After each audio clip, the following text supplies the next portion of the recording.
Doom is easily one of, if not the most influential and longest lasting FPS franchise, and I decided to celebrate its greatness, I'd do something crazy. Beating every single Doom game on Nightmare. From the classics to the modern titles, those arenas were about to become my playground. Now over the years I have played some Doom. Technically as a kid I actually played the original with my dad, though I have no recollection of that, and I also really enjoyed Doom 2016 and Eternal when they launched, albeit on lower difficulties. However, tackling them all on Nightmare, well, that was a nightmare that I didn't even realize I was getting myself into. Now if you follow the streams, you'll know I actually tackled these in a very funky order, but for the video's sake, we're gonna go in release order. So let's start with Doom 1, the very first Doom game released all the way back in 1993, and to age myself since I'm a boomer, the year I was born. Now to summarize Doom 1 Nightmare for you, it is absolute BS. Now similar to the modern Doom games, Nightmare cranks up the enemy's damage and all that jazz,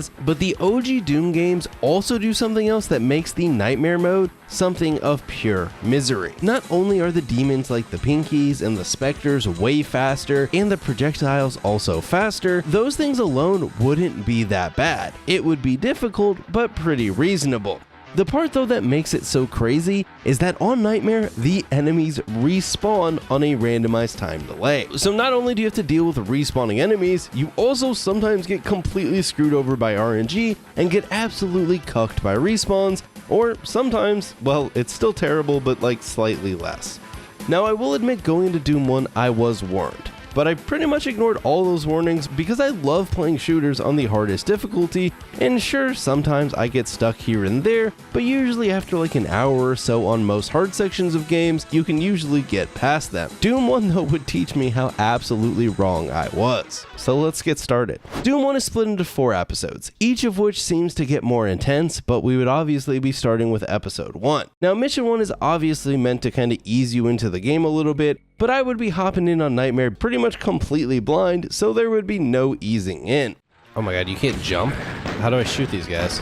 Oh wait, does it just auto shoot them? Oh, I died. Alrighty, made it about 2 minutes before dying. Solid. This level though would just have some basic enemies, imps, sergeants, and some zombie men, and after attempting to rewire my brain to get used to not aiming up and down, I'd fumble around the level bumping into walls trying to figure out where to go. We even got the shotgun for the first of many times. This is where I was brutally reminded that the enemies respawn, and since the game has 0 checkpoints, every time that we die, we'd be headed to the start of the level because we weren't using quick saves. And after getting cooked a few times, oh my god, why'd they spawn 700 of them in there? I'm afraid I'm gonna get shot in the back, chat. Yup, I knew it. I fucking knew it. I fucking knew it. This shit is gonna be hard. Is this the end of the level? Get me out of here. Yeah! Achievement! Let's go!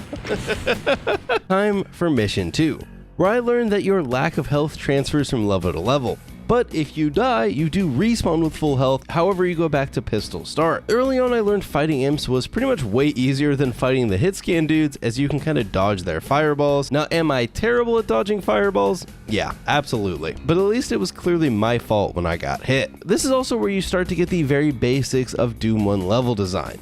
Lots of locked doors with their associated colored keys, you have to go find those keys and then sometimes backtrack to the doors that they're associated with. I even got an achievement for getting a multi-kill with the shotgun. Ah! Oh, it's a shotgun. Thank you, brother. I appreciate it.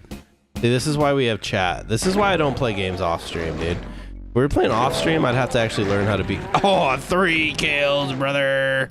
Very quickly, I learned the strat for Nightmare is almost nothing like high difficulty in many of the modern shooters that I've played. Usually my strategy is pretty boring. I just take my time and work my way through the levels. That though does not work in Doom 1, since, well, all the enemies respawn.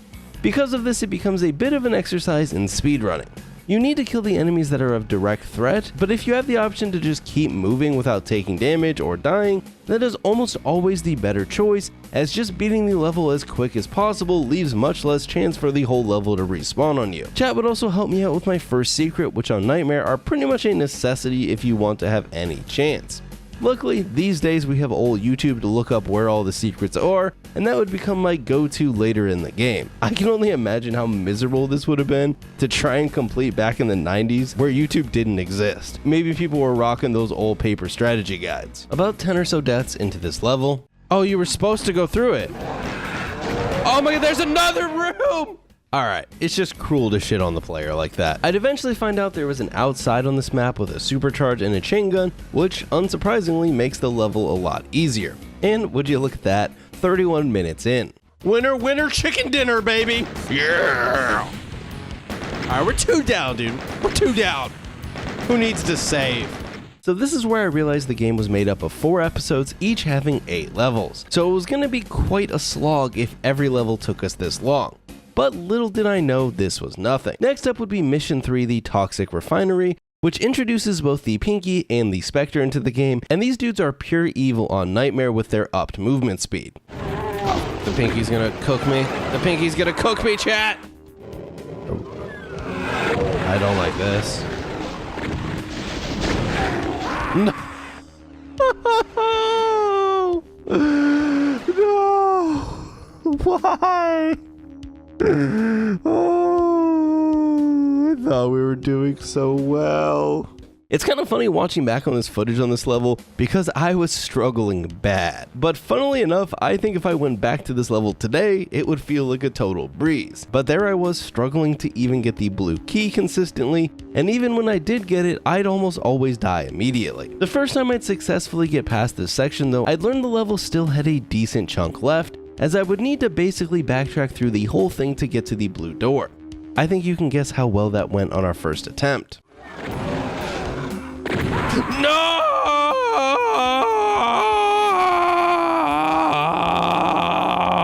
After a solid 84 deaths though, I decided that maybe pistol starts weren't my thing. So going forward, I would be using 1 manual save at the start of every level, that way I could at least retain my weapons from the prior levels. So to do this, we would run back through the first 2 levels, that way I could keep the chain gun. Now back on Mission 3, the chain gun definitely is very helpful.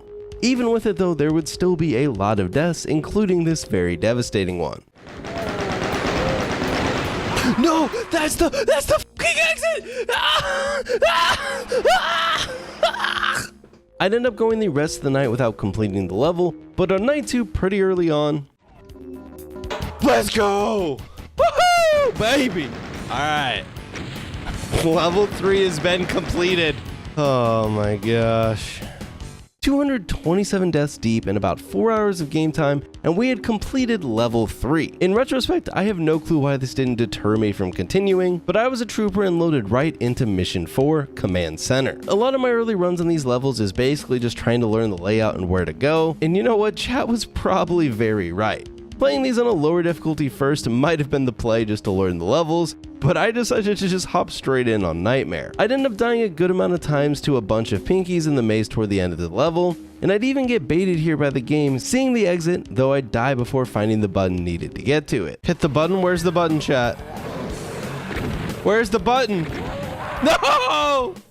Oh, where was the button?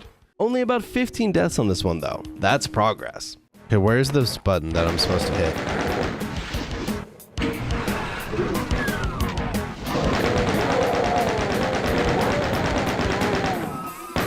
Boys, we did it again! Let's go! It's another level in the bag. At this rate, we would have about 1 to 2 levels of progress a night, so I'd be done in no time. Mission 5 would take us to Phobos Lab. This one would be a pretty long slog. I need to open up this area to get the yellow key, then take the yellow key to the door, which opens up to a ton of Pinkies and enemies before then needing to hit this button on the wall and head back through the door to progress the level. Now this is another level where secrets are an absolute must.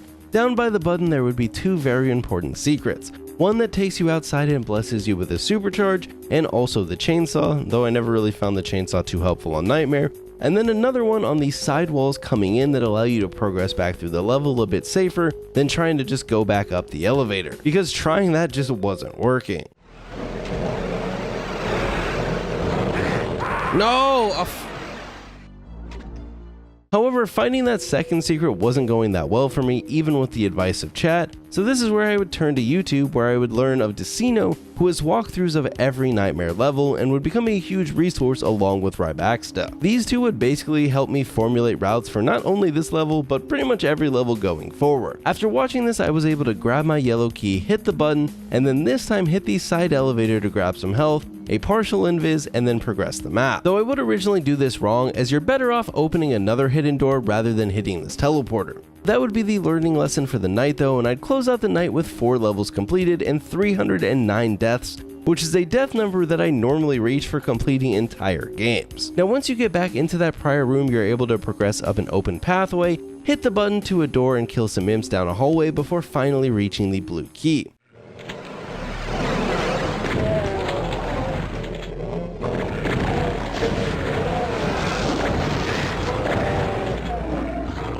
No!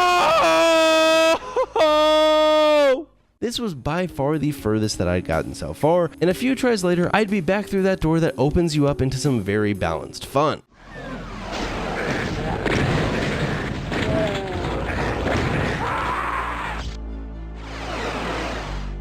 What do I do in that room? You can't even see! Now the key to this room is to go left and grab the goggles so that you can see what's going on, and then once you have these, it's just a race to the finish. We have the goggles, chat. It's our best fucking chance, chat. Just remember, if we fail here, the crash out that will happen. Fuck!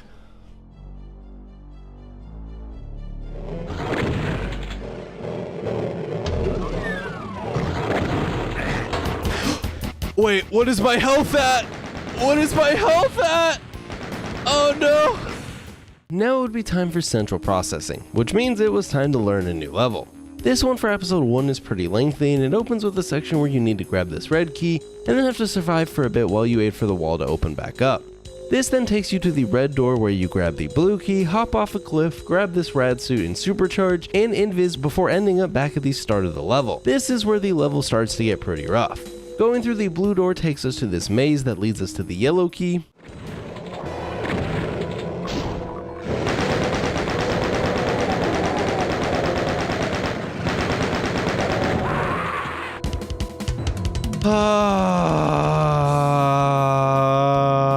If we didn't have to backtrack there, I think we could have done it, chat. With that yellow key, you then head back through the yellow door, which actually has 2 different spots, one up this elevator or one in a safer spot off to the side. Going through the side door was definitely the play, and that lets you kill some more demon friends before heading up into this little room to flip a switch, which then opens up the path to complete the level. Though my first time here, I'd get completely confused before eventually figuring it out, and then sadly perishing. Oh, I had to go that way. So now we knew the general path that was needed, it was all about just optimizing and getting back to that point. Once we did that, we would successfully fight our way into that opened up path and make it to the very last room in the level.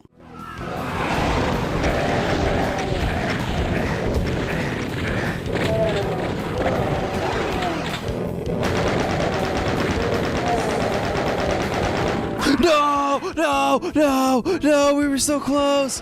I fucking had it. I think I actually had the level beat there, I just needed to go through the side door. That was basically though the last good run of the night, and that means we were now at 359 deaths deep and roughly 10 or so hours, and I still hadn't even completed episode 1.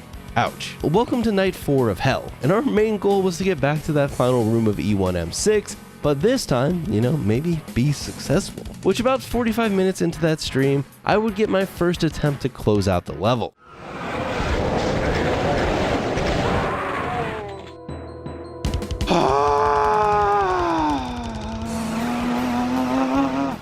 And fail again. Doom 2, Rash 0. Sorry, I meant Doom 3.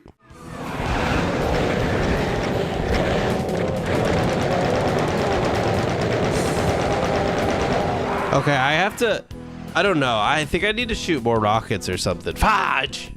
At least I was getting some opportunities though to close out the level.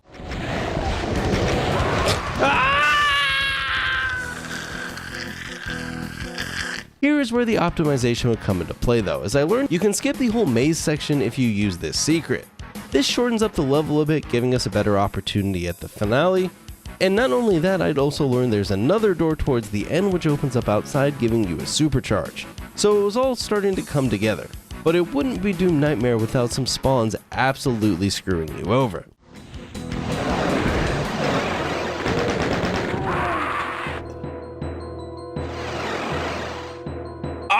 He spawned behind me! Finally though, after about 3.5 hours of attempts,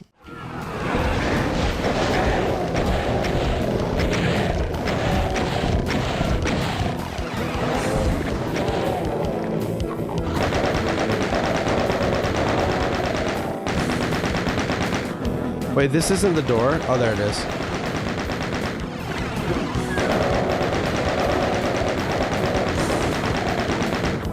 yes! Let's fucking go. God damn!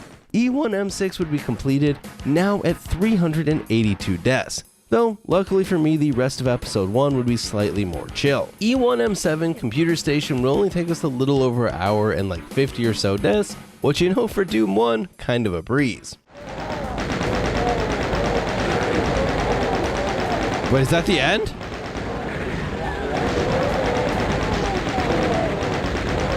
Woohoo, baby! That would bring us to the final mission of episode 1, the boss level, where we would get to fight 2 Barons of Hell. Oh, hello.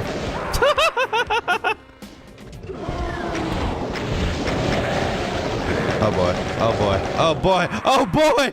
Honestly, the strat here is just to stay as far away from them as you can and use the giant star-shaped arena to your advantage, as for whatever reason the Spectres seem to be too dumb to damage you when you're tucked all the way into the corner. I would end up killing both the Barons, which then opens up the arena for you to escape. What do I do now? What do I do now, chat? Chat, what do I do now?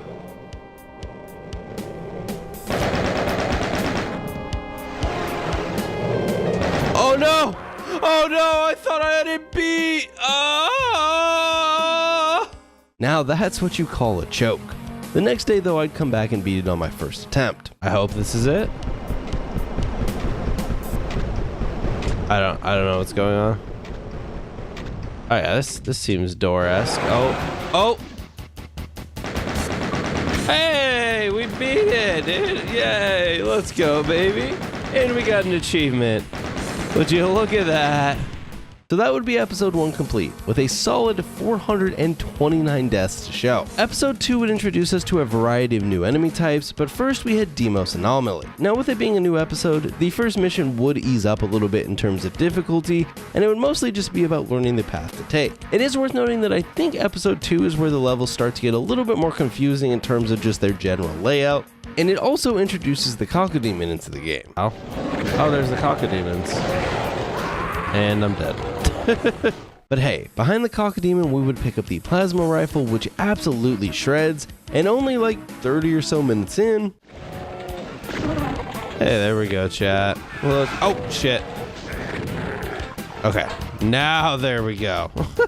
Next we would head to the warehouse for E2M2, which has a Berserk power-up on it if you want to punch some demons. But on Nightmare, all they're really good for is a full health pack. After grabbing the yellow key, I'd head into this hallway and almost get crushed, which then gives us the blue key leading directly to the red key, and then from there it's just a trek back through to get the bridge to pop up so that you can leave. I'd end up realizing you can actually just skip the whole yellow key section, though I'd still die trying to finish the level.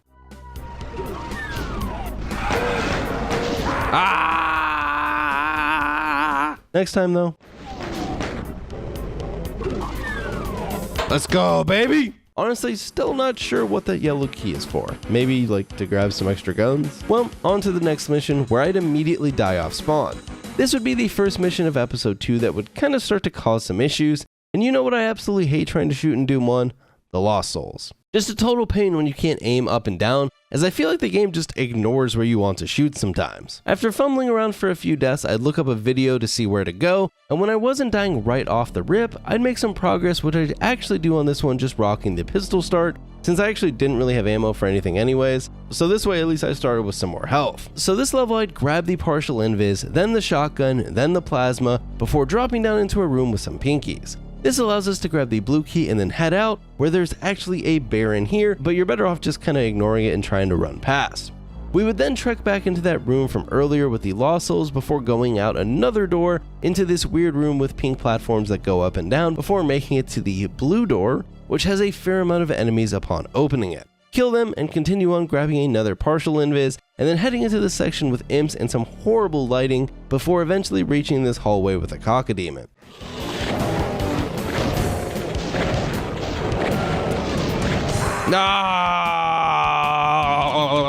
Now it's worth reiterating that as we're going through this kind of voiceover, I am skipping many deaths, as while getting to that Cacodemon is pretty far into the level, getting there consistently was not my strong suit, and this would just be a common occurrence on pretty much every level in this game. Also, I must say I hate how enemies that you can't even see can block you from dropping down sometimes, or later on in the game, enemies above you can block you from walking forward.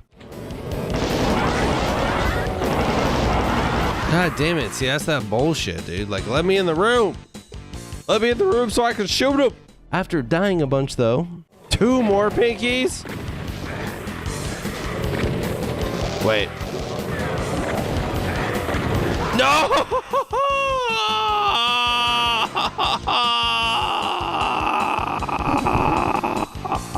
There isn't much that feels worse in Doom 1 than that. I'd end up dying one more time and then call it a night.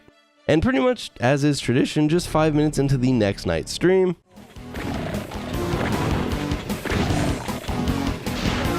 Let's go, baby! Pretty much right after the start of the stream, too. Now that is not too shabby. I swear the best way to get unstuck on a level is to just get off. Next up would be E2M4 Deimos Lab, and I think half the difficulty on this one is just learning the optimal pathing. It starts off with this room where you get jump scared by some demons, though honestly, the best strat here is to just pick up the items and ignore them. From here, I'd head into this room that I think is completely pointless, but across from it is a chain gun and partial invis, and after picking that up, you continue down the hallway and have to go up this elevator behind a Baron. So either you get up the elevator and avoid his damage, or you kill him. Oh no! Once you get up the elevator, you can then pick up the blue key, fight some Cacodemons, where I learned the chain gun can actually sort of stun the Cacodemons, making them a lot easier to deal with. You then grab the rad suit, drop down, grab Berserk, and then make your way back to the blue door, which upon opening has another Baron and the yellow key. My progress is made, my friendos. Oh. Progress is no longer made. This is another Baron that you can fight or just try and run past. And once you get past him is sort of the final stretch. My first attempt went about as well as you'd expect though, as I was pretty lost. How do you... Okay. I don't know where to go, chat. I didn't know where to go. The next time back, I'd be a bit more on the correct path, but still perish. No! No! I also learned there's this area where you can drop down and grab some plasma ammo, which then teleports you to the top of that staircase from earlier. What the fruit? Oh my god! That's not worth it. That is not worth it. It just teleports you to... That is not worth it. I died doing this, but it's actually the path that you want to take. Well, that is if you don't get cooked. The next time though, I'd get through that part and then... No! No, chat! No, chat! Oh wait, hold on. I hadn't beat it, but I'm an idiot! Pure devastation at its finest. 15 or so minutes later though, I'd randomly have a run where chat convinced me to crank the FOV all the way down to the minimum, and then...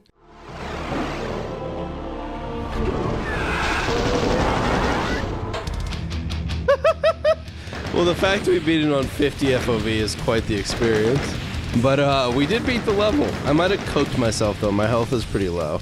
Let me make it clear though, low FOV is ass. The next level would bring us to Command Center, and I'm gonna be honest, I didn't even learn the proper layout of this one as I just kind of randomly stumbled into the end. Wait.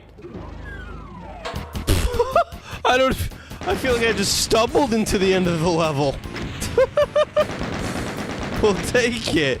Next up, E2M6, and if it's anything like Episode 1 Mission 6, this was gonna kick my ass. And I can confirm it did once again.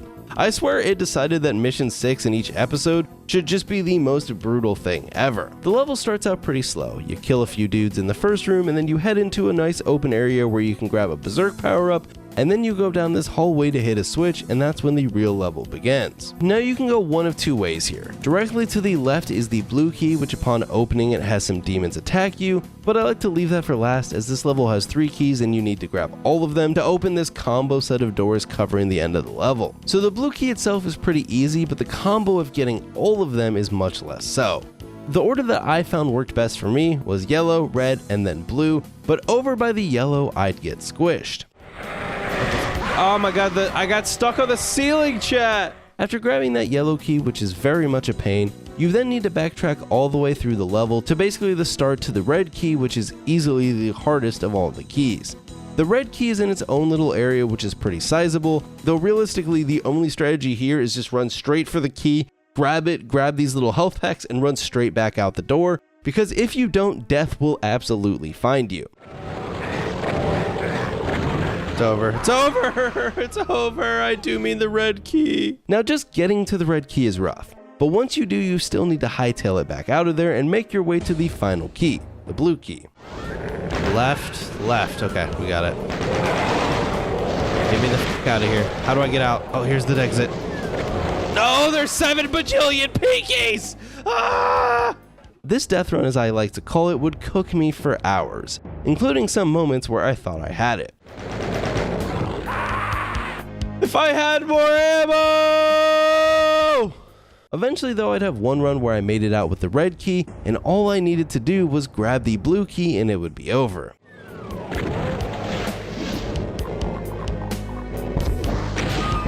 No, I fucking rocketed myself, chat.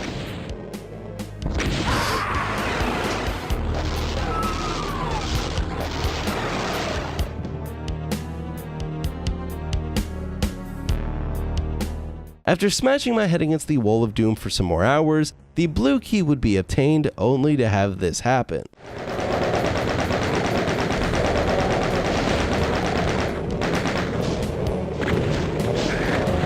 No!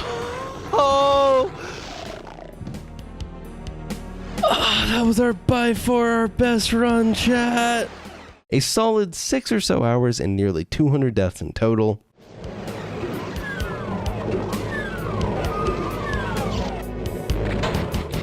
What? Fucking go! If only I could tell you that was the worst thing that was going to happen to us in Doom 1. Next up, Spawning Vats E2M7.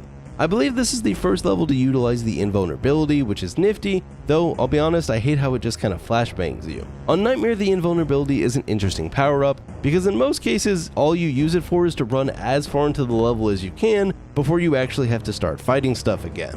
This level opens up with you needing to kill some pinkies right away, and then make your way into this large warehouse-style room with lots more pinkies where the goal is to just grab the invulnerability, and then beeline it out of there like I said, where you then find the blue key and some plasma ammo. You then make it down into this little room to grab a partial invis, and from there you backtrack back through the warehouse room through the starting area to get to the blue door, which has some nice pinkies waiting for you. Past them is a set of stairs that you have to run up and try and click the button while killing the pinkies, and then you head to the yellow key before dropping down into a room of enemies. This then takes you to the yellow door, which inside has some more rooms, one of which has a button that you hit and grab the red key. From there you backtrack a bit again and eventually open the red door.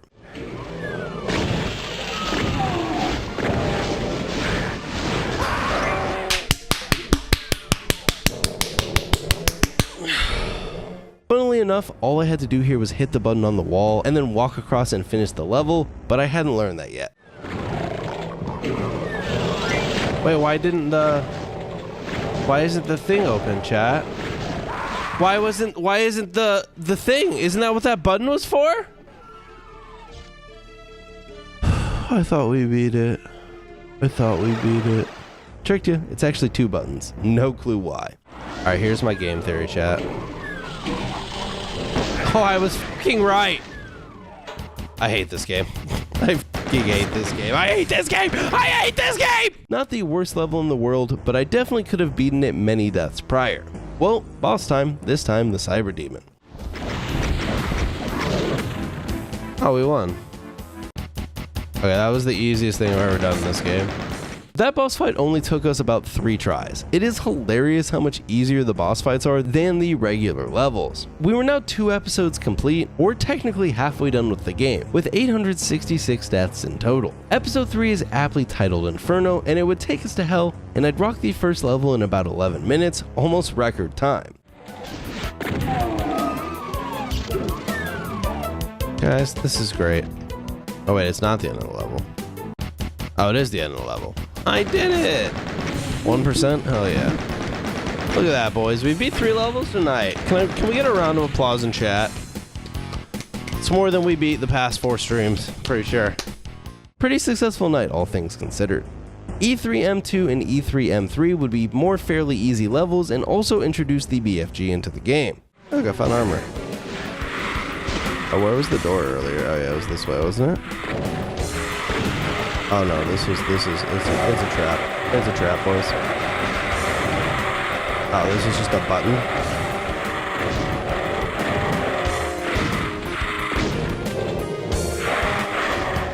Oh.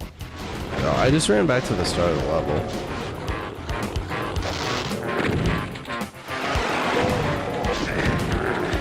There should be like a door or some shit I thought he opened.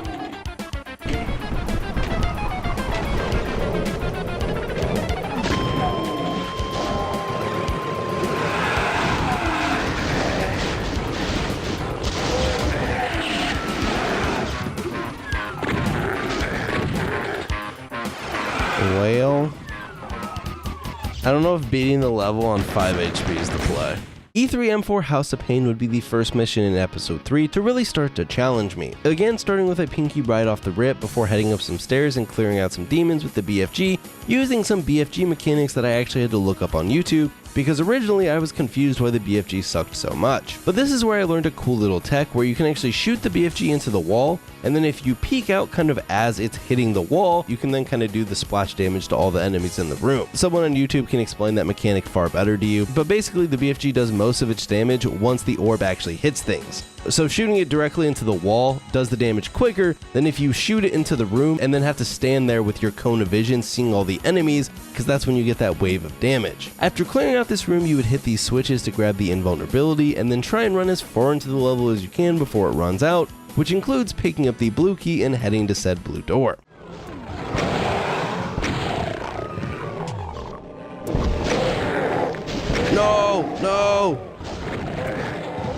No! Fucking invincibility ran out. I rocketed myself. A little bit past that door is a room that has these skull buttons on the pillars that you have to hit in a certain way, which then opens up a new invulnerability, the yellow key, and then also the yellow door, which then you open up to grab the red key that then lets you open the door and leave the room.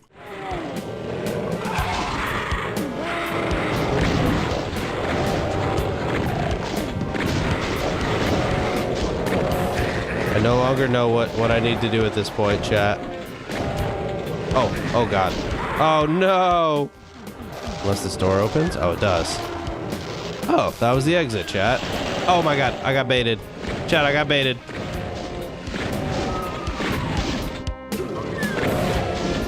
Oh god. Okay, we're good. There we go, another one down. Now up to E3M5 Unholy Cathedral. This level is honestly more confusing than it is hard, as the whole level revolves around this teleporter that you hit from different sides to end up going to different areas of the level. Once I kind of wrapped my head around that though, we got it completed within an hour.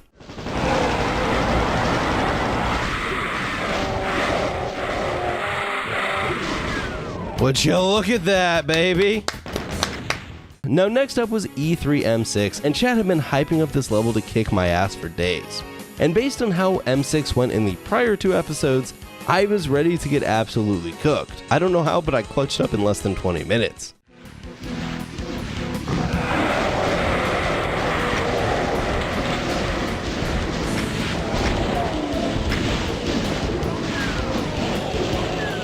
Would you look at that, chat? Would you look at that, chat?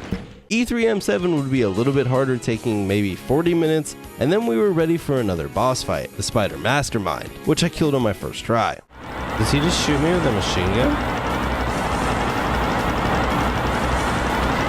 Oh, he does. He says a machine gun on the front.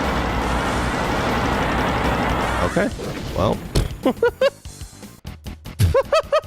Okay, so up to this point, I'd certainly had my struggles, but if episode 1, 2, and 3 were hard, Thy Flesh Consumed episode 4 is in a whole other galaxy when it comes to difficulty.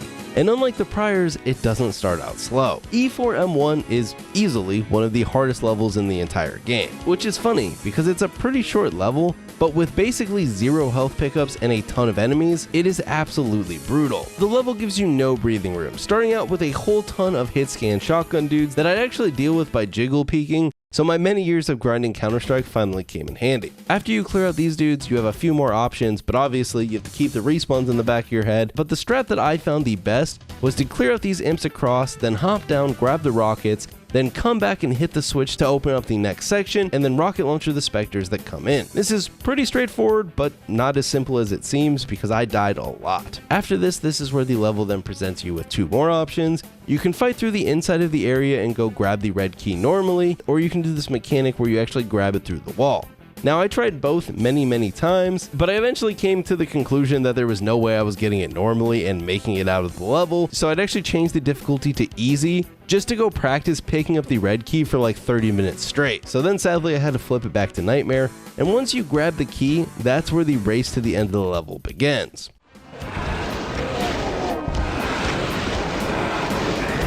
Oh, I got the key! I had the key! I had the key!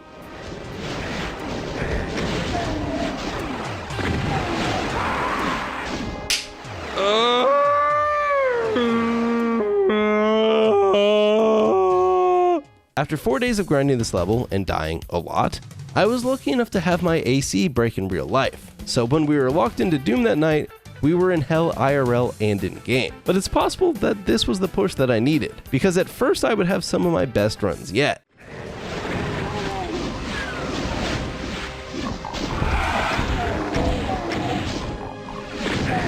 No! And then, after nearly 400 deaths,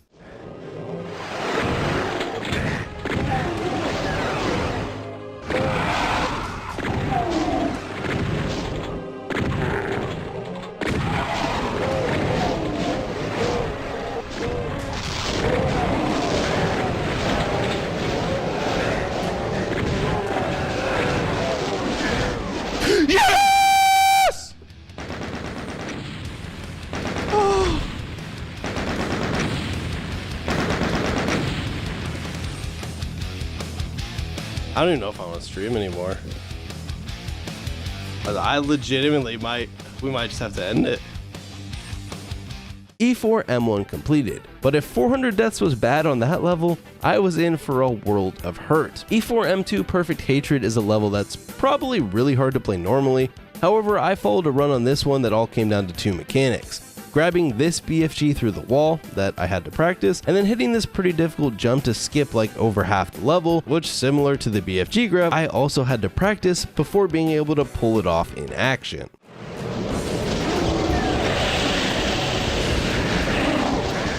No! We were so close!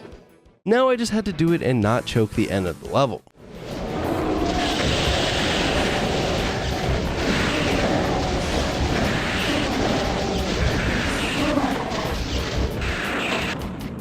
Let's go, baby. Let's go. That's not bad. That's not a bad way to start the night.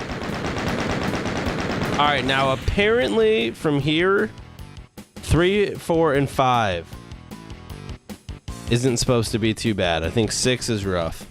Don't get me wrong, this level still took 100 or so deaths, but a lot of those were pretty quick, and the level overall felt much less terrible than E4M1, though it is worth noting that this level would probably be pretty brutal without the guide I followed that already figured out all the best strats. Well, on to E4M3, Sever the Wicked. This level has a speedrun strat where you can beat the level in about 7 seconds, though to do this strat you actually have to utilize a movement tech called SR50, which allows you to run even faster than the standard strafe running. I'm not going to go into this mechanic because I would do a horrific job explaining it, but basically with a combination of button clicks you can run even faster than when you're just strafe running. So obviously your boy Ras watched the whole video and I actually went and practiced this mechanic, and hey look, I even hit the jump while I was practicing. would you look at that, chat? Look who's a speedrunner now. I don't think I'm gonna be able to do that in actual gameplay, chat.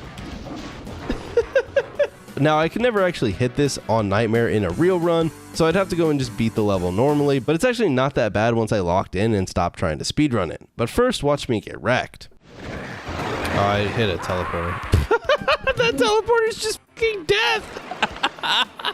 Dude, that is fucking diabolical! The level ended up taking another 100 or so deaths, so it was just becoming the norm, I guess. Woohoo, baby! On to E4M4. For episode 4, this one's a breeze, only killing me about 40 times, and then E4M5, They Will Repent, was a little bit more difficult than 4, but still nothing horrendous, though I did have this hilarious death, choking the pickup of a supercharge.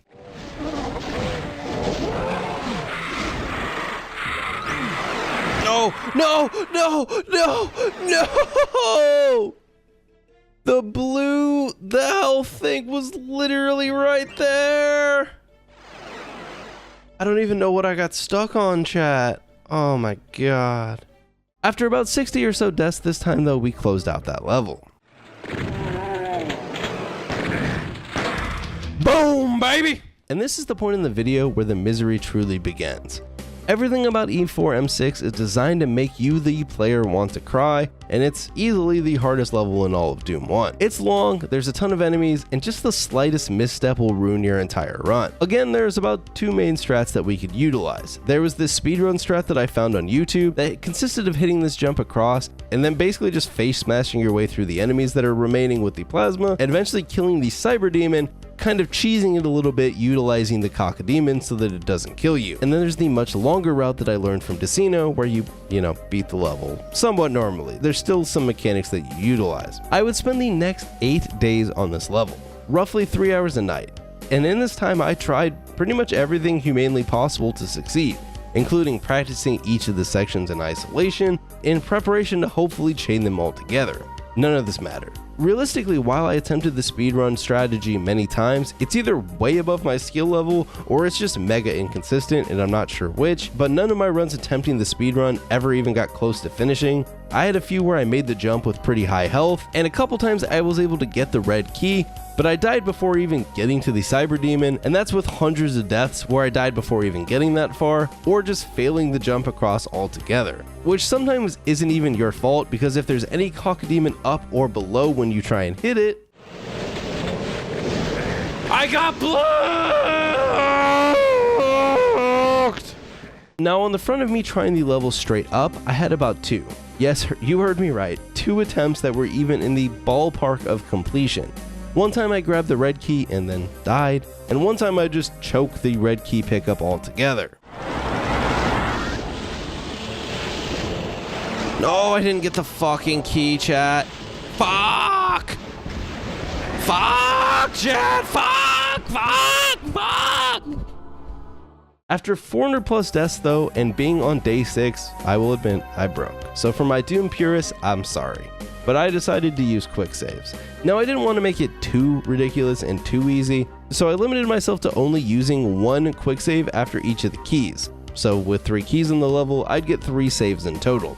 The first 2 were pretty easy, though it was the 3rd save that still had a pretty sizable chunk of the level left, and even with that quick save, I was still stuck on it for quite some time. From here, basically after you pick up the red key, you need to teleport outside, hit 2 switches, grab the BFG, then teleport across to hit the switch to open up the end of the level, then make it back outside toward the start of the level, grab the invulnerability, and at that point, hopefully kill the cyber demon and close out the level. But I'd still have some major issues. No!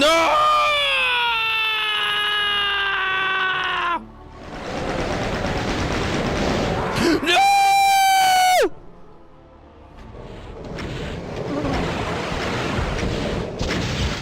No! Not like this, not like this, not like this, not like this, not like this, not like this, not like this, not like this, not like this, not like this, not like this. No, no, no, no, no, no, no, no, no, no, no. No, no! Why didn't it let me go up? No!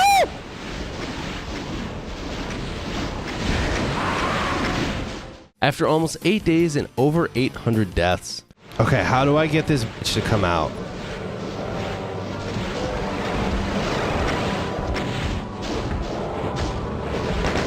Yes!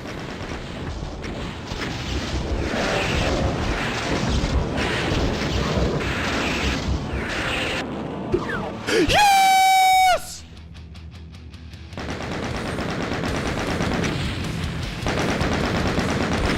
Oh my god, that level was devastating, dude. I'm still like a little sad I couldn't beat it just straight up. But you know what? I've accepted that. Does it count? Probably not. But if you played this level, you will understand why I did what I did. Now, luckily E4M7 is pretty easy, and then all I had left was the very final level, to which I'd absolutely choke the first time I got to the final boss.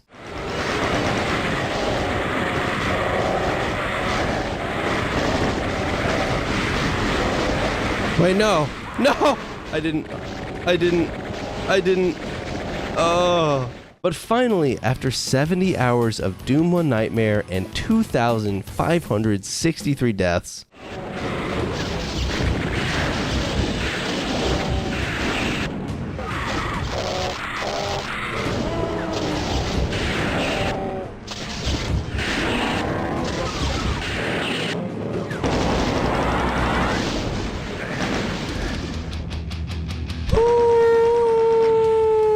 reach the end of Doom! Oh my gosh, dude. This would close out Doom 1 Nightmare, taking me over 24 nights of streams. Wow.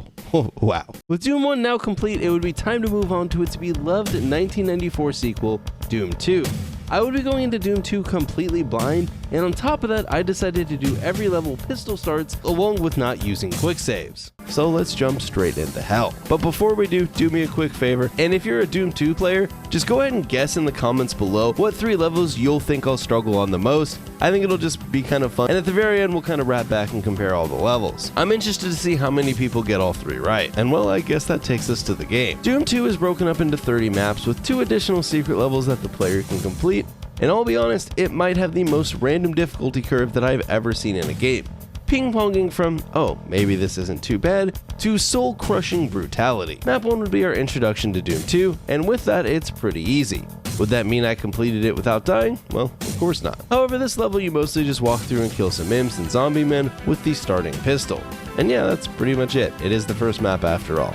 Though the level does try to jump scare you right at the end. Now one would hope level 2 would be more of the same, but almost instantly Doom 2 decides, nah, on Nightmare, your fun is over. This map is titled Underhalls, and it still has you heavily utilizing the pistol as you work your way through the level, though you do get some good shotgun action. It also, unlike the first level, includes a red key that you need to escape the level, and once you get said red key, you are ambushed by a bunch of imps. Unless you use this secret and just hit the teleporter, which then takes you back to the start of the level, also giving you a mega armor. It's also on this level that I realized I'm an idiot, and even though I beat the entire first game on Nightmare, I never realized that I could walk with shift. Oh my god. What the fuck? Dude. We beat the entire first game and we didn't know about that, chat. This level also has the super shotgun if you wish, which is the only new weapon in Doom 2, but a very awesome one at that. Though for this specific level, I basically chose to ignore it as it just led to extra enemies. Once you have the red key, you can go up here and move this gate, hitting the button, which opens up the next area into a very poorly lit hallway. Though as you make your way through this, you get to drop down to a level below, avoid death to a pinky and the other enemies, and grab the blue key. Then from there, you just beeline back to the blue door and the end of the level. No! No! I didn't realize there was 2 tucked into the corner. I thought we were done. Always rough dying right at the end. A few tries later though, I wouldn't let the ambush at the end ruin my plans, and there we go. 2 entire levels of Doom 2 complete, and I'd only died 30 times so far. The next map, the Gauntlet, would introduce the new enemy, the Chain Gunner, into the game, and these guys, well, they absolutely suck. Hitscan enemies in general are really brutal on classic Doom Nightmare, but these guys take that to a whole nother level. Actually, in general, the start of Doom 2 is just very hitscan heavy.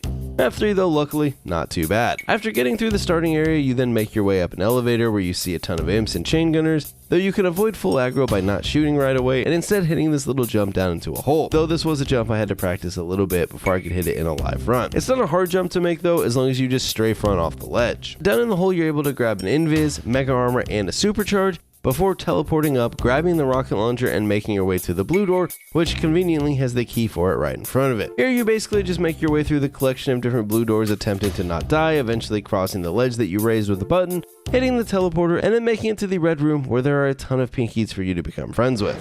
Oh no, I'm stuck in the corner. Where's the elevator, chat? What did I do wrong? Oh, there it is. No! You can use these switches though to lower the elevator and escape before the pinkies do too much damage to you. Kill the few at the top and to the exit you go.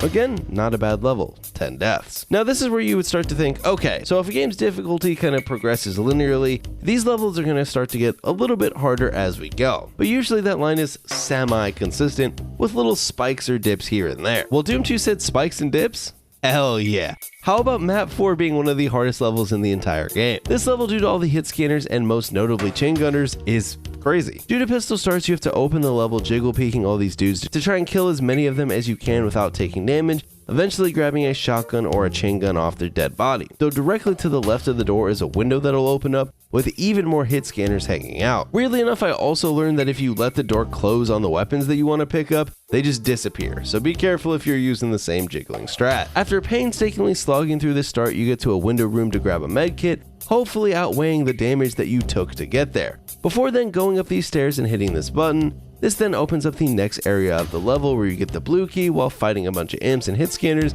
and then you use the blue key to go into this dark area, fight some more imps, and grab the red key out of this warehouse looking area. Sounds pretty simple, right? If only. But we weren't done yet. You only have two options. You can backtrack through the same area that you just came through with both keys. I don't think I went the right way. Ah, that was the furthest we got, bro. Or you can hit this teleporter taking you back to the main starting room up top.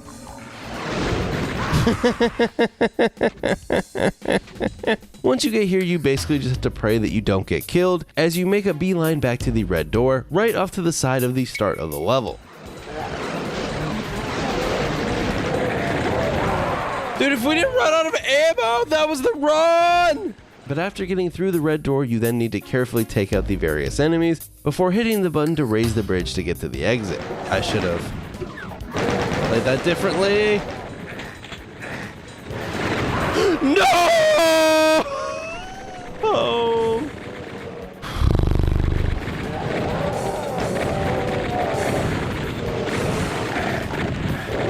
My hands are sweaty. I don't love it right now. I just want you guys to know that, chat.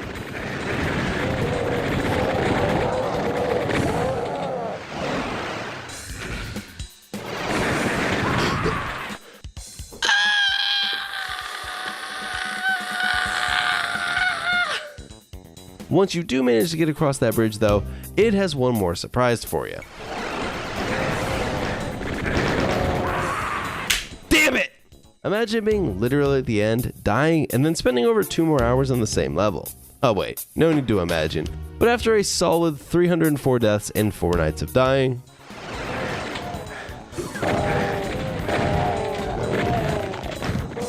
yes! Oh my god, dude. How many days was that? It's always a good sign when you're 4 levels into a game and already completely struggling. I'll be honest, I contemplated just quitting the run right here. But chat reassured me that once you got past these starting levels, they got a lot less hit scanning and therefore less bad. I think they were just lying to me. Technically, I guess they are correct. The levels do get slightly less hit scanny, maybe, but let's be real, some of the most soul-crushing levels are much further into the game. But for now, map 5, which is pretty much a breeze, alongside surprisingly 6, where you meet some new friends. Oh, hello! We found the Revenant, chat! You also get to meet the Spider Mastermind and watch it get crushed. This level isn't that bad, though albeit a little bit funky in routing, though I do get the benefit of coming into Doom 2 in 2025. Years after many people have posted their nightmare routes online, making figuring out these levels slightly more bearable. And that takes us to map 7, Dead Simple, a level that many Doom heads consider one of the classics. Oh my god! What the? What the? It's actually a pretty short level, although that doesn't make it easy.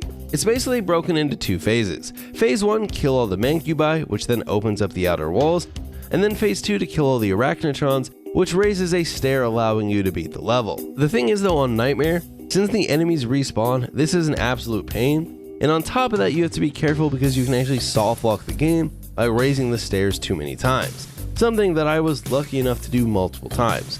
Basically, this happens if you kill all the Arachnotrons and the stair raises, then they respawn without you necessarily noticing, and you end up killing them all again. The stair will then raise multiple times, and you won't actually be able to get onto it, and you can't complete the level. So I kind of had to keep checking if I killed the final one, because since they constantly respawn, it just gets a little confusing. But after a mere 82 deaths... Yes! Oh my god, finally. What a dumb level. Let's go. That level was like, it was hard, but it was like deceptively hard. Because it was kind of just hard because of the bullshit spawns. So that was fun. The next map, Tricks and Traps, lives up to its name, but once you know the pathing, it's pretty easy. And then we would reach the next major roadblock for Doom 2 Nightmare. Map 9, The Pit. This is easily the longest level that we had tackled so far, and thanks to that, well, it sucks. It also introduces the Pain Elemental, though thanks to all the Lost Souls that are on this level, it can't actually spawn anything, so they just become these funny floating bullet sponges, which is much preferable to what they become later in the game. Coming up with a path on this one was actually part of the challenge, as many of the runs online are 100% runs grabbing all the secrets, and my goal throughout this entire challenge was just to complete the levels. So learning which secrets I could chop out and which ones are necessary for completion was a little bit of a learning curve. For example, the BFG. The BFG makes the latter half of the level a whole lot easier. However, getting the BFG consistently is extremely difficult, to the point that I really couldn't figure it out and do it with any reasonable consistency. About a day into my attempts at coming up with a route for this map, I actually learned of this speedrun strat where you can skip a majority of the level, but to do this you have to hit this really hard rocket jump, and surprisingly I actually hit it once when I was practicing. But beyond that, it was pretty meaningless to me, so that meant back to beating the map the normal way. Here's the route that I settled on. Grab the shotgun, then go up this lift and clear out the various enemies, including the pain elementals, then head down into the hallway, clearing out the Lost Souls to come into the rocket launcher room. Here you grab a supercharge and then grab the rockets, and if you run over the edges here, you can avoid the ambush of chain gunners, as you don't trigger the walls opening up. From there you just jump down using the rockets to clear out some of the imps, hit some buttons, and head into the main arena, which is running right by where that BFG secret is. However, we would run through the room and hit this switch that opens the next area where a nice Hell Knight waits for us. We would need to hit the jump over to him, click the button, and then clear out the imps that come down the platform and the Hell Knight. Then we would go up said platform, grab the blue key and hit a button to open the door, and then head to the final main area. Here you would need to basically do a mixture of killing a bunch of imps and pinkies, along with just kiting them the best that you can, so that you can grab the yellow key and escape back through the entrance. I'm running out of shotgun shots. I think we just gotta go for it. Oh no, oh no, ah! This was actually the first time that I had made it that far, but I learned that I would need to save as many rockets as I could to get through that final area. The more I played though, the more consistent I would get, and coming back with 10 rockets, I would actually grab the key. I took way more damage there than I should have. Unfortunate. No! And then, not even a few runs later, I would actually get out with the key.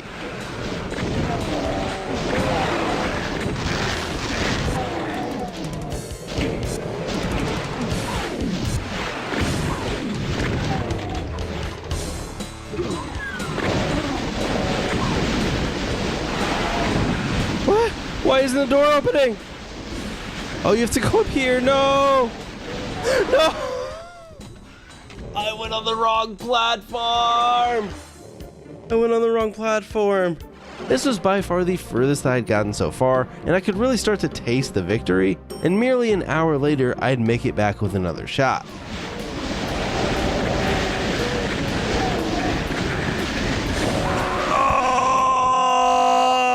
Oh! So yeah, the end was going swimmingly for me, and I'd end up just practicing this end area a bit to really get it down. A strategy I'd end up using a ton to get through Doom 2, because sometimes you just need some focused practice on specific areas, and having to run the whole entire level to get to them isn't really that efficient. Real shocker. At this point though, by the end of the night, I was 4 nights deep on the specific level, pushing 200 deaths. But that next day, good things would happen to us. But not before the classic infinite height mechanic would rear its beautiful ancient head. Oh my god, I'm stuck. Oh my god, chat. Chat! I'm actually gonna crash. I'm actually gonna crash the f out! And then after 213 deaths on this level, having to finish the end of the level with the pistol nonetheless.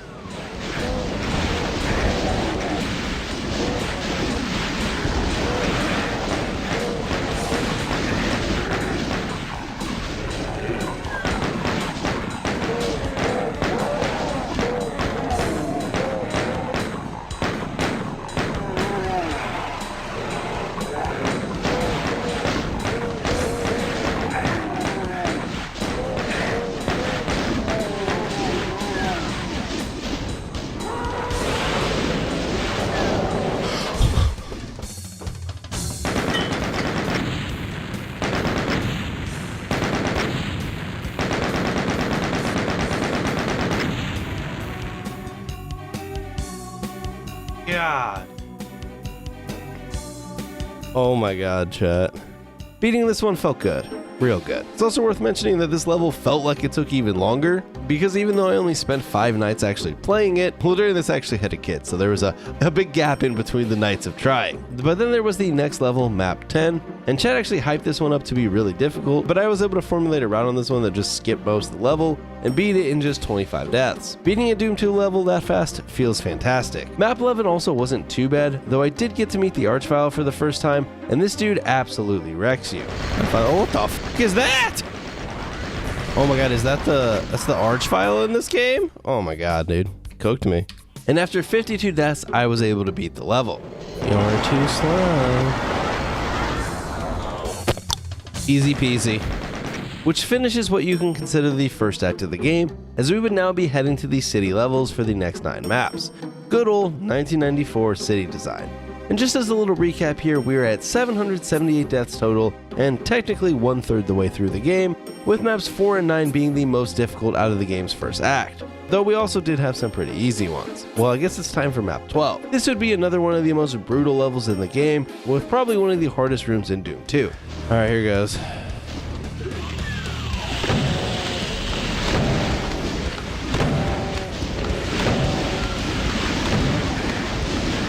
Killed one, chat.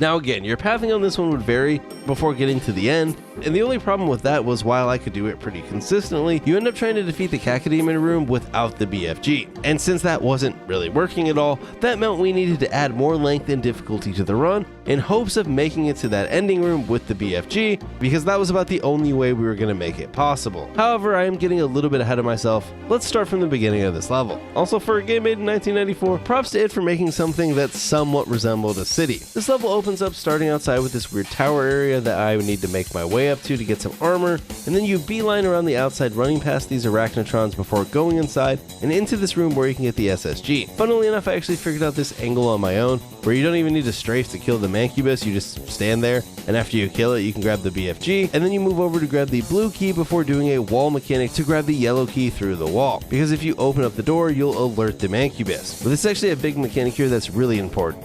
Notice how all of those Mancubi are sleeping? Well, as long as you don't shoot in this area or let them see you, they stay dormant, which is huge. So after you grab the yellow key, you then head into this area to hit a switch, kill some Cacodemons before heading to the BFG area, which was an area of many deaths, just due to all the chain gunners and some of the weird angles. After you grab it though, you need to escape to the blue door and the exit for this area, where you need to kill a bunch of shotgunners really quickly. Once you clear them out, you can hit this fancy teleporter, which went horribly the first time. Holy shit, we did it? It's the furthest I've gotten yet, chat.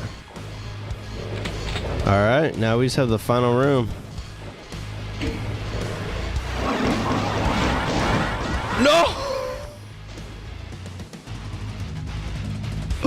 What? Oh my god, that's devastating. When you do get through that teleporter though without dying, it leads you to one of the hardest areas in the game, the Cacodemon room. This room is rough. You need to basically fight a ton of Cacodemons and hit these switches on the wall to open up the exit, but just the massive quantity of them combined with the respawns and the faster projectiles from Nightmare makes it purely insane. Now this would be a room that would take a lot of practice just to get used to the area, and slowly I was starting to make some progress, including actually beating it in a practice run for the first time.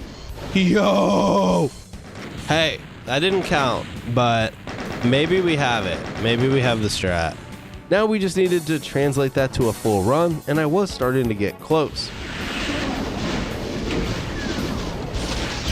Oh no. No, no, no, no!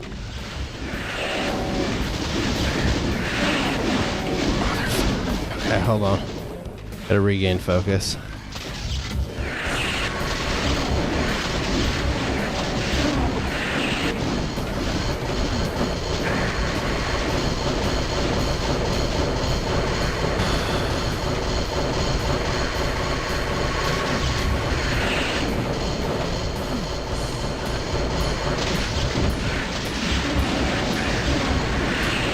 No! Oh, no. One of those Cacodemons just ate the BFG. Did you guys see that? If that like second one doesn't just eat the BFG shot, I fucking had it. He just ate it though, so I took a bunch of damage because I had to shoot him again. But you know, even though I was getting close sometimes, getting to that point was also not super consistent.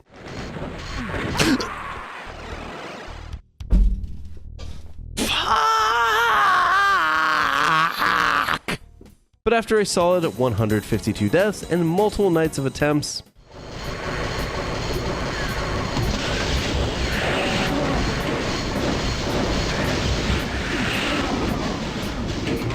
all right, take a breather here. Oh no, chat, the spot that we have to go to is up. Okay, that's all right. Okay, we recovered a little bit.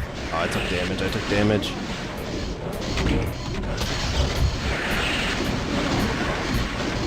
Is that all of them? Shit. Is that all 5, chat? Yes!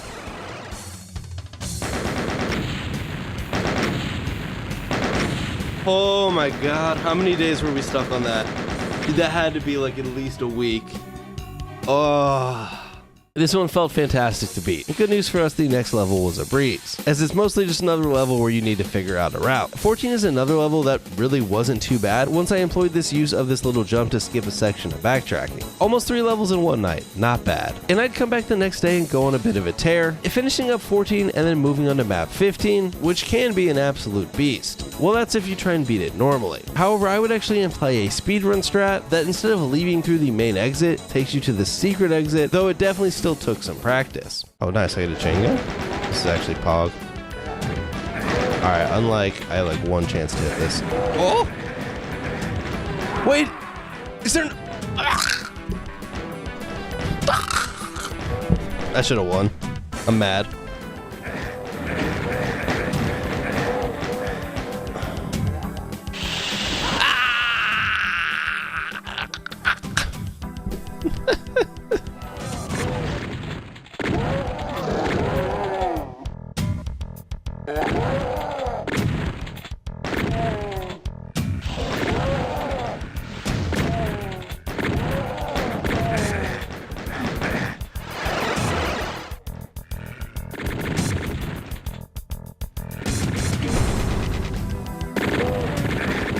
I hate when the chain gun fuckers don't die in one shotgun shot. Like, alright, what made you tanky today? Oh, I didn't grab the... Oh no, I did. Oh, okay. Alright, here we go. We just gotta execute, chat. Where's the fucking teleport? Here we go.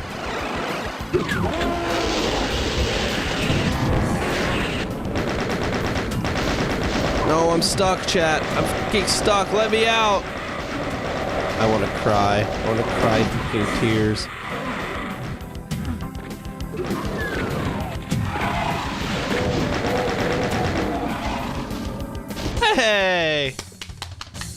We did it with the fucking strobe.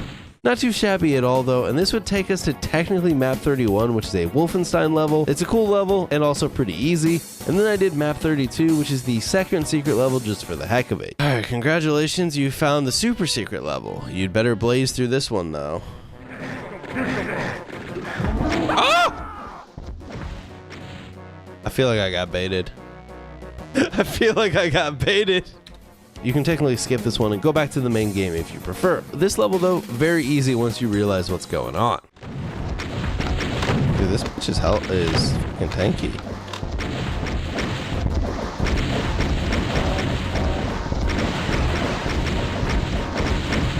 Oh my. Oh my. Yeah, that's what I thought. Take that L. Oh, that's not the end of the level?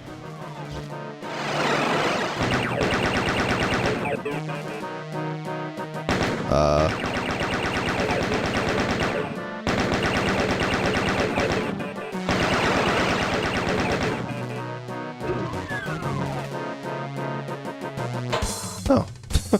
Okay. And that took us back to the struggle bus of regular Doom 2 levels, map 16. This one can actually be beaten extremely quickly if you can hit this weird mechanic to get through the gate at the end, though I wasn't able to do that, so I had to beat it a bit more normally, to which I would struggle. I'm gonna need a miracle here.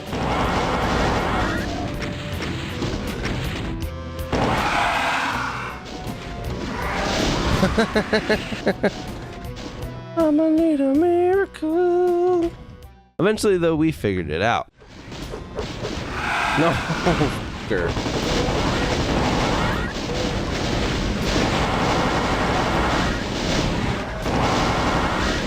Boom, baby. Alright. Alright, that was definitely the play, dude. The BFG. We don't need it.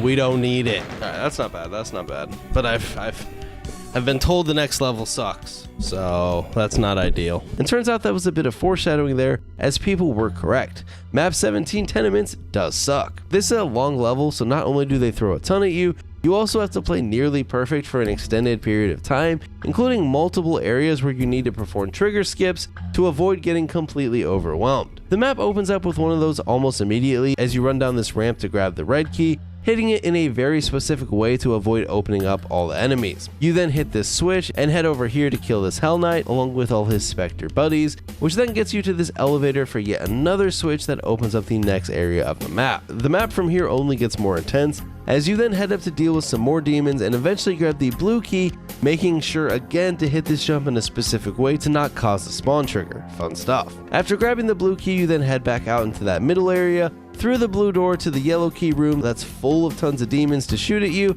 but hey, at least you do get a supercharge. After killing this Arachnotron though, or I guess maybe somehow just running past it, you hop down, grab the yellow key, and then book it through the yellow gate, making sure to perform another trigger skip here, because if you don't...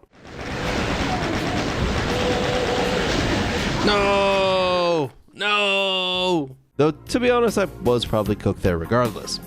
Doing this section though correctly gets you to an area with the Archvile to kill, to hit this button, and then to the very last section.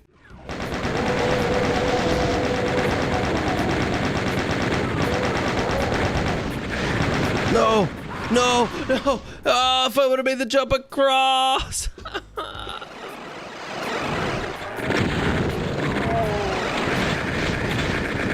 Oh!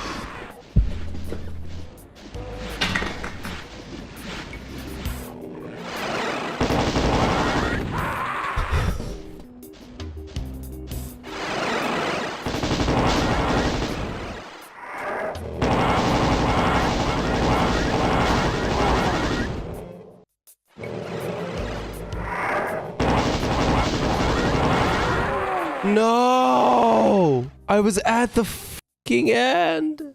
Mazes are dumb, am I right?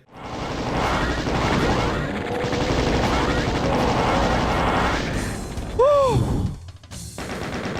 Let's go! Solid 106 deaths and 3 nights of attempts, but good news again, maps 18, 19, and 20 are all extremely easy, and that would complete these city levels of Doom 2. So I think it's time to take a look at that graph again. Looking nice. And now it was time for hell, both literally and figuratively. Up to this point, Doom 2 had already been pretty miserable. I'd been at it for over a month. Luckily though, map 21 isn't too bad. It has a ton of hit scanners, which makes it a little bit annoying, but it also has a ton of medkits, so it's mostly just about learning the route to take. Though funnily, the first time I got to the end, I did miss the final key.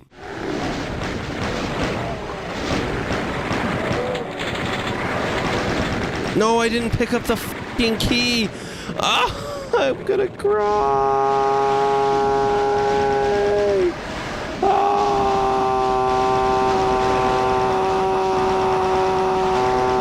where is the key? Though literally the next run.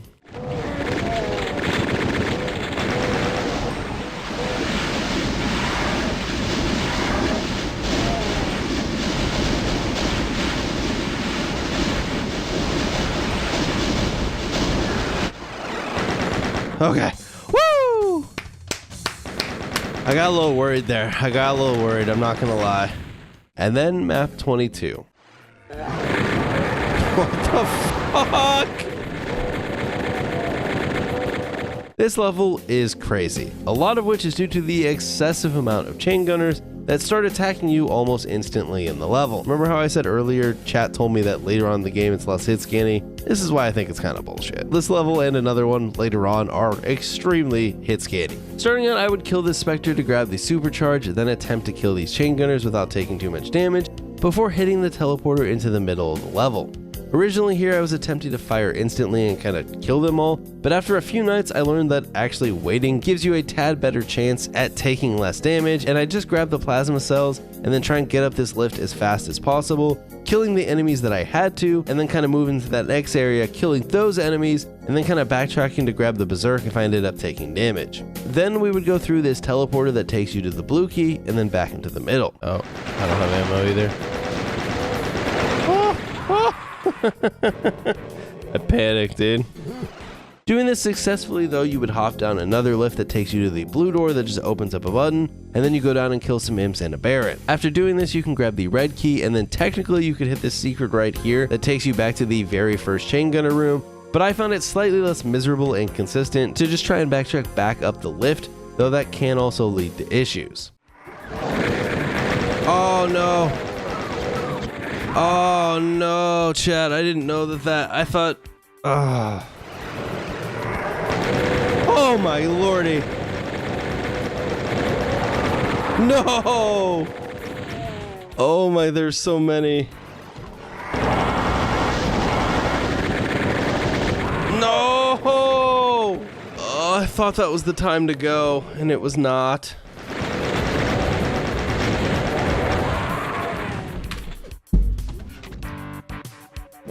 Here, honestly, you just pray as you attempt to clear a Revenant and some chain gunners before going up that final lift, killing some more chain gunners.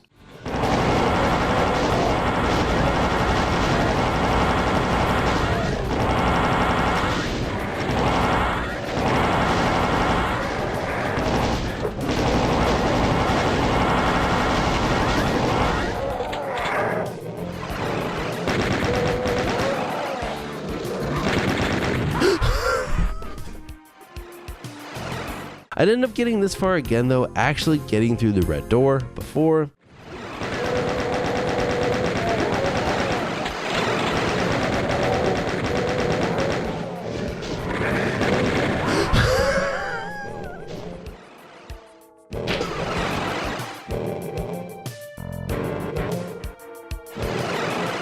But finally, after almost 5 nights and nearly 500 deaths,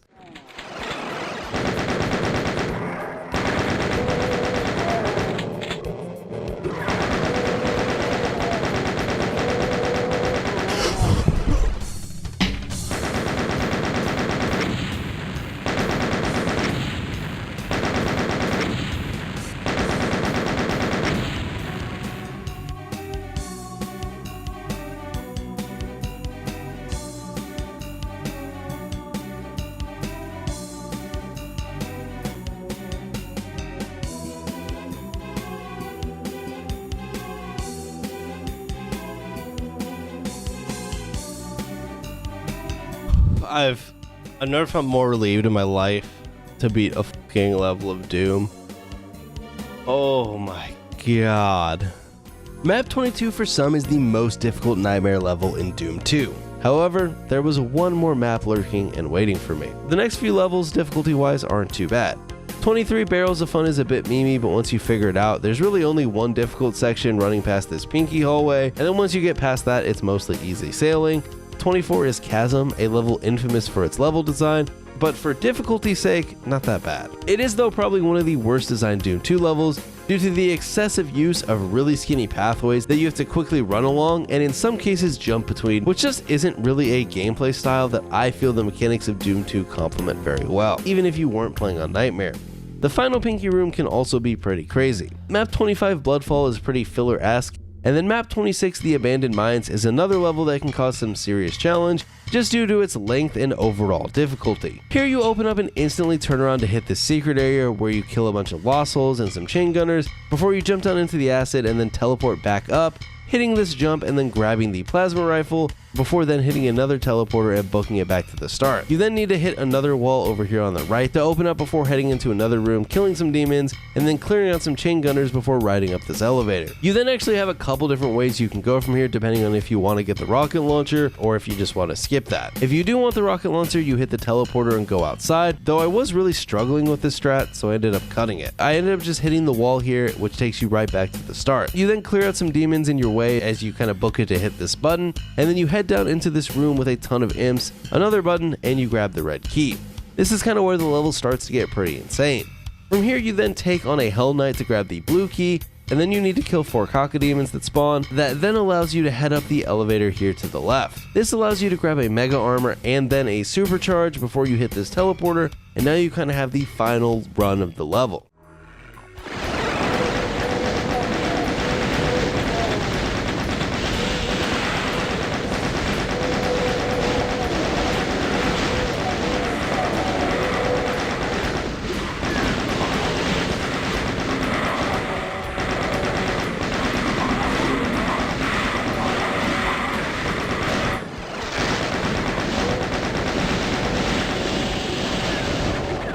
Let's fucking go, baby! Woo! No, this was 26. But it's done now. Only took about 140 deaths in about 3 nights. But it would reward us as the next 2 levels are an absolute breeze before finally making it to map 29, Living End. I've never hated a level as much as I grew to hate this beast. This level is basically the longest level in the game, and on top of that, almost every single part of it is deadly. Meaning I'd spend many nights slowly learning each section, trying to piece it all together into one big run. Figuring out a route was our first step, but here's kind of what I eventually settled on after many nights of tinkering and consulting a bunch of different runs on YouTube. First step, grabbing the chain gun here, and then using it to hop down and take out these first enemies. I would then hit this button to raise the platform, fight through them, grab the berserk, and then run to this specific teleporter. We would then grab the backpack, jump back down, shoot this Cacodemon to stun it, and then run forward to the next teleporter to this hallway of chain gunners. Here I never really found a super consistent way to fight them, so I would just spam shoot them, and then collect the plasma gun at the end. From there you come back and go through the teleporter and then have to clear out this room of pain elementals and Cacodemons. That was probably one of the first roadblocks in our run, as I died here a ton. After clearing them out, you hit this button here on the wall, and then you run across the ledge to the teleporter, kill the imp above, and then weaken the Hell Knight, though I would often accidentally kill him, which just makes it harder because he can respawn sooner. But then after that you would need to run up the stairs without falling, clear out these demons, and then jump around this little wall. And here's where roadblock number 2 came in. Here you actually get to grab a supercharge, but after hitting this button, 6 Cacodemons come out and ambush you, on top of sometimes getting a floater from below. Luckily though, you can kind of use the button as a wall to hide from 3 of them while you kill the other 3, and then after I killed those first 3, I would actually jump down onto the rising platforms below to kill the next 3 with a little bit more room. After doing this and riding the platform all the way up, you then enter an area that's not too bad, and eventually make your way through it, killing the Mancubus at the end and hitting the final button. You then trek back and this time head to the next area, the Archvile room. This is kind of roadblock number 3. Here you would need to kill all these shotgunners and imps, hit this button, and then make your way up and kill the Archvile, hitting the button behind it, grabbing the berserk if I wasn't at full HP, and then hitting the final button in the area, and then yay, roadblock 4. Going left, you head to this little area with a teleport that instantly teleports you into a devastating fight. How do I open this door? How do I open this door?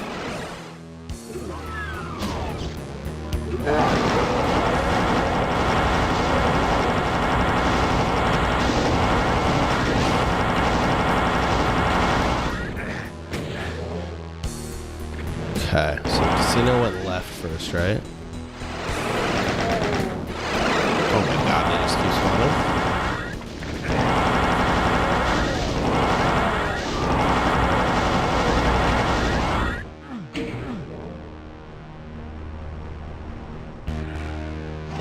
No! Oh! Here you need to properly strafe the revenants while killing all of the hit scanners and the revenants, and then take out some of the further shotgun dudes. You then can kill this Hell Knight above, or at least weaken him a good bit, before hopping down to this Mancubus, killing him, hitting the button, and then going up the lift. And from here, it kind of just depends on the luck of the run. Sometimes you have to fight some Cacodemons if they come up, or sometimes you can just jump straight back down. But once you do, you need to do each of these 3 routes. The order that I decided to go with was middle first, making sure to dodge the Revenant missile, grabbing the plasma cells, then come back, go up the lift, doing the left path, hitting the button on the wall after killing the Pain Elemental and grabbing the med kit, and then now you can do the right path, which is usually blocked by some respawning Cacodemons and other fun foes, along with the 2 Barons at the end that also sometimes block the path.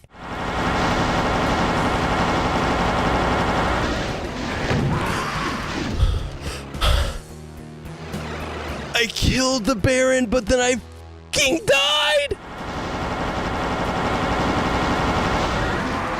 I panicked. Oh, I panicked after I f***ed it up. Oh my god, that should have been the run. Depending on their positioning, you either need to kill the first one, or you can sometimes just strafe around them, grabbing the items if you can, and then hitting the final teleport. And now, major roadblock number 5.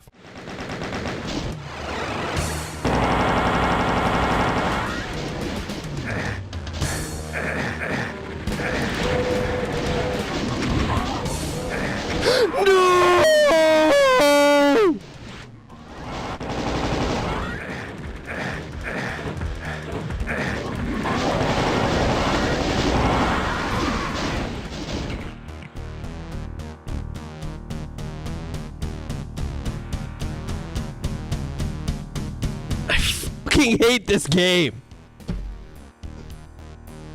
Why were there 2 fucking Cacodemons on the path?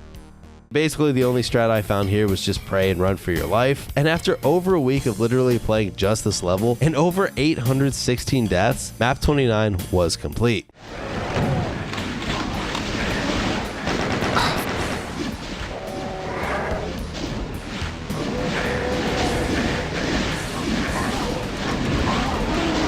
With 1 HP! Oh my god! Oh! We had 1 HP! Oh! Holy shit! Oh my god, of all the runs, that was such a bad run too, honestly. Like, there were so many things that went wrong in that run. Oh my god. I will never play that level again in my life. I will never play that level again. I will never look at that level again. Oh my gosh, dude.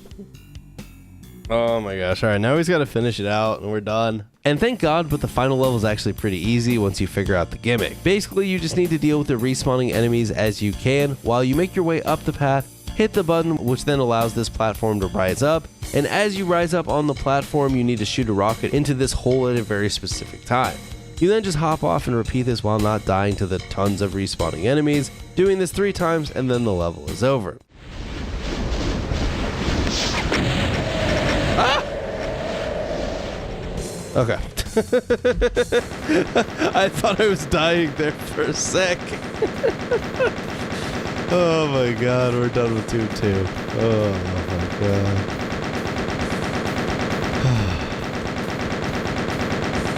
Look at the kill number. Just goes up and up and up. And I must say, the satisfaction of beating Doom 2 Nightmare is probably unmatched in my time of gaming. It's easily the hardest game that I've ever completed, Over 2 months of Doom 2 and 3,084 deaths. This thing was an absolute beast. Here's the finalized version of the chart. As you can see, maps 29, 22, and then surprisingly 4 were the maps that I actually died most on, though difficulty wise I would probably put 9 or 12, or maybe even 26 above 4 in difficulty. I think I just struggled so much on 4 because it was really early on, and also the deaths piled up really quickly because you just died like right out of the gate on that level. But then again, I'm not going to play the game again on Nightmare to really figure out which one was the hardest. With Doom 2 complete, it would now be time to move on to the slightly less familiar 1997 title, Doom 64. Now, Doom 64 doesn't actually have a Nightmare difficulty, so instead I would be going into the Watch Me Die difficulty blind, and of course, we would be doing that without quick saves. So dive 15 minutes into a level, back to the start with nothing but a pistol. But obviously the big difference between this and Doom 1 and 2 is the lack of that Nightmare difficulty, instead replacing it with Watch Me Die, which luckily for me today doesn't include respawning enemies, or fast enemies and projectiles. So, shall we hop in? Now before we do, a little history on Doom 64, because honestly, it's kinda interesting. Doom 64 originated as the Doom port to the Nintendo 64. But unlike ports to the other consoles, Doom 64 is a totally unique game developed by Midway Studios San Diego that sports new graphics, sound effects, and even a couple new enemies and a new gun. The game also has some pretty sick skyboxes, giving it a very cool atmosphere as you play. I really enjoyed Doom 64. Its more survival vibe gives it a totally unique feeling to Doom 1 and 2, and that combined with its much longer levels leads to some very intense moments as you try and scavenge just enough ammo to complete a level that can take almost 20 minutes at times. It sort of feels like a cool middle ground between the more horror-themed Doom 3 and the classic Doom 1 and 2, though the gameplay does obviously feel closer to 1 and 2 than 3. Now, a true Doomer would probably tackle this on an OG N64, but I went with the much more recent Night Dive remaster, bringing Doom 64 to a variety of platforms including Xbox, which means we get some fun achievements on the way, including most notably these two. Mother May I for completing the main campaign, and then Walk the Path for finishing the Lost levels. And while these achievements don't have a difficulty requirement, we're of course doing them on Watch Me Die. You do get an achievement though for completing Escape Artist on Watch Me Die. Honestly, Doom 64 has like an odd choice of achievements, if I'm being totally honest. It is now time for us to get slaying. Demon Slaying. Map 1 staging area serves as a nice introduction to Doom 64, bringing back the classic pistol and the shotgun, allowing me to experience both the new graphics and the sound effects. The level itself is pretty easy, and after a bit of exploring and getting lost more times than I'd like to admit, the first level was completed. One of the biggest changes going to this after tackling Doom 1 and 2 is just how much slower you can play these levels. No respawning enemies allows me to really take my time and explore, and just figure out the levels and puzzles on my own, versus Nightmare in the OG 2 games, where everything was just a race to the end. Map 2 would really start to show off the new way Doom 64 designs levels, bringing us the chain gun for the first time in the game. It's also where I realized how strong chainsawing Pinkies is. You might be confused how I got all the way to Doom 64 without realizing it, but you have to understand in Doom 1 and 2 when I played, with that fast effect, you could die trying to chainsaw a Pinky. It also includes some extremely dark hallways, which were apparently even more dark if you play them on an OG 64. After playing Peekaboo for a bit with the blue key and getting my head crushed, it's worth noting that Doom 64 absolutely loves its traps, whether it's to trigger enemy spawns, buttons that instantly do damage to you, or basically just anything the game can do to try and ruin your day. Map 2 also introduces the Spectres for the first time into the game, and then it was time to move to Map 3, which introduces the Super Shotgun into the game, along with the new Nightmare Imp, which is an imp that shoots purple balls instead of fire. It also introduces the Cacodemons, which look hilarious in Doom 64. What is that? Oh, is that a pain elemental, or is that a Cacodemon? That's shooting Lost Souls at me, so I'm assuming that's what the pain elementals in this look like, or the Cacodemons look like. Oh yeah, that's definitely a Cacodemon. Dude, they look so weird. They look so weird. They're kind of cute.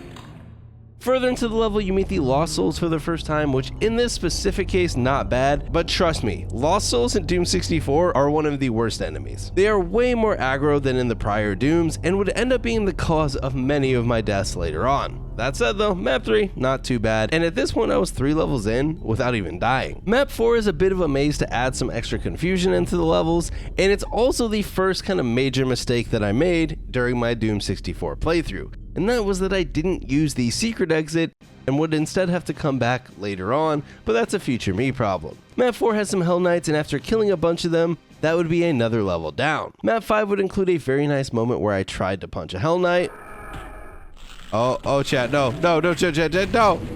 Not like this. I thought with Berserk I could punch him. Okay, we lived.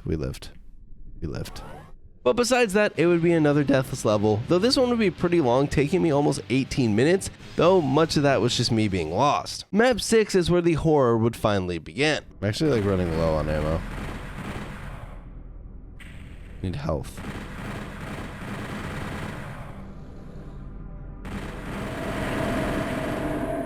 Oh no!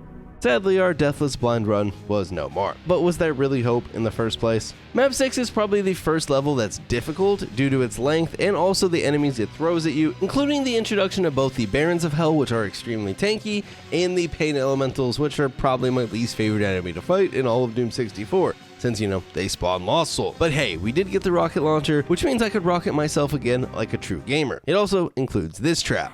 No.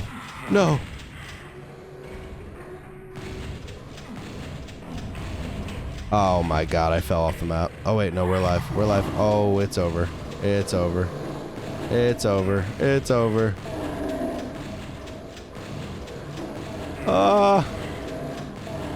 need that mount pack. Yes, we got it. No, it's not shooting. No! See what I mean about Doom 64? The devs of this game really wanted you to suffer on your first time through levels. Getting back to this trap, the key to do it is just run across as the one you were on raises up, but I hadn't quite figured that out yet, and back into the Spectre pit I'd go, but this time with the Super Shotgun it's not too bad, just really dark. The Super Shotgun one-shots Pinkies and Spectres, which is very convenient. After fighting my way through the pit of death, I'd hit some little baby stairs in the wall, and up we go. Eventually I'd make it to the end, but this is where the classic ammo problem would rear its head. Alright, we need ammo so bad. I think we have like 2 rockets. Well, we're chat. Wait, maybe if I can bait them out, I can grab the shotgun ammo. Alright, here goes. Ah! Oh my god, it only gave me 4 fucking bullets. That's so stupid. Awesome. Now I'm out of ammo. Well, I guess we lose after all this. We've come so far, and yet so far. You guys.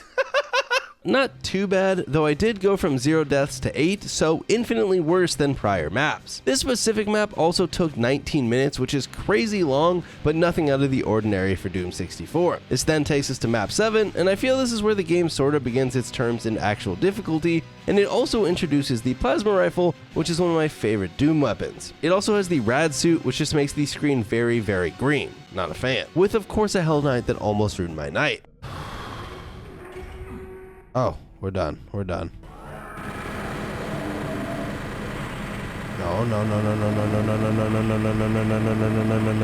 Oh my god, look at my health, chat. Look at my health.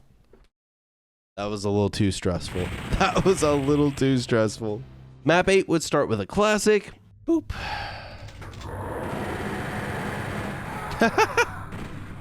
Perfect.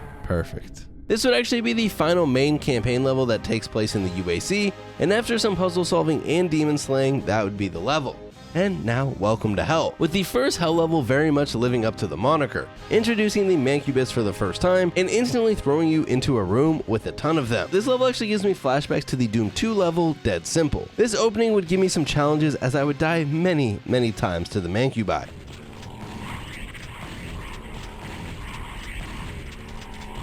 Oh my god. Oh wait, I got the super shotgun? Where the f was that? No! Where was that? Eventually though, I'd kind of figure it out, and similar again to Dead Simple, this would then take you to a sort of phase 2, this time with a ton of Hell Knights, Cacodemons, and then even Pain Elementals and Arrow Traps. The f oh my god, Pain Elementals. What the f? Ow! What's hitting me? I don't think we're supposed to be out here. No! Oh my god, it just spawns a bunch of barons? Jesus. Oh, see, that's the Pain Elemental. Oh my god, it shit on me.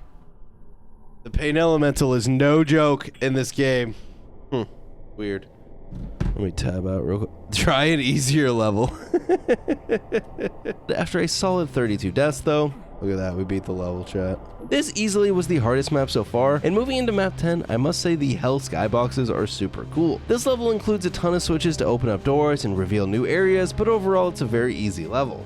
Map 11 continues the trend of having 6 skyboxes and would close out with a nice grouping of barons for good measure. And map 12 would be another that I'd miss the secret exit on and have to come back later, but it's a pretty interesting level with a multi-level keep that you have to work your way through as you open up different areas and eventually open this red door. Opening it up, you then get to kill some more barons, and then... What's that in the middle? Maybe that's what I need. What is this? Oh. Oh! Oh! It's like a lake. What is this?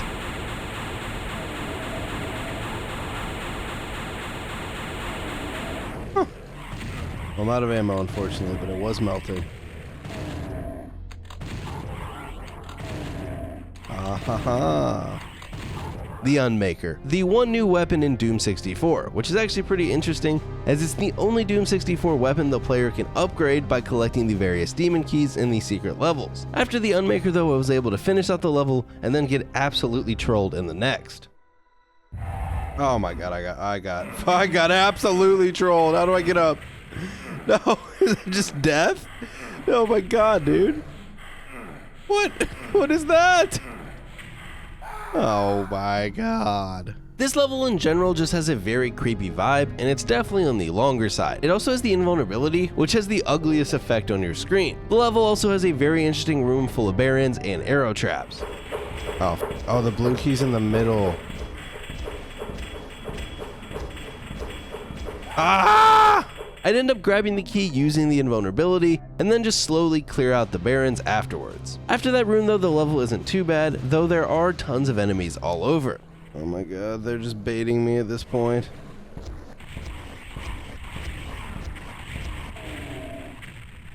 Get me the f out of here.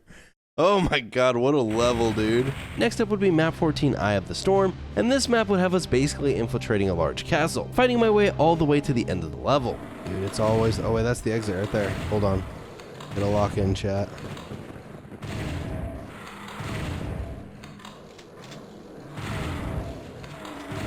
I hear enemies like everywhere and I'm so scared right now. No, no, no, no, no, no, no, no. Why isn't it leaving?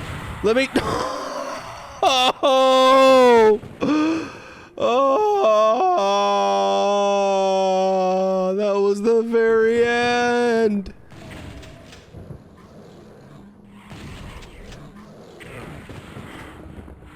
No! But third time was a charm here.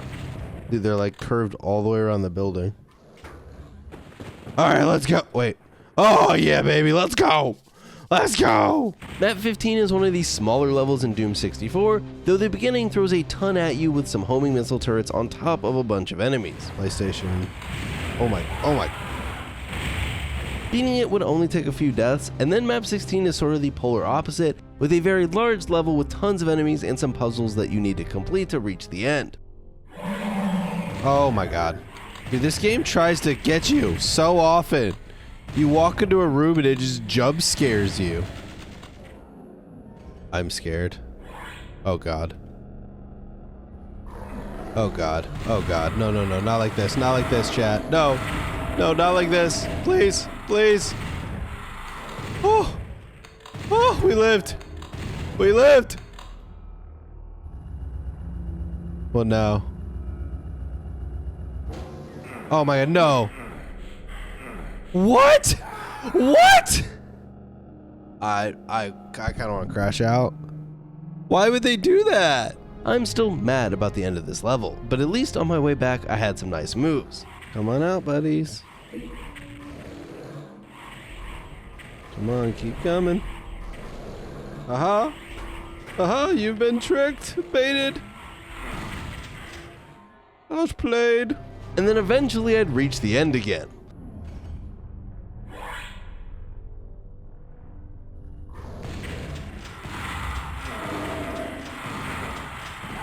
I don't want to do it again, chat. Legit, this was the most tilting part about Doom 64, dying at the end of a level and then having to redo the whole thing. I would though make it back to the end that night before finding the comfort of my bed.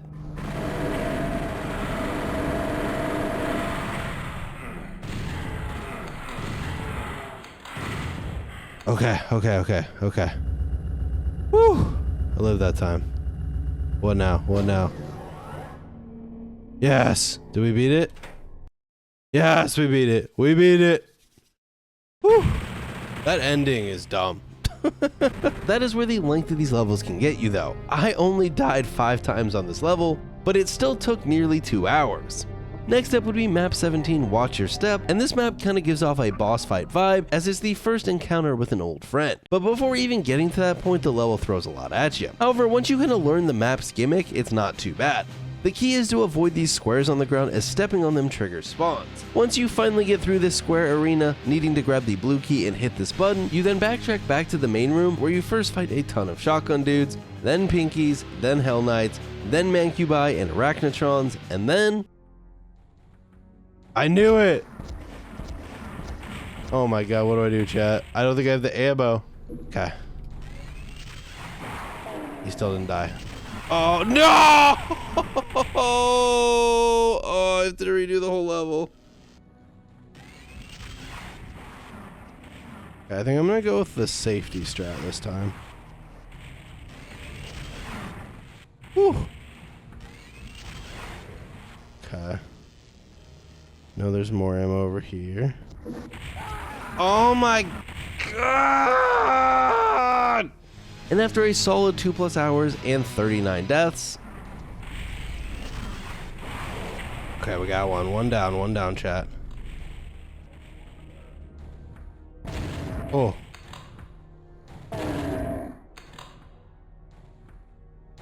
Yes! Okay. Oh. Where's the... It says exit over here. Oh, we're done. We're done. Whew. Okay. Man, that one was rough. That one was rough. What if I would have died there at the end? I would have cried. Making this probably the hardest level so far. However, there's still plenty of Doom left to come. The next level would include the final secret level that I'd again conveniently miss. And this level has all sorts of traps, some arrows that shoot at you, and then a dark room. Oh god.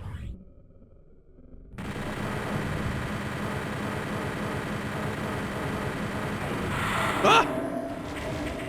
Oh, wait, what, there's multiple up there? Oh, boy. Oh god, chat. It's over. It's over! Besides that room, though, and the level just being a bit long, it's not too bad, until...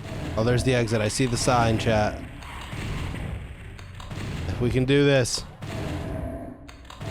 I can taste victory. Oh, no!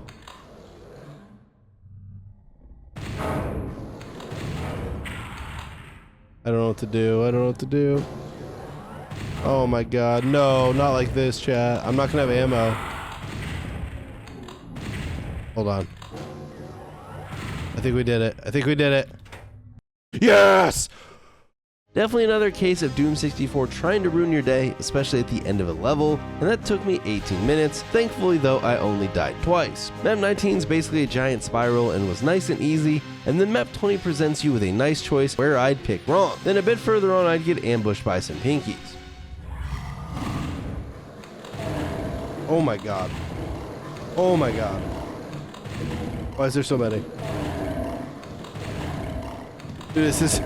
Oh my god, there's so many. Go away. Nice doggies. Guys, I've always been pro dog, okay? I hate cats. Alright. Another level that's not too bad at all. 2 levels in a row without dying. You could say I'm him. Map 21 is a bit of a funky level, and I spent more time in this one lost than anything else. Dude, I don't have the ammo for this.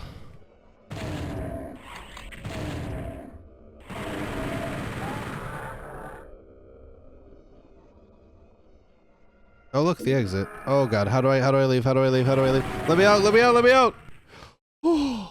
That could have been terrible.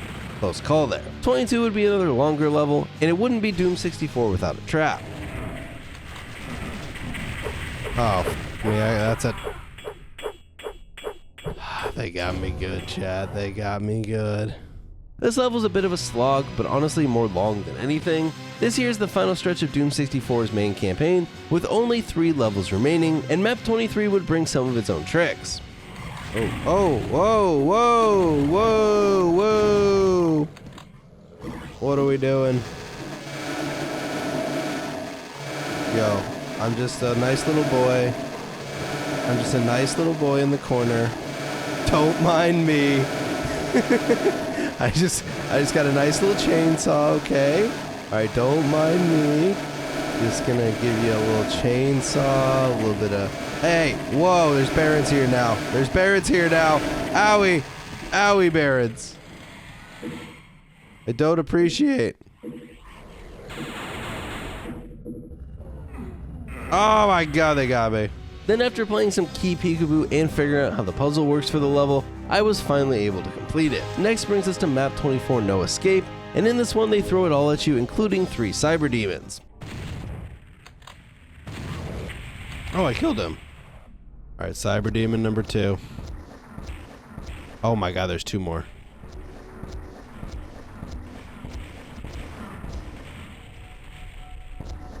Oh god. Alright, 1 down, 1 down, 1 to go.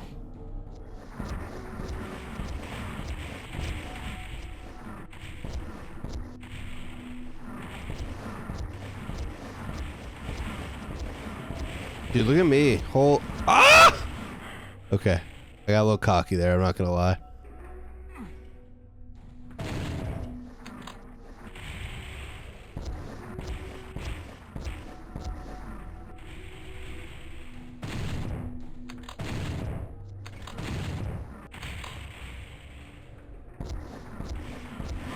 Alright, we got him, dude. Oh, the level just literally ends? Alright. Alright. I got an achievement, Escape Artist. This brings us to the final level, which is funnily map 28 instead of 25. More to come on that later. This level has you activate these portals and fight a ton of demons, and then once you do, you get to meet the Mother Demon. Is that the final boss up there? Oh, what's he do? Oh. What the fudge? Ah! What? Oh my god, what is this? Bro, leave me alone. Just rocketed myself. Oh my god, he got me, dude. She has multiple attacks, homing rockets, and then the fire attack, which shoots you up into the air. She's also a whole heck of a lot easier if you did the secret levels and picked up the demon keys, which I did not.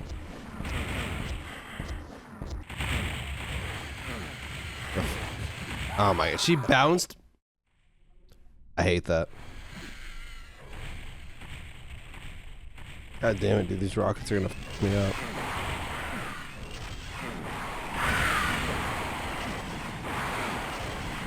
Dude, I tried to pick up the fucking thing like 6 times. There we go, got it. Okay.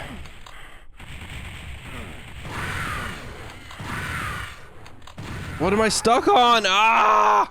She surprisingly, though, only took me 5 attempts.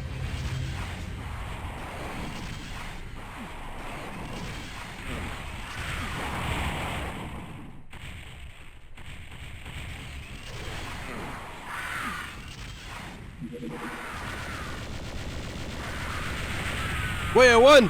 Oh, I beat it! Ah, I just can't die to these rockets! Leave me alone! Oh my god, we beat it. Let's go, baby! Let's go! I'm not gonna lie, I thought I might die to those rockets. I thought I might die. This completes the main campaign of Doom 64 on Watch Me Die, no quick saves, with a nice 138 deaths. Not all that terrible. From here you could finish out the game in a variety of orders. There's the secret levels I missed, the fun levels, or the lost levels, and I would decide to do those next. These are 6 levels that are exclusive to the re-release of Doom 64, adding some more content to it, and if there's one thing they all have in common, it's that they all feel very long. That said, map 34 Plant Ops isn't bad, only taking 11 minutes. From there though, it gets a bit harder with a section in map 35, where you would need to pick between a supercharge and the plasma rifle. I choose the plasma and then go die to some arachnotrons. Oh, I didn't think it was gonna go through the fence. Eventually, after getting all 3 keys, I have 2 bullets. Oh boy. What do I do, chat? What do I do? It's so over. I have 2 HP and a rocket.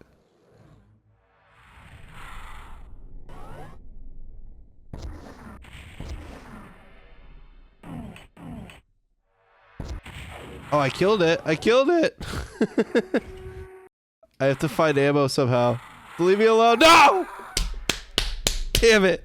And after about 8 deaths, I'd finish up the level, taking 15 minutes to complete. Map 36 Cold Ground would take me 5 attempts, with really the only notable thing I remember being these annoying arachnotrons in these towers, and then the ambush of enemies when you grab the red key, but luckily you can just use this invulnerability, making it not too hard. After completing that section, I'd close out the level and move to map 37, and in case you couldn't guess it, 37 is once again a long level. Here I'd free the demons in the best Doom Guy way. I don't know why I'm killing all these guys, because I don't know if I need to. It's kind of like for the love of the game, you know? Teach them who's boss. Like, they're stuck in little cages and I'm not. So I kill them to free them of their cage-like inhibitors. Alright, this is not the end. Then I'd clutch up this trap. Maybe it's him? Oh, hello. Whoop! No, no! Oh god. Oh god, I'm stuck in the corner. Oh! Oh! I think I found the perfect little spot. Let me out of here. Let me out of here. Oh my god, we lived. We lived. We lived.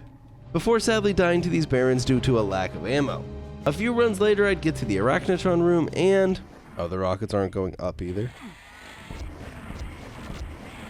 Oh my god, that was almost the death of me. Oh. I hate how...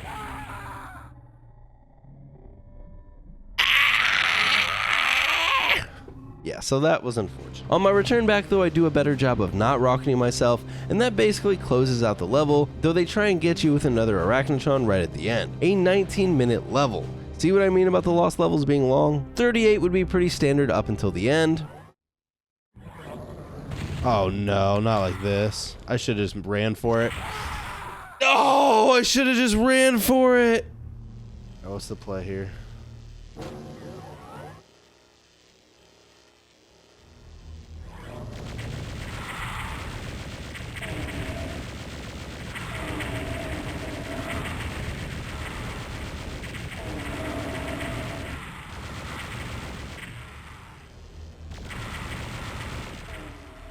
I only have 3 bullets left. Oh, it's over, chat. This sucks. I'm stuck. I'm stuck. Oh. Man.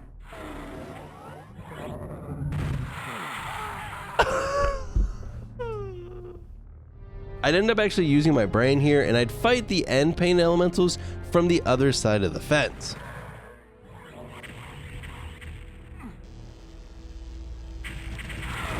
Oh, they spawn through the wall. Okay.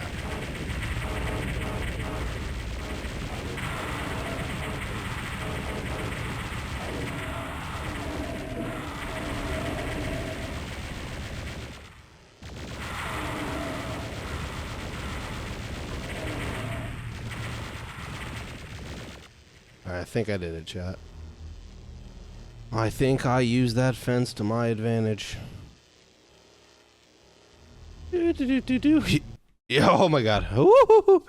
I don't know, for like a slight second, there's always a delay at the end of 64 when you hit the exit. I got a little worried. Now all that was left was the final level in the Lost Levels, which, similar to the end of the main game, pits us against the Mother Demon. However, unlike the main campaign, this time you can go around and collect the demon keys before initiating the final boss, which upon doing... Oh, it's her. How do I get over there to fight him? Am I hitting her?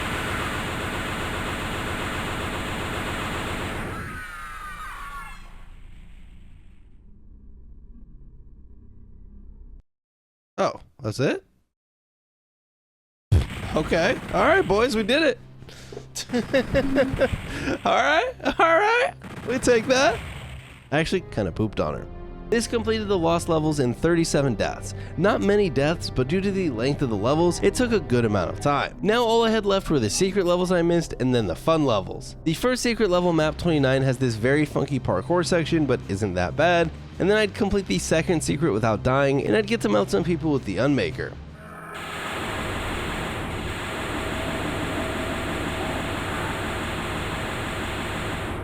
Eat my Unmaker.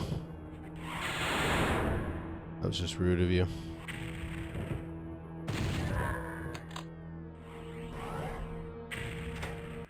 Oh, we win?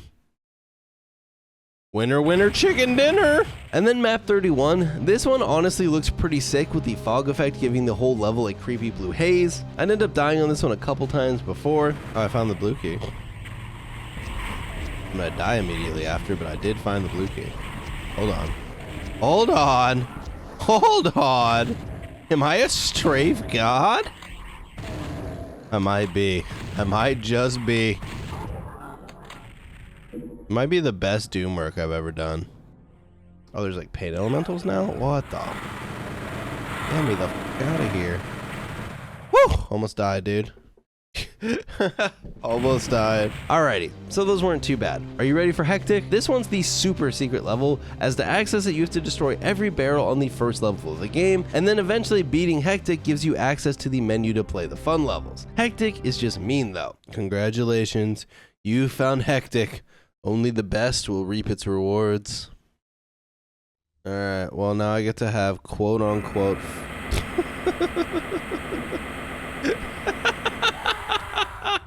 So basically Hectic has 3 rooms you need to complete.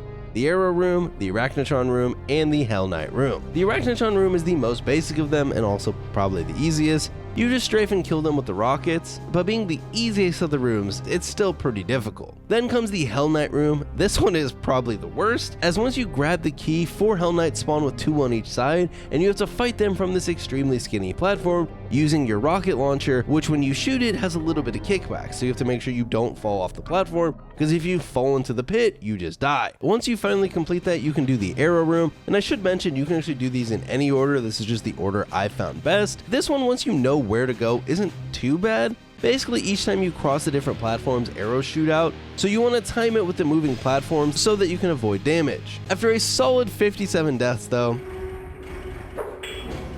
holy shit, I think I did it, chat. I think I did it. Where's the door? Here it is. There better not be any more surprises. Oh, baby! Oh, that feels nice. Yeah, take that, Hectic. Now luckily the fun levels, while fun is debatable, aren't too hard. Cat and Mouse has a Cyber Demon which can teleport around. Hardcore has you fight a ton of Mancubi, then Arachnotrons, and then finish it off with a Cyber Demon. Playground is a funky one where you start fighting the Arachnotrons on towers, then once you kill them you fight a Cyber Demon and then some Mancubi, and lastly Panic. This one has a square-like arena with some pillars in the middle. On the outside are auto turrets that shoot homing rockets at you, so you basically have to avoid those while clearing out all the Arachnotrons and then 2 Cyber Demons. Like, can you not eat 7 bajillion rockets?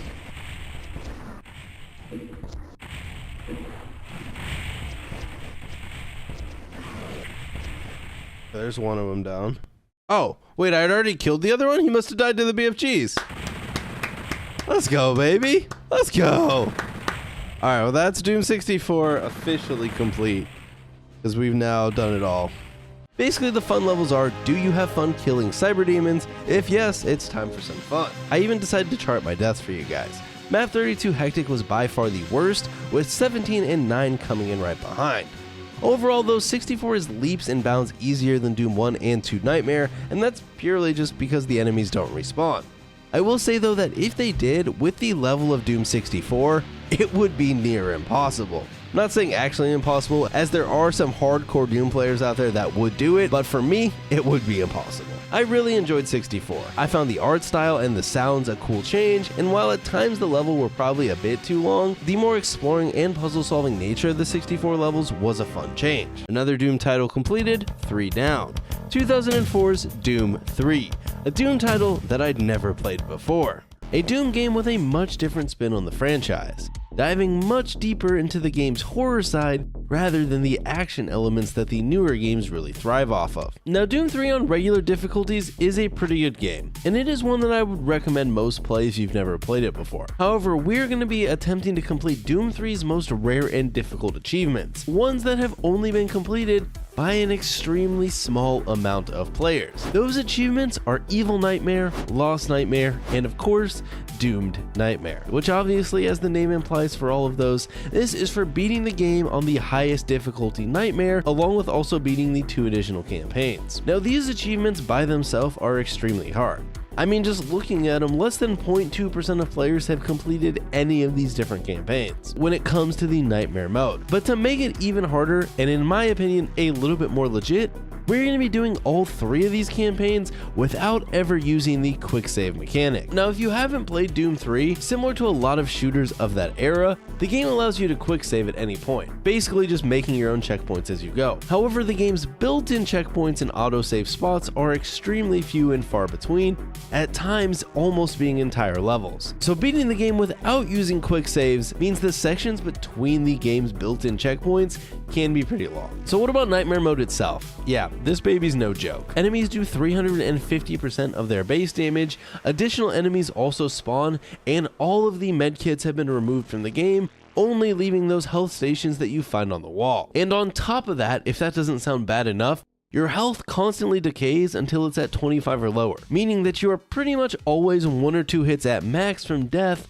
for a majority of the game. Combining this with the lack of quick saves forces you to play entire sections near perfectly, something I will admit I struggled with greatly. Now, Doom 3 does attempt to give the player some form of a fighting chance. You know, the developers over at id didn't completely hate us. And that's that on Nightmare mode, you actually get to start the game with the Soul Cube, which is something that you usually don't unlock until like 3/4 of the way through. But even with that, Nightmare is, well, a total nightmare. So let us begin my descent into total madness. Doom 3 opens up with the first level, Mars City, giving some very heavy Half-Life vibes. And it also serves as the game's tutorial with some exposition into what's going on with the story. The first level doesn't pose any combat, but it does allow you to just walk around and talk to the various NPCs, and if you're directionally challenged like me, you can just get lost. Our first task though is to head to the Marine Command and meet up with Sergeant Kelly. But of course, on the way there, we gotta admire that great Mars scenery.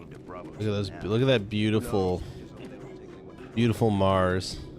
On the way there, you really start to get a feeling that something is going on. Once you get there, Kelly informs you that another scientist has gone missing, and it is your task to try and locate them. This pretty much ends the first level and takes us into the first quote-unquote real level of Doom 3, Mars City Underground. The start of this level has you acquiring your first combat gear in the game, getting equipped with a pistol and some armor, which after spending 30+ hours playing Doom 3, I'm still convinced it does absolutely nothing. On the way to find the scientist, you find this NPC that really makes you weary. Hey, you're looking for the scientist, right? I'm not sure you want to find him. You see, never mind. And before we get too deep into this, can we just take a quick moment to laugh at how weird the default keybinds are for Doom 3? Once arriving at the communications facility, the game begins to really ramp up, and we locate the scientist, who is trying to warn people about what's going on, and then the invasion begins. Almost immediately, he gets turned into a zombie, and things begin to speed up, but not too quickly, as the level does start out pretty slow, with just some various slow zombies appearing that you can kill pretty easily with your pistol. But as we cross this bridge, there's a shoulder light? Oh god, hello. Alright, this is gonna be a long game, chat. So first death out of the way, I already was beginning to realize that the lack of quick saves was going to mean a lot of redoing the same sections. Following this section, you continue on, getting the shotgun, and then... Oh, hey, we get... Oh god! Ah! No! Bro, dude, they kill you in one shot. This is where I realized two things. One, I started the game with the Soul Cube on Nightmare, which I didn't actually realize at first. And two, how important it was going to be to complete this game, as it basically becomes your lifeline throughout the entire main campaign, and the Lost Mission campaign. That is because the Soul Cube can kill pretty much anything besides bosses with a single use, and on top of that, it also steals health while doing this, so you can use it to boost your health up back a bit, and if you kill enough enemies quick enough, you can charge it back up, and rinse and repeat as you make your way through the level. Now, as we would continue though, we would shotgun some more enemies with the world's most inconsistent shotgun. I've heard a lot of memes about the Doom 3 shotgun, but I didn't really realize how frustrating this thing was until we played this on Nightmare. Now, Doom's 3 shotgun has two personalities. One where it just one-shots anything, and two where it decides to be a water gun that does no damage. Well, here we get a cutscene introducing the imps, and then I shotgun him down, crawl around a bit, kill some more imps and zombies, and after a slow and very scared push, we would experience the first example of Doom 3's shotgun deciding it wants to be a water gun. Oh! Oh my god, I missed. I fucking suck. And you know what that means, all the way back to the beginning. After a long grind back and continued combat section with some very close calls, I would eventually unlock the security checkpoint, almost die to a shotgun dude, and finally head back to Mars City, but not before almost crapping myself. Oh my god, I'm at 22. Okay, I think this is a checkpoint. Oh, Alright, we did it. We did it. We got our first checkpoint, chat. The next level would have us continuing back to the Marine Command, which starting out isn't too bad, until I ran into a hallway that had 3 Z-Sec enemies in front of me. The Xbox version has less levels? Maybe the OG Xbox version, but this is just... Oh, I'm dead. Hold on. Oh, there's a guy that spawns behind you! Oh my gosh. Brother. This is another one of the very fun parts of Nightmare, or just Doom 3 in general, as pretty much all of the enemies in this game are set spawns. And these are triggered by you doing certain actions, or by walking up to a certain point in a level, triggering those spawns. And Doom 3 loves to spawn enemies behind you, like way more than any game should. When I got back to this section though, I was ready and prepared for the spawn. Or, you know, so I thought. Okay, where's this guy that spawns behind me? Dude, I know for a fact I got shot from behind last time, but from where? Found him. Ah!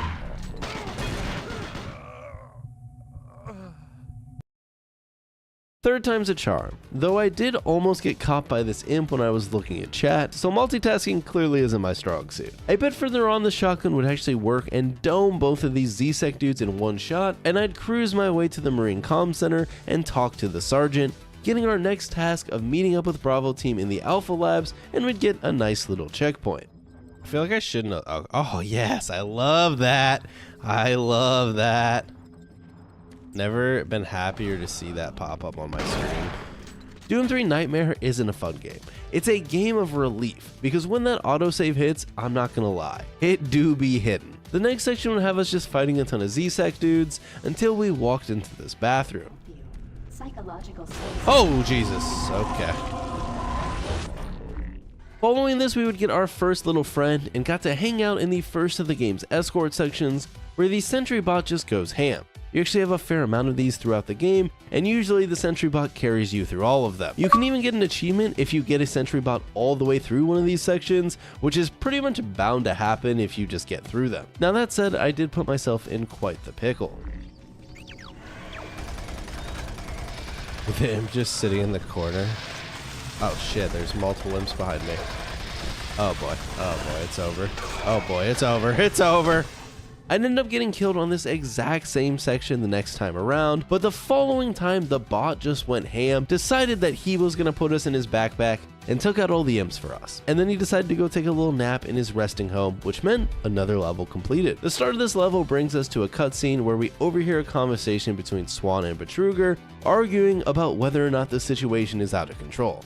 And I don't know, you guys tell me, but I think if the demons were invading, that the situation is in fact out of control. Well anyways, we would find this Marine on the floor dying, and do absolutely nothing to help him, and then I would actually get another autosave before walking into a room and shotgunning an imp. Moving forward, I had managed to get killed by Z-Sec a few times, eventually hitting another security override, and being introduced to a new enemy type, the Pinky, which luckily was pretty easy to dispatch with just a few shotgun blasts. I would encounter another one of those a couple rooms later, and after dispatching of him again, we would get another checkpoint. Following this, the level would be pretty straightforward with just a bunch of imps and various Z-Sec to mow down until we would make our way to Alpha Labs. Another level down with only 25 deaths so far. Honestly, not too shabby. Now this level would open up pretty slowly with just some of those regular zombies to mow down.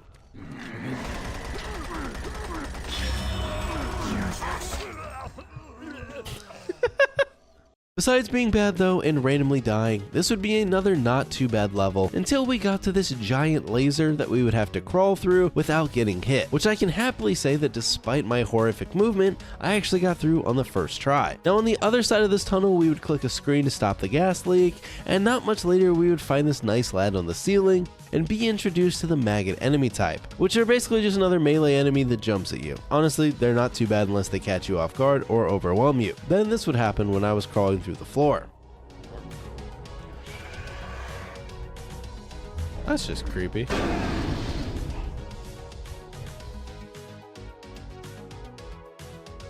Why did I think that would work? Why am I stupid? This would send me all the way back to the start of the level, but upon making it back many minutes later, I made sure not to blow myself up this time and shotgun some enemies for another checkpoint. So just to be clear, I literally blew myself up seconds before the checkpoint, and dying right before the checkpoint is way more common than I'd like it to be. The next section will give us a nice little spooky scene. Oh, no thank you. I decline. I decline. Oh yeah, you just eat that? Yeah, whatever. Alright, gotcha. And then let us pop some more imps before continuing on our jolly way through Alpha Labs. A very happy place that doesn't look totally the same the whole way through. This eventually leads us up a ladder and we run into a surviving scientist, and then we have to hop into the Hydrocon, which is actually a very interesting room to fight in, as if any of your bullets get misplaced, will send the entire room into flames. Now I actually surprised myself here and managed to get past this on the first try without even blowing myself up. Oh, okay, you can shoot, you just can't, you gotta be careful.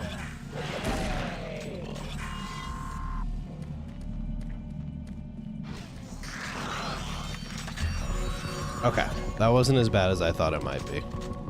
And after a few more rooms with a variety of mixed enemies and a very close call right at the very end with some maggots, I would access the elevator and head to the next level. Well, this opens up with some bodies just floating around to spook you, and after a collection of different combat rooms, you enter into the security area where you can toggle between different cameras and even look at the back of your head if you wish. This whole level is pretty uneventful until we meet up with this scientist who's holding a lantern, and he escorts you through the next section, which is this dark labyrinth. Now the difficulty of this section is pretty much dependent on what version of Doom 3 you decide to launch up. If you launch up the OG version of Doom 3, it's going to be a lot more difficult, because in that game you don't have the shoulder light and instead have to decide between holding out a gun or holding out a flashlight. So if you were doing it on that version, if you were holding out a gun, your only light would be this scientist. However, on the BFG version, we have the shoulder flashlight, so it makes the whole section a lot easier. After going through it, you then just go up a ladder and get the next checkpoint. Going up. Oh, we gotta save. Oh, he died. Oh, he died and then I died to fall damage.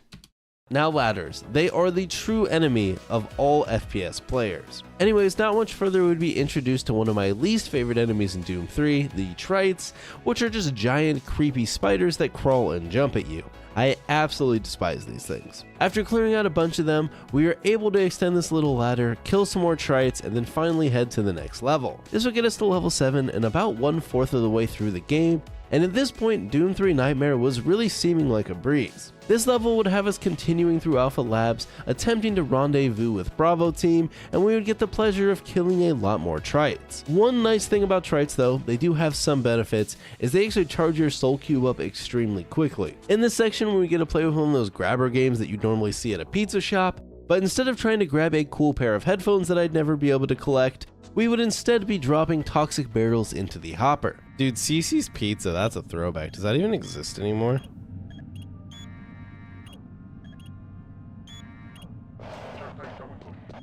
Ah! Since when do they push you while you're doing this stupid section? Now this is another one of those kind of BS sections of Doom, and while we were doing that guy ambushed me, but luckily my cat-like reflexes would keep us alive. That or total luck, you know, take your pick. After removing all the toxic barrels, you can then proceed into the next room and raise the cargo platform, bringing up some more enemies to dispatch. Following this, you pick up a maintenance key off the ground, and then you kill some more Z-Sec dudes, and then using the key brings us to the next checkpoint. The next section of this level would be kind of one of the first difficult sections that I'd run into, as I was running super low on ammo and had to take out a variety of different enemies before the next save. Yeah, I mean, I'm pumped for it regardless. Like, I liked Eternal. It's not like I didn't. What's up? No! I would also get slammed into the dirt by Trites multiple times, reinforcing my hatred of them, but I'd also just die to my own incompetence.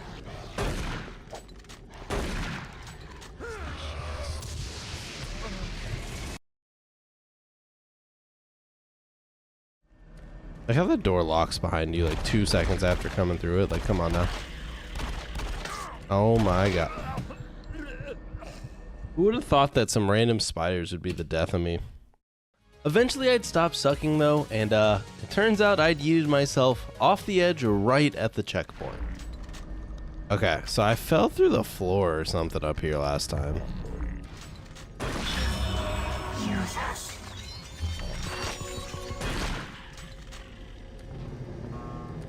Did I just fall off the edge? I'm actually like pseudo confused what I died from last time. Oh, the checkpoint was right there?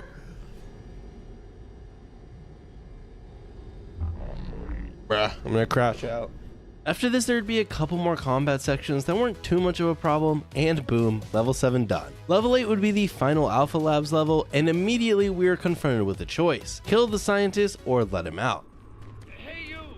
Can you help me? I'm trapped in here. Release the door locks and get me out. Alright, chat, kill him or let him out. Hey you! Can you help me? I'm trapped in here. Thank you. Follow me. They took my baby. Okay, well this is creepy. Hello? No thank you. Don't like crying things in my video games. Still have no clue what this was related to, but following this you get to choose between two different paths. I choose to activate the EFR system, and this would allow me to show off my sick movement tech. I missed the jump. Oh my lordy, chat. Is not complete. Oh shit. I'm just bad. Following this, you also get to ride around on a platform for a bit, avoiding some mild obstacles along the way, though after a bunch of that... I'm gonna ban you for that, pal. It's a respectable statement. Oh, shit! Almost got pistoned. Oh, shoot. Oh, no. Oh, no. Oh, no. No, no, no! The checkpoint's so far back! Oh. The second time, though, I made sure to be ready for the Z-Sec. Dude, did you see the way that dude spawned in? Did you guys see that? He slid in like a comic book character. And despite almost dying, I would continue on, seeing Bravo Team enter the following section and then prepare for the game's first boss fight. Or mini boss fight, I guess, though you do get an achievement the first time you kill it. This boss fight would be the Vagary, which is a gross looking half woman, half spider thing that hurls rocks at you or whatever other projectiles are in the arena, and if you get too close, she just smacks you with her front legs. Early attempts at this fight would not go well for me, as I was struggling to figure out how to avoid the various projectiles being hurled at me. I just started. How do we avoid these, like, rocks? The rocks are messing me up, dude. Okay, well, we're dead. Okay. This is problematic. Like, there's these rocks, and he just chucks them at you, and I don't quite understand. I don't get it. They just dome you. God damn it, it's like when he's too close. Ah! No, I think they killed me off the bounce! What?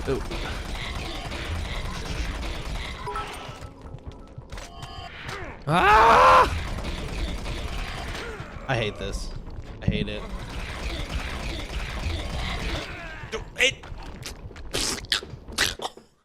Eventually, though, I would figure it out. And by I mean chat helped me out. Using the sound cues, you can actually realize when she's about to hurl death at you, and then most of the projectiles can be avoided by a simple, well-timed crouch. Like, dodge under it? Crouch under it? We can try. Give it a shot. Wait. No. No. Okay. It was working, though.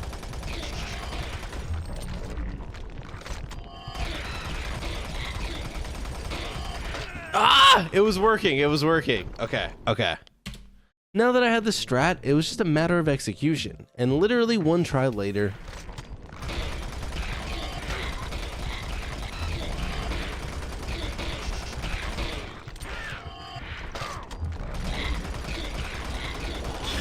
we did it! Let's go! The dodging under, or the crouching under it definitely was successful. This would finish up level 8 and bring us to the N-Pro plant, which opens up with a cutscene of Bravo getting dominated, leaving only 2 survivors. The mission opens up with another Sentry Bot escort section, which I died in because I'm pretty sure my soul cube just didn't work. I hear spawning. Dude, I need to get the soul cube back. Oh, that almost got me. Oh, here we go. Yeah, I'm so pumped for Dark Ages. Oh, what? I don't even know what got me. This was immediately followed by another death. Oh my god, that guy just spawned right on me. Oh wait, that guy.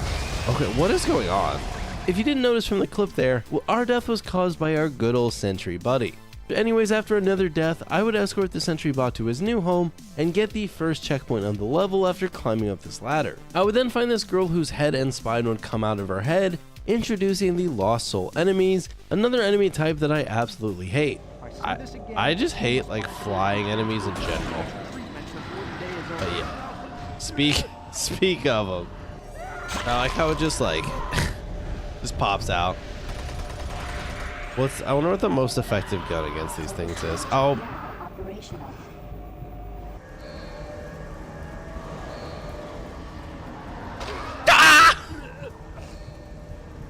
This section of Lost Souls would cause an excessive amount of deaths, but eventually I would get past it, kill some imps, and head down a lift for another checkpoint. This would take us to another screen where we would click to replace Rod 2, and then get another cutscene with Swan and Campbell. We would then meet the Wraith enemy type during this level, which is just a melee enemy that's able to teleport at you, but overall it's pretty easy to deal with because the teleports are really telegraphed. Directly after that, I'd head back up the lift and get another save. From here, you just continue to fight through the N-Pro plant until we would find this wounded Marine. Hey. Over here. Hey, buddy. I don't know how much farther I can go. Here. Take the transmission card. We can't stay here. Isn't safe. We better move.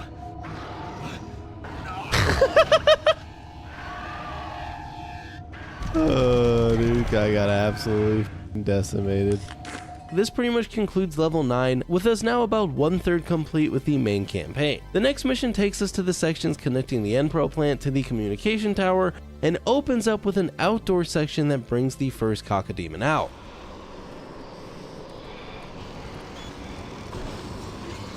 Oh, is it Cacodemons? Cacodemons? How do you say them?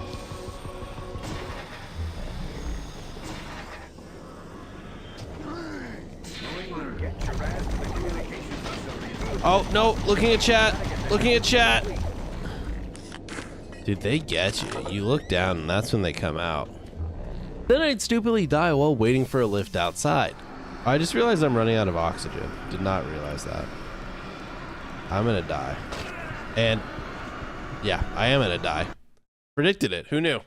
Spiders, a lot. Me, a little. Upon returning to that area, I'd actually shoot the spiders this time and get a checkpoint going up the lift. A little bit further into the level, even killing some more spicy meatballs, I'd meet these nice lads. Well, that's never a good sound. Ah! Oh my god.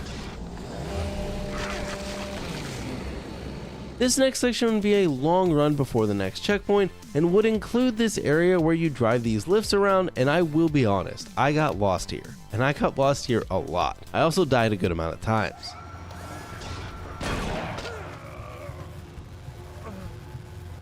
Dude, this thing is like having like an aneurysm. Oh, that's so cool. That's so epic. That was almost devastating. No, no, I hear. Oh no, I just killed myself.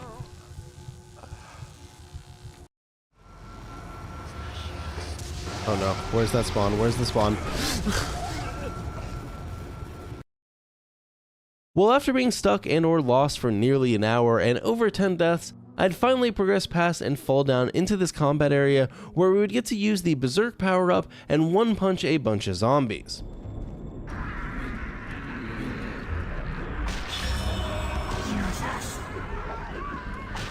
The level is then concluded by another outdoor section with a couple cacodemons to take down, and that would bring us to the communications tower. Okay. Whew. In the tower, we would run into the shield Z-Sec enemies for the first time, but we were able to just shotgun him point blank, and that was enough to make him pop. Once you enter the main communications room, you realize it's been destroyed, so you need to head elsewhere to try and send out the message asking for backup. After another room with some imps and Z-Sec, you head down a lift and get a checkpoint. Oh, nice to save. We love that. Dude, it's crazy how like sometimes the distance between these saves is so long, and then sometimes it's like mega short. Like it's not consistent in the slightest. I would proceed to die to that same imp a few more times, and then after passing him, I'd get mowed down by a Z-Sec machine gun dude. Eventually, I'd head back up a lift and meet this nice imp. No, are you serious? To be honest, I have no clue why this section was causing me so many issues, because the enemy types are really straightforward. But once I finally got back to the lift, I'd kill the imp waiting at the top this time. After slaying some more demons, I would get another sentry escort section, which then opens up a locked door and has us proceed through the engineering unit. I would unfortunately run into some issues though. Maybe not, awesome. Me man. The second time through, me and my turret buddy would do a much better job, with him basically just clearing out the room by himself.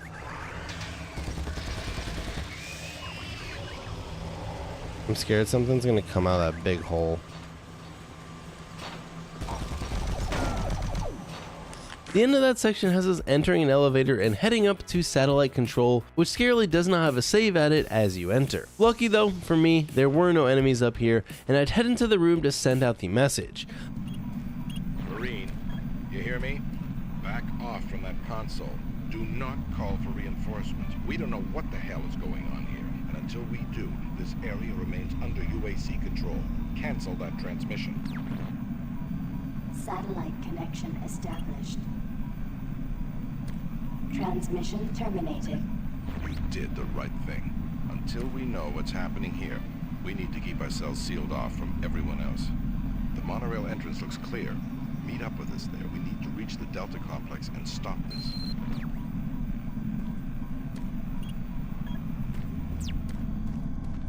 Marine, Yay, you save. have just violated a direct order. Get your ass back to that console and send that transmission. I'd head back to maintenance with the elevator, fumbling around for a bit, and then eventually getting back to the lobby, which has a door for the next level. The next level starts out with Betruger destroying the sky bridge that we are meant to cross to head on over into the monorail, but instead we fall down into this outdoor section with some cacodemons to slay. But hitting the first airlock here is really easy, and then the section gets pretty legit. The first thing I would need to do was kill some pinky demons and some maggots, but as we continue through, we would get our first introduction to the Revenant enemy type. Oh, those are the Revenants, right? Is that the right name?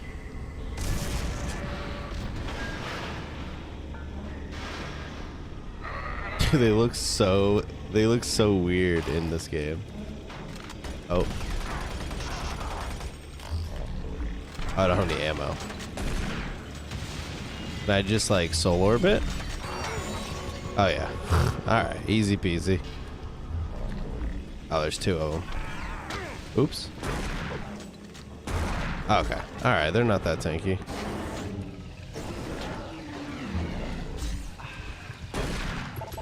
Oh no. Oh no. It's over. It's over. As you get past that pinky demon, you reach some lifts that spawn in a ton of imps.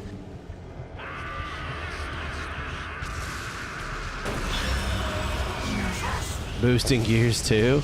Oh yeah. Dude, before I got on, I was watching like a former pro play Gears 5.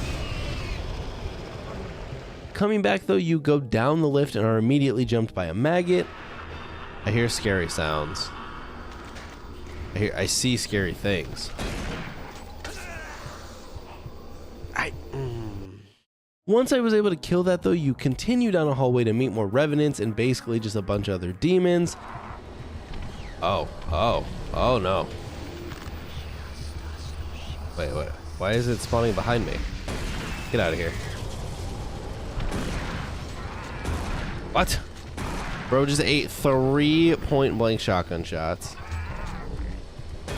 Ow. Ow. Ow! But as you clear that section, it continues on with no checkpoint into another room full of imps.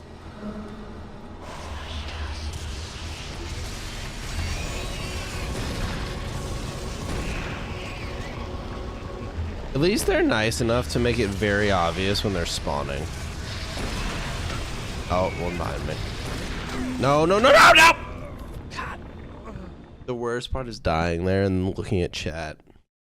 Razzle's just talking about me replaying the same section. Doesn't make it feel any better. And from this room, you head up the stairs and have to kill another couple revenants, which, as you can see, the game is really ramping up these sections. Shit's hard, man.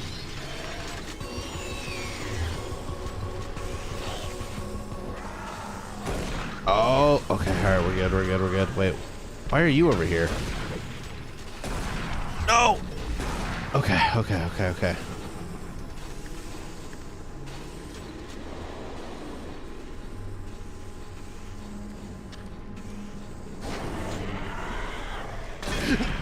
No, I got... After many, many more deaths, and I mean literally a half hour of dying without even getting to that same spot, I would finally get back to the room with the broken stairs and a jumping maggot. Alright, we're gonna slowly poke this dude to death. We will defeat him. There's a machine behind him that looks like a terminal, and I'm hoping... Did he die? Chat, did he die? Okay. I'm hoping that's a checkpoint right there. Never mind, I can't even get up to it.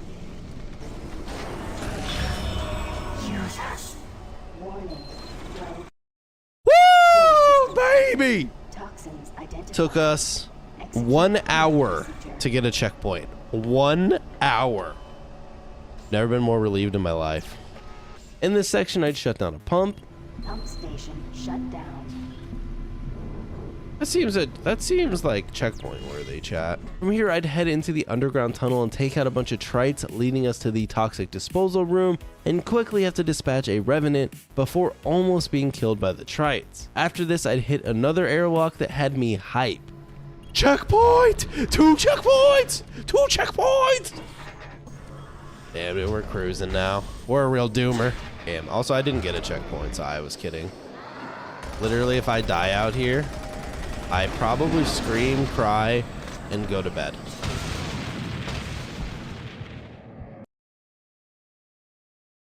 Guess I jumped the gun a bit there. It would be a while before I even got back outside.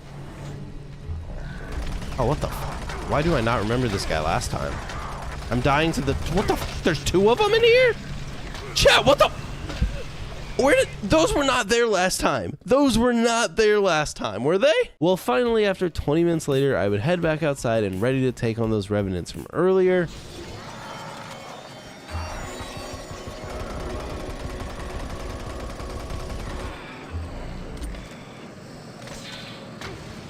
Bro, why do they have like heat-seeking missiles? Okay, they're dead. I just gotta figure out where to go.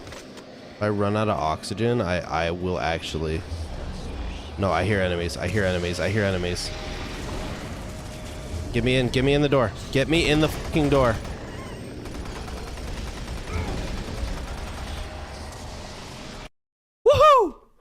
we made it. We made it. And this would close out the 12th level, now putting us at 128 deaths with a little over half the game remaining. It certainly was beginning to become a grind. In this level, we learned Betruger is the main culprit of the demonic invasion, and he tells us he's going to alert Earth's fleet on his own since we canceled that transmission a little bit earlier. Directly after this little cutscene is a pretty big combat area with a bunch of imps, which is just fantastic because every time you die, you get to re-listen to Betruger's entire spiel. And oh, I died.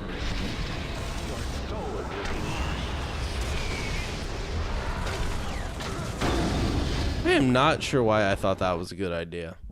As I continued on, I'd vent out the containment chamber and then unfortunately have this happen.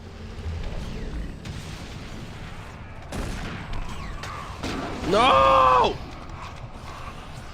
That would send us all the way back to the little spiel by Betruger. The next time though, I was a little bit more prepared for him to hop out the door using the environment to score an easy kill, and then we'd be introduced to the cherub enemy type, which are just these really creepy looking baby things that I just don't enjoy at all. After clearing out a handful or so of these and killing some more revenants, heading up a staircase, I'd find a lift and head down, leading into the hazard disposal and finally get a checkpoint. Woo! Checkpoint!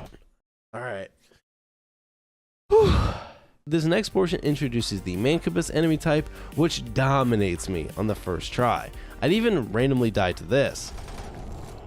This guy's getting awfully close to me. I don't like that, chat.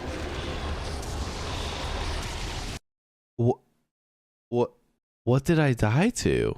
The next time I'd clear out the two Mancubus, head up a lift, cycle some vents while dying to the poisonous gas, and...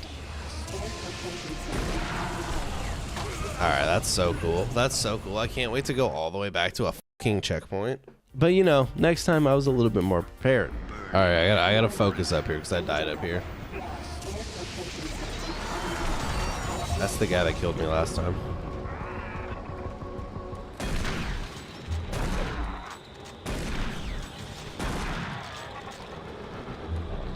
Wait, I died at the checkpoint, chat. Oh my god. I'm actually realizing during this script how often Doom 3 just throws some BS at you literally seconds before an autosave. Regardless, the next section shows a cutscene introducing the commando enemy, which definitely becomes a problem later on, but for now we just ride the monorail and find this random dude who was alive and hiding on the monorail. Oh hey. After this though, you just fight through some enemies and override the airlock, getting another save, and then you head back to the monorail. Oh no! The spiders got him, dude. Poor guy. As we continue to ride the monorail to Delta Labs, it ends up crashing, so we'd kill a bunch of things, disable a turret, and then head on to the next level. This officially brings us to Delta Labs. The following section is absolutely brutal. It opens up with just some creepy sounds and the sights of an imp crawling on a window, but for a fair amount of time, no enemies spawn. The first thing you need to do is attempt to initialize the power systems, but you are unable to do this because you are missing the data linker. So we have to go and find that, and to do that you kind of crawl through this little crawl section, and eventually you grab the data linker, bring it back and turn on the power, and this is where the section sort of begins. The first thing that spawns is an imp just crawling out of that crawl space that we went through earlier, and then we head back through that into a room with a Pinky and an imp. That was probably the most like viewers I averaged. I hate life. Life sucks. After this comes another room with an imp and a tentacle commando. No!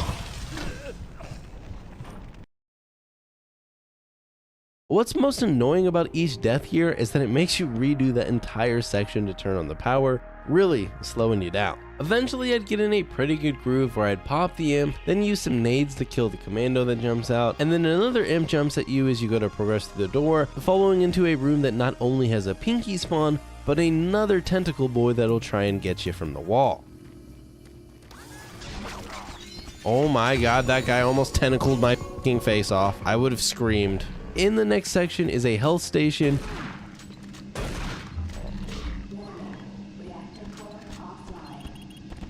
Ah! After this, you hop into the warehouse and are ambushed by some lost souls and then a spawning revenant that will open up the next section of the level. As you crawl through the opening created by the revenant's explosion, you run into a cacodemon in the corner, and an imp spawns in behind you in the darkness, directly followed by an imp hiding in a corner right outside the door. Surprisingly though, this run was actually going pretty well, even though I was totally new to this level. But you then hop down into a service tunnel and fight another revenant, and finally down a lift into a room full of not so friendly friends.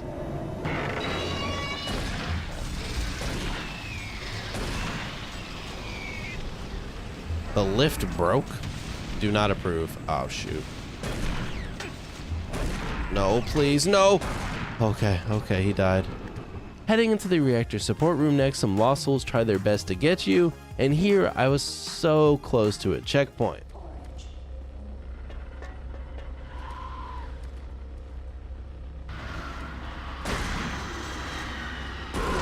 No!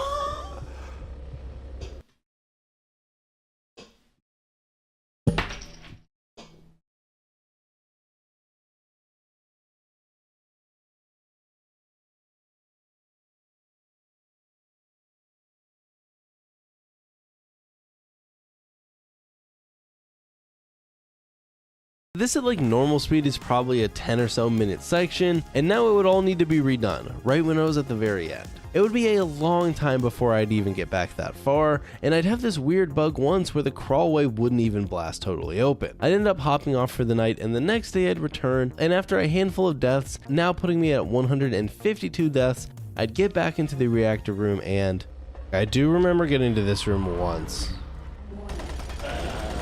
No, thank you.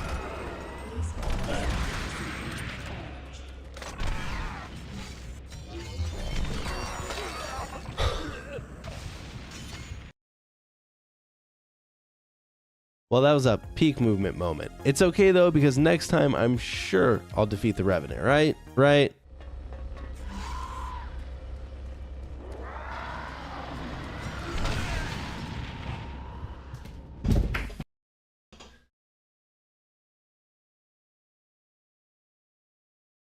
At this point, I'd been stuck on this section for well over an hour over 2 nights, and as you could see, the tilt was hitting. But finally, I returned once more. Okay, now I need to kill this guy.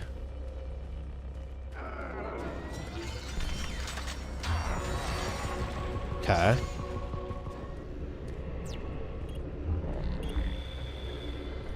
Attention. Reactor core. We did it! We were able to beat it, and it's crazy because while it only took about 15 deaths, the real challenge was the nearly 2 hours I spent redoing the exact same sections of the level. The following section would also cause some problems, though luckily not nearly as many. Alright.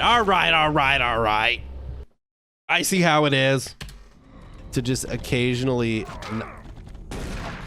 I'm dead.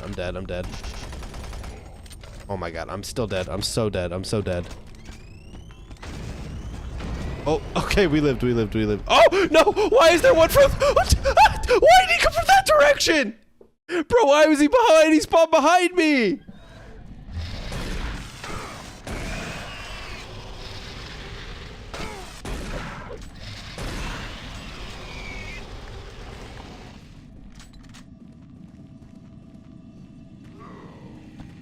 Oh no, tentacle guy. What do I do? No! See, this is the kind of shit that I mean, like...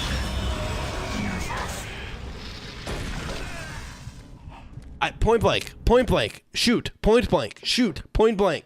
Just eats it, man. This is the worst shotgun in any video game that I've ever seen. Like, it is the most inconsistent pile of shit. But it's like, also the most useful because it one-shots. Ugh.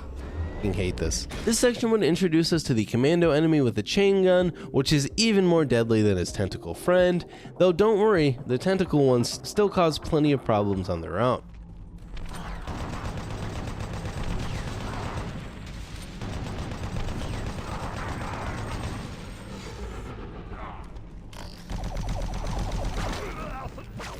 Why? Why was that so long? Why was the checkpoint so far? Finally, after about a half hour, I'd reached the elevator, moving us to the next level and get us a nice little creep. This section continues until you meet this scientist who yaps for a bit, and then we need to head to the operations sector server room to retrieve the plasma inducer to power up the teleporter. In operations, I would just slay a bunch of demons and even do this weird little puzzle section if that's what it would be considered, but overall, it wasn't too bad. I would end up bringing the plasma inducer back and power up the teleporter. Hitting the newly activated teleporter brings us this nice little cutscene and then one of the weirdest teleport animations I've probably ever seen, moving us to the next level. During this level, we are introduced to the Archvile for the first time, which is a brutally difficult enemy. It can not only summon additional demons, it's also pretty tanky, and can one-hit you with a wave of fire if you're not careful. After a little bit more fighting, I'd eventually get to another one of those sections that's a bit funky since I'm playing on the BFG version. Normally you'd follow this specimen through the dark area with it being the main source of light as enemies ambush you, but since it's BFG, I can kind of just cheese it a little bit with the flashlight. I feel like I'm playing Overwatch right now. Oh, push the payload. I'd actually surprisingly get through the whole thing on my first try until this. No. Damn it, man. Past that though, I'd also run into quite the predicament with a chain gun commando. Oh. This sucks. I have 4 HP.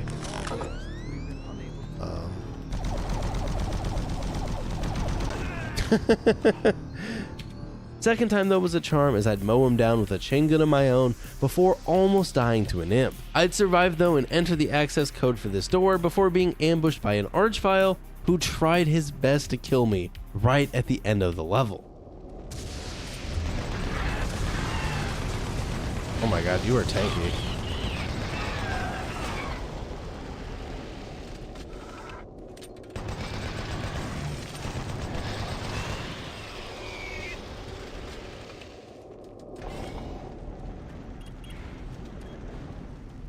Checkpoint?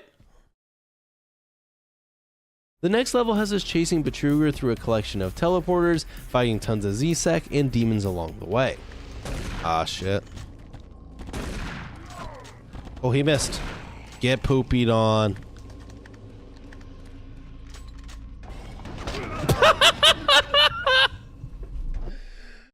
Oh, shit.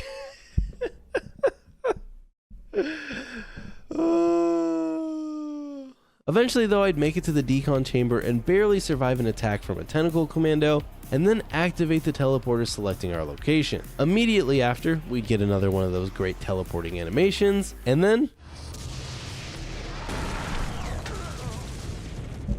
I'm gonna hate this section. I already know it. I'm gonna despise this section. The next time though, I got up close and personal and was able to kill the Revenant, leaving me at 8 HP and getting the checkpoint. Okay. There's gonna be the Revenant here.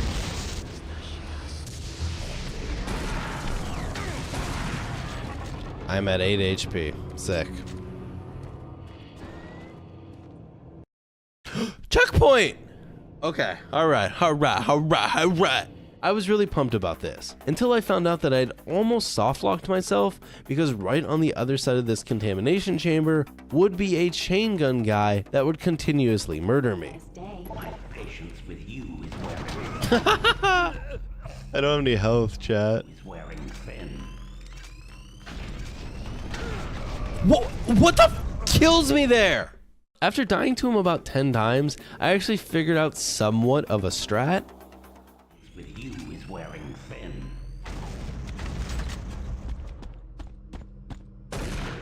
Alright.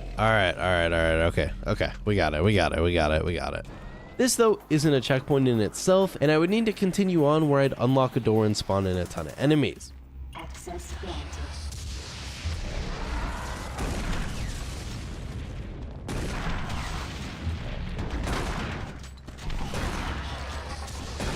Oh my god, there are so many enemies out there, chat. I'm dead. No. No. Following this, I'd struggle some more with the first chain gun commando, as while I did have that strategy to kill him, it wasn't really that consistent, but after a bit, I was able to focus up and make it to the next teleporter.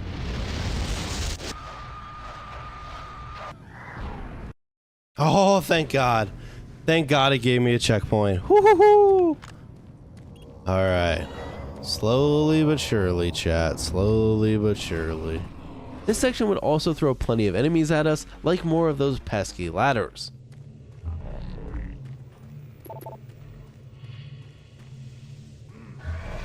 I'm stuck on the ladder. I'm stuck on the ladder. I'm stuck. After some more deaths, I'd fight my way to the next teleporter, clear out the room, and head to the 4th pad, where I'd eventually just get lost and roam around for what felt like forever until I opened this door. No! The next night, I'd again fumble around lost for a bit between the various teleporters until I realized there was a pad that was literally just named Exit that somehow I had completely overlooked. This would close out the level and move us to the final Delta Labs level. At this point though, we were approaching the home stretch of Doom 3. 233 deaths deep, but I could taste victory, though I was pretty worried that hell was going to ramp up the difficulty considerably. This next level is actually extremely short and ends up with a fight against 2 Hell Knights. These boys are tanky motherfuckers.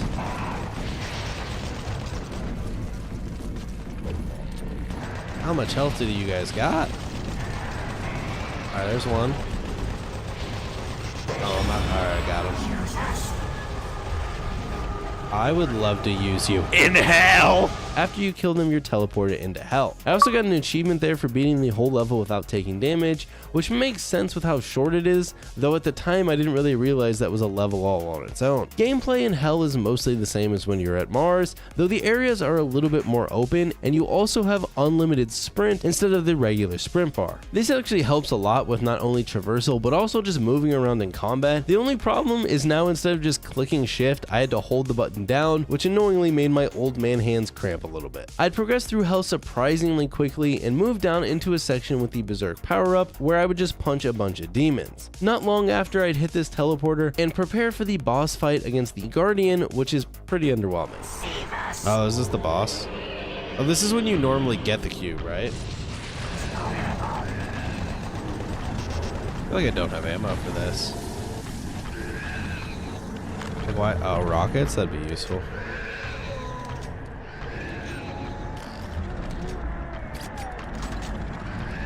How am I me just fumbling through my weapons?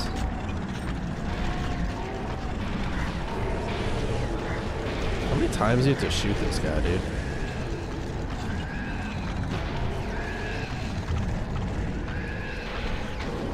Oh, so this is a really stupid boss fight, if I'm gonna be honest. Like, this is just boring boss design.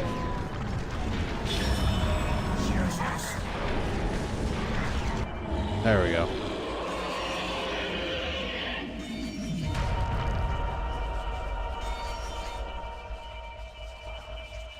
Look at that, dude. The cube we've already had all game. I got it! And from here on out, the game really ramps up its enemy numbers, with my first death back being to an Archvile who got the best of me a couple times with the help of some Commando Tentacle guys. As I continued back into the main lobby, I'd have an extremely close call that would have sent me back a considerable amount of time.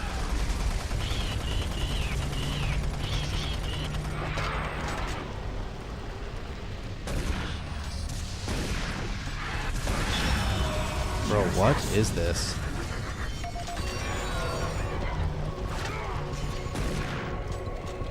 Right after this, you just need to kill a lone revenant, and then the level is complete. The next level begins pretty straightforward. You just get a cutscene of Sarge, who you can see might be a little bit off, and at this point you can really tell the base is transforming as the invasion becomes more and more intense. As we fight our way to stop Sergeant Kelly, we eventually make our way through the server bank, and it ends with a boss fight against the Sabbath, which is Kelly's demonic form. This boss fight is both pretty easy and extremely rough. At first I wasn't sure what I was doing, and because of that it was pretty much a guaranteed death due to the BFG, which would do damage nearly bypassing me.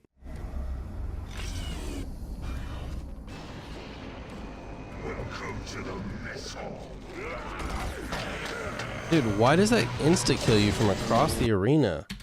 Or, you know, sometimes movement would get the best of me. I mean, that's probably a dude that's done it like 100 plus times who even know. Oh, dude.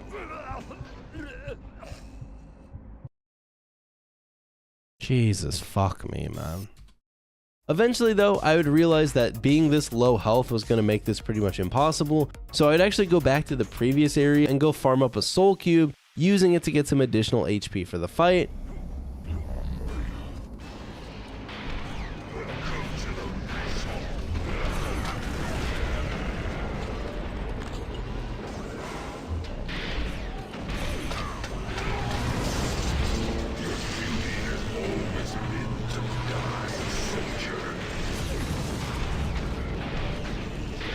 There we go. Okay. It wasn't that bad. We just had to use a YouTube guide. Alright. We just needed the extra health and a YouTube guide. The remainder of this level isn't too bad, but this is where it all basically went downhill. Deaths and lots of deaths were on the docket. Site 3 opens up with a section clearing out some trites, which isn't too bad. You then continue forward into the containment monitoring room, where you're ambushed by an archvile and some imps, which I was surprisingly able to clear out, until I went to open the door for the next room.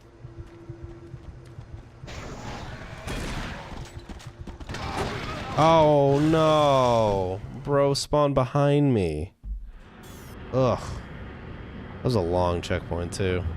The next time though, I'd be ready for the spawn behind me and just pepper him with nades until he died, and move forward with 17 HP and a dream, clearing out the next room pretty easily. This is then followed by us needing to activate the service lift, which requires you to kill some more cacodemons, and then you hit the button to unlock the controls. Back at the lift, you can hit the button, and then the lift starts to head up, but while you're waiting for it, you end up being ambushed. Service lift called to station.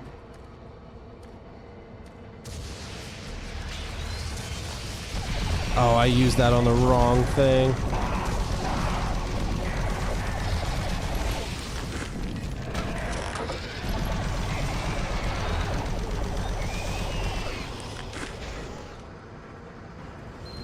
Hope to God this is a checkpoint. Give me a checkpoint, please. Please.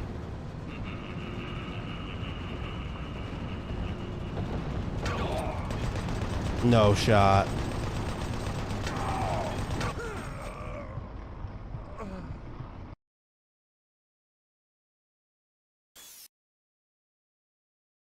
This sends you all the way back to the beginning of the level, and I'd decide that was enough for one night and come back the next day, and what if I told you in that next day's stream, which was roughly 3 hours, I'd accomplish one checkpoint. So I'd return that next day rocking a fancy HCS shirt that I'm not even sure why I own, and I thought I was ready to beat the game. I thought tonight was the night. Now the section I was stuck on the previous night, after a couple more tries I employed a new strat, which was just saving the soul cube for the commando at the bottom.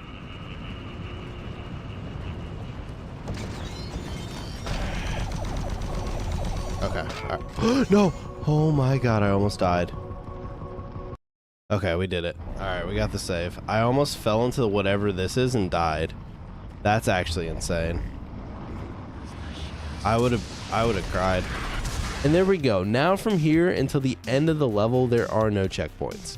The first section has an Archvile, Hell Knight, and an Imp, and whatever else you let spawn, and this would initially cause me some problems until I decided F it and would just use the BFG on them. Following this, you clear out some other enemies, and then you have to do some Doom 3 platforming to get to the bottom of the regulation pump without dying, which I definitely did manage to mess up.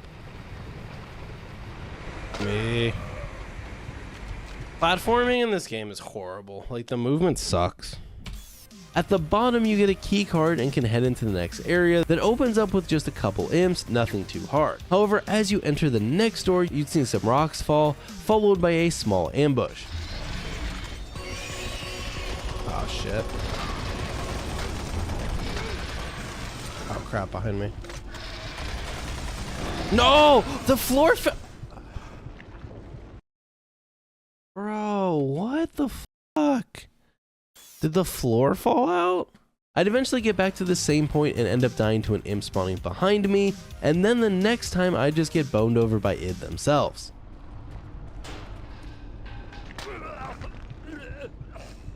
Just to be clear how miserable this was going, we were about 45 minutes deep on this section with basically nothing to show for it. Upon returning again, I decided the easiest way to deal with this section would be to just BFG them, because you know, BFG good, and that did the trick, allowing us to enter the transfer lift section only to almost die to another commando. This part of the level is pretty easy, you just need to clear out all the cacodemons and make sure to retain enough health so that you can withstand the fall damage from the section that follows right after. After you kill them all, you climb up a crane, turn it a little bit, and then you can jump over to the next section of the level, which basically always gave me about 10 HP of damage in fall damage. Oh yeah, and then this happened.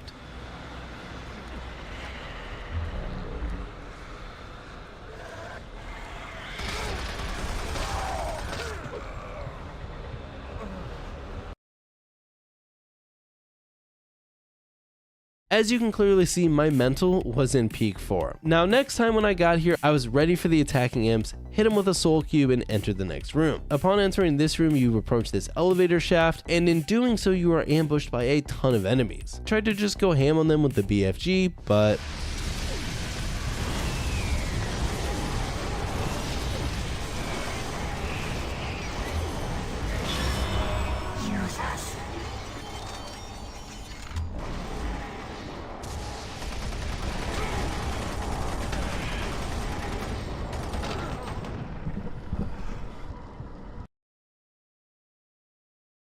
just to reiterate, this isn't a case of just reloading, because between those two attempts was about an hour of failures, so each time I would die when I got this far hurt that much worse. I was pretty defeated. Now this time it didn't take me nearly an hour to get back to this section, as I was back within about 20 minutes, and we actually did it. We cleared out the entire room, went to open up the lift, killed the Hell Knight coming out the lift, and you would think now going down this lift would be a reasonable spot for an autosave. It didn't agree though, and as you exit the lift, you were once again attacked.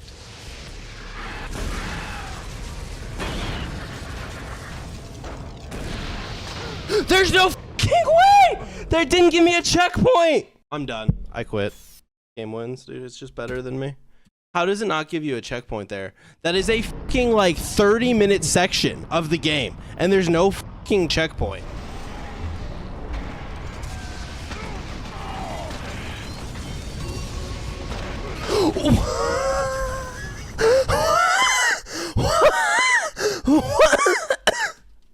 So, yeah, not good. I'd end up making it one more time, killing myself with nades, and decided it was time to take a break and got off for the night. Alright, night 7. The night I hoped it would all end. First try I was actually able to get back into the lift, matching the furthest I'd gotten so far, and this time I was ready. Well, until...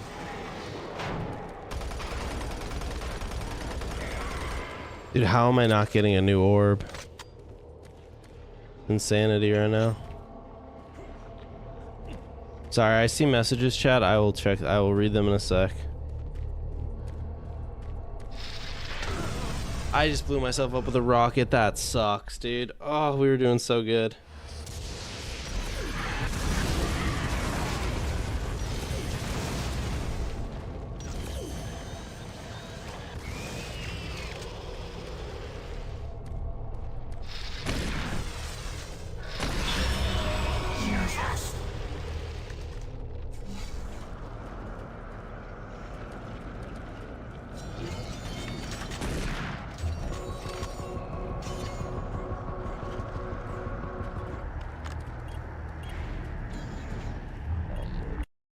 We did it! Chat. Oh my god. Bro, that was 3 hours of pure misery last night. Holy shit. That's the most enjoyable part of Doom. It was just fucking going down an elevator. Oh my. Oh my.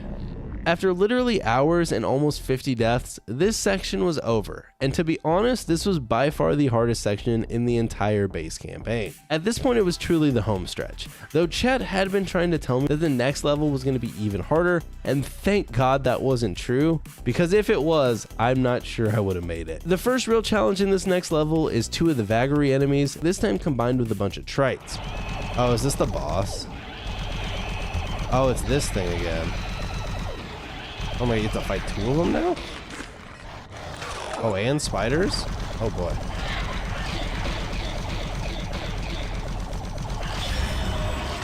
Okay, hold on. We gotta focus up a bit, I guess, for this. This fight is a fair bit harder than the first encounter, as you know, 2 is greater than 1, and the trites also make it rough.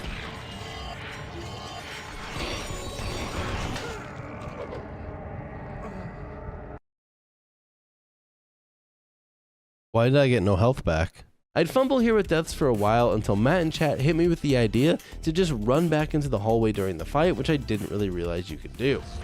Wait, why does it spawn extra enemies in here? Oh, the game does not like it when you go back. Okay, if you go all the way back into the previous room, it literally spawns in a Hell Knight. Now doing this does spawn additional enemies, but it's actually beneficial as you can use those to farm up your soul cube, which will help you kill the Vagary. And that's exactly what I'd end up doing.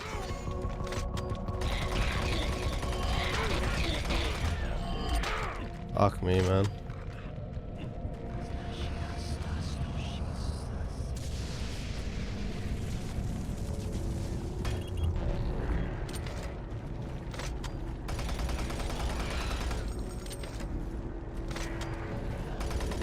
Today, still PC.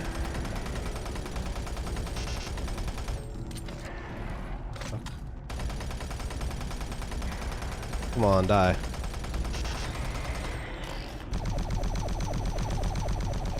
I hate that I can't see what I'm shooting at.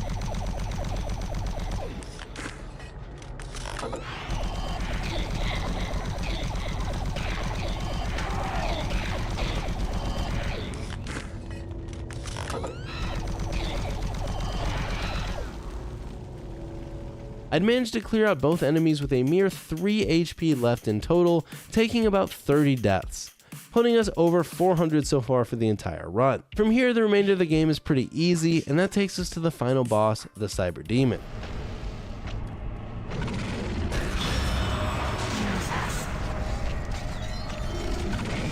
There we go. That was the easiest boss fight ever. That was like... that little mini boss section was a bajillion times harder. Oh, there he is, I think. I don't really know what the story of Doom 3 is. Basically, you show up, there's some demons. That dude seems like a bad guy. Hell, I think that's the story. Boom. Oh, there it is. It doesn't pop up on the screen. I'll show it to you. Look at that. Oh, no, there it is. Doom 3 on Nightmare. We did it, baby. That was miserable. Like, I don't know how clear I can make how miserable that game was. But someone said time for the DLC. Overall, Doom 3 on Nightmare was a nightmarish experience. But if you use quick saves, I bet it's probably not that bad. But we weren't done quite yet, as the game's 2 additional campaigns were still remaining, taunting me with their difficulty, with the first to tackle being the Lost Mission campaign, since I knew it was a little bit shorter. This is a mini campaign consisting of 8 levels, a majority of which were cut from the main campaign, and it opens up with some imps and wraiths to kill, and doing this right after finishing the main campaign, the beginning of this DLC is extremely refreshing, as it feels sort of like returning to the very start of the game. Now, my first death during this campaign would be a classic Doom 3 death.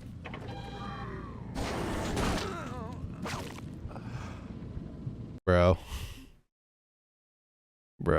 I'm just glad that even the extra missions still have absolute BS deaths. One really fun part about this campaign in ROE is you get to use the Super Shotgun, which is just a Doom staple. And this thing absolutely melts anyone within its range, with the only downside being the time it takes to reload between shots. And since Doom 3 locks you into a reload animation once you start it, it can get you killed at times. You'd also get this interesting grabber weapon that can be used to grab things like projectiles or random pieces of the environment, and you can either move them or shoot them directly at your enemies. In this case, we were forced to use it to grab plasma from one conduit and move it to the other, but overall the first 2 levels of this campaign are an absolute breeze, and besides random deaths here and there, I'd progress through them extremely quickly, which I can't stress enough how amazing that felt after the end of the first main campaign. The first section to cause us any trouble would be the Sentry Escort section that has a fair amount of bigger enemies. Oh shit. But, yeah. Wait. Chat. Chat. Chat. Chat. Chat. Chat. I think the sentry guy killed me. It also doesn't help that these sentry turrets just love friendly fire for some reason, but after fighting through a majority of the sentry bot path, you are led into this lift area which continues to ramp up the enemies with some Cacodemons, more Revenants, and even a Hell Knight. That's problematic.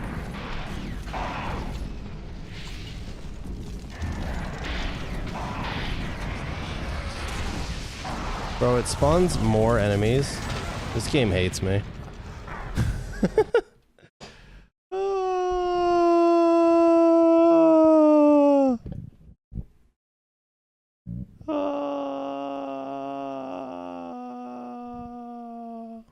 After about an hour and 15 or so deaths of being stuck here, I'd progress through catching this elevator into the next level. Lost Mission would also introduce in the Bruiser enemy type, which will absolutely mess you up if you're not ready for it. Oh. Oh. Okay. Alright.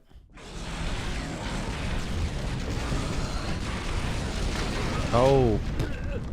As a whole though, Lost Mission doesn't really provide too much difficulty besides random deaths here and there, eventually ending in hell similar to the main game. And here also hell isn't really that difficult. You even get to ride around in a boat transitioning into the very last level. This brings the final boss with a section that throws a ton of different demons at you, teleporting you between hell and Mars, and concluding with a final fight against the Guardian.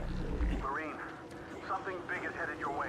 Look at that high level movement. Oh, oh.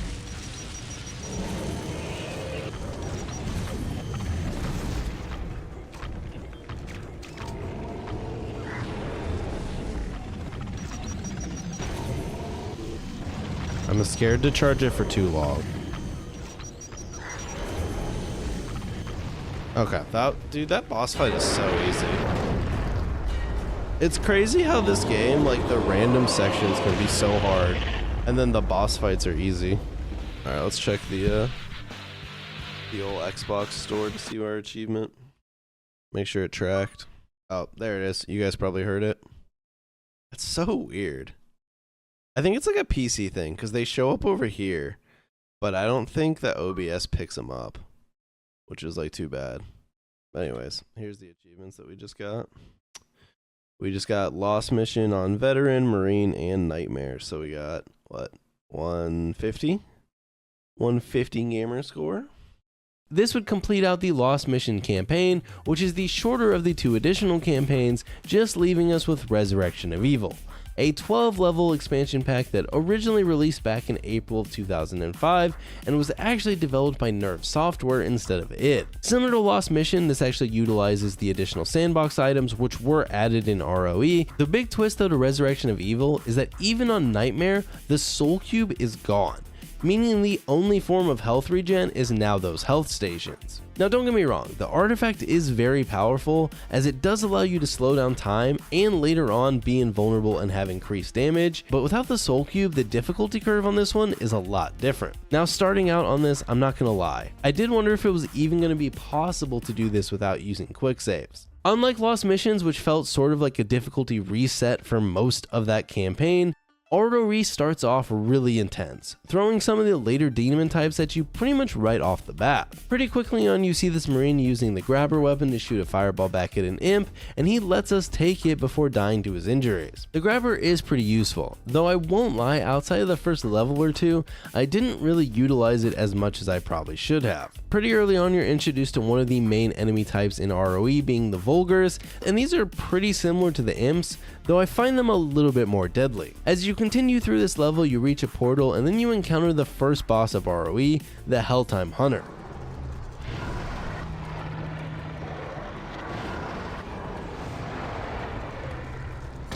I suck.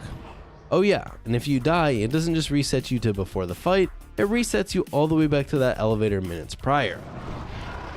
Oh my god. I don't know if I'm doing this game.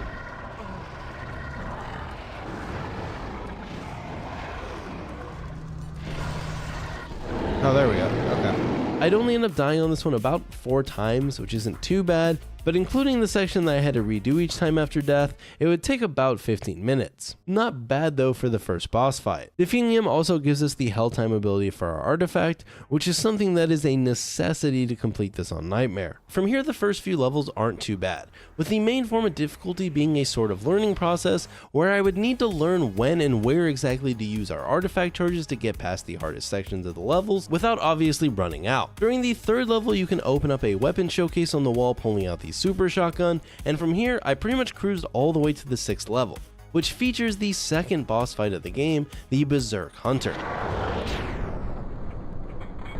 Turn around. Eat my bullets, eat my bullets, eat 'em, eat 'em, eat 'em, eat 'em, eat my bullets. Dude, he's pretty fast for being in slow-mo. Alright. I don't know if this was worth wasting all my artifacts. But was the easiest boss fight of my life, so I actually managed to kill it on my first try and continued cruising on, though this section got pretty intense.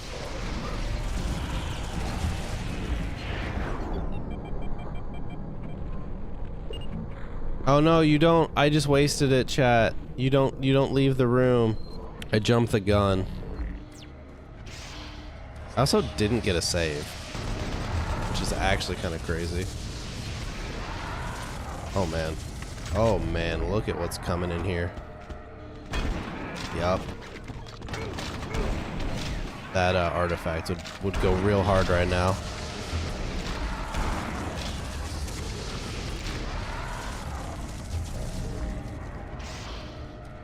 Got 2 more?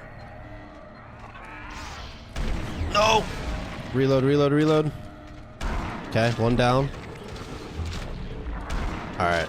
Alright, we need a fucking checkpoint, chat. Oh my god, it's more of them. Okay. Yeah, we are camping the room like a mofo, I'm not gonna lie.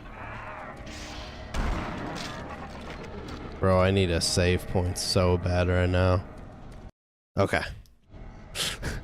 You beg hard enough, and they give it to you. Dude, I don't know, Potato. From here, the start of level 8 would cause some serious issues, probably being the most difficult section in all of Resurrection of Evil. It starts out completely clear until you pick up this PDA that then triggers the spawn of 2 Revenants and 2 Vulgars.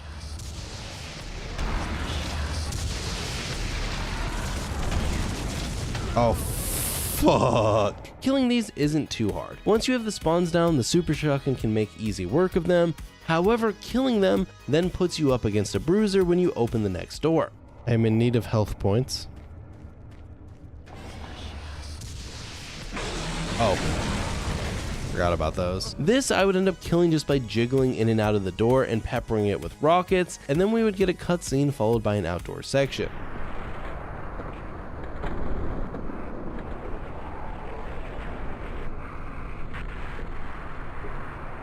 Why is this taking so long to spawn in?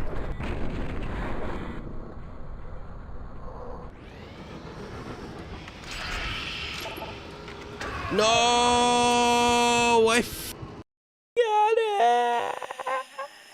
The outside section is full of some nice friends, including Forgotten Ones and multiple Revenant. I did try popping the artifact here, which makes it super easy to get through this. Only problem is that with only 1 charge, the section following it was pretty much impossible.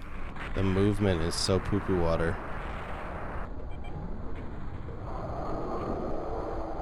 I feel like I deserve a checkpoint. Disengaged. Pump station shut down. Sensors are showing the pumping station active.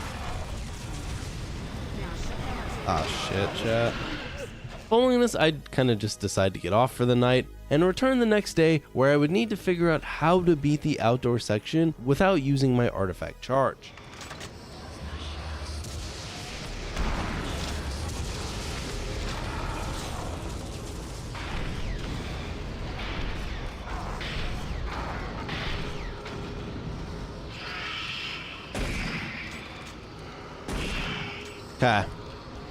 Okay, we're gonna hit this, and then we have to hit the slowdown, and we have to kill everything in the room, and then we just have to pray there's a checkpoint after here, because like, I'm near mental breakdown. Pump station shut down.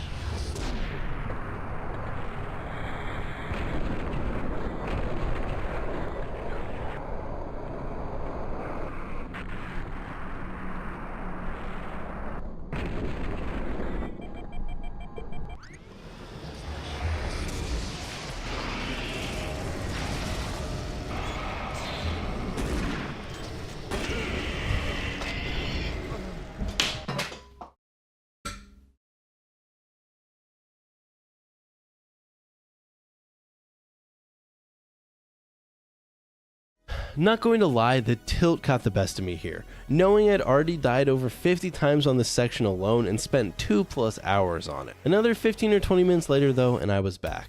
And it turns out that airlock still isn't the checkpoint. Automated turret guns offline. Service bridge now operational.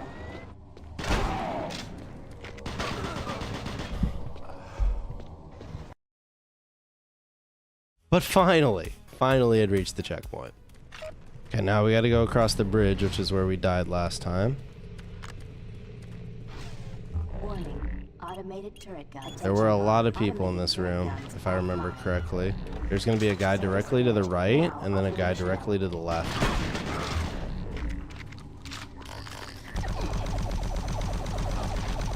Auto pickup almost just fucked me so hard. Please, for the love of God, give me a save point. Please, for the love of God.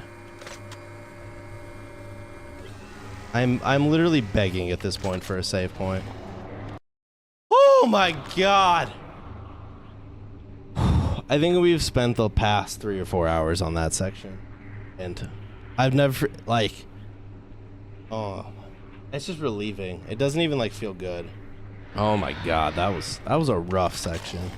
This leads you to the third and final hunter, the Invulnerability Hunter.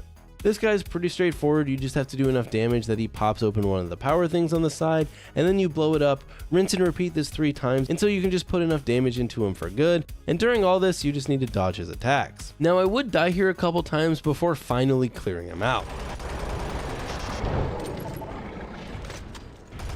Like, I think I'm running into it with my back. There we go. There we go. Oh, I do have the plasma rifle, but we got it. Weirdly though, once you get past this, it doesn't actually trigger a save, and unfortunately... Oh, hello. Do I have to fight that guy? I think I do.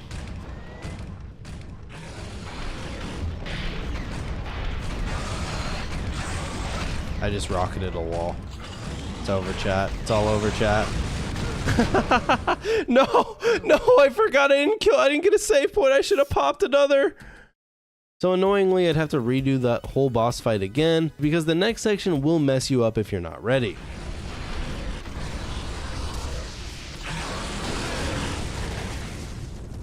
This section is fucking insane.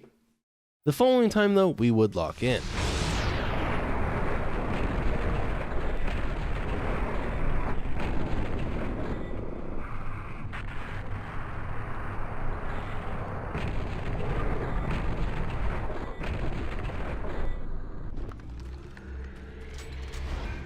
All right, there we go. Checkpoint, chat. And the end of the level, baby. Let's go. Whew, that was by far the most difficult level so far in this game. By far. From here until the end of the game just starts to throw everything at you, and combat really begins to get more intense. But finally, after 150 deaths, I'd reach the final boss, though unfortunately, I'd be entering the fight with 4 HP. The Maledict is in fact a dick, and he is probably the most difficult boss fight in all of Doom 3, or at the very least for sure in Resurrection of Evil.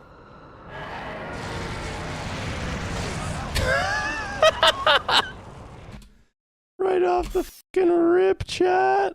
He has 2 phases. Phase 1, where he flies around throwing fireballs and occasional lines of fire, which you have to avoid while just putting damage into him. And then phase 2, where he takes the squat on the giant skull in the middle and just hurls a ton of fireballs from the sky.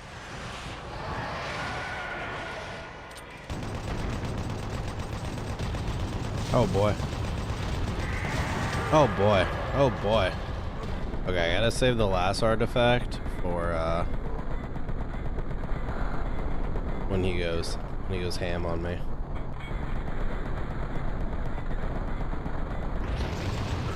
I just walked off the map, brother.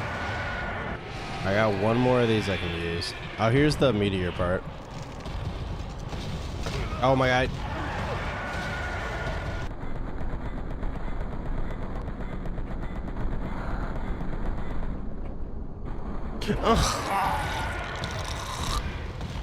I kind of sounded like the boss there, I'm not gonna lie. But finally.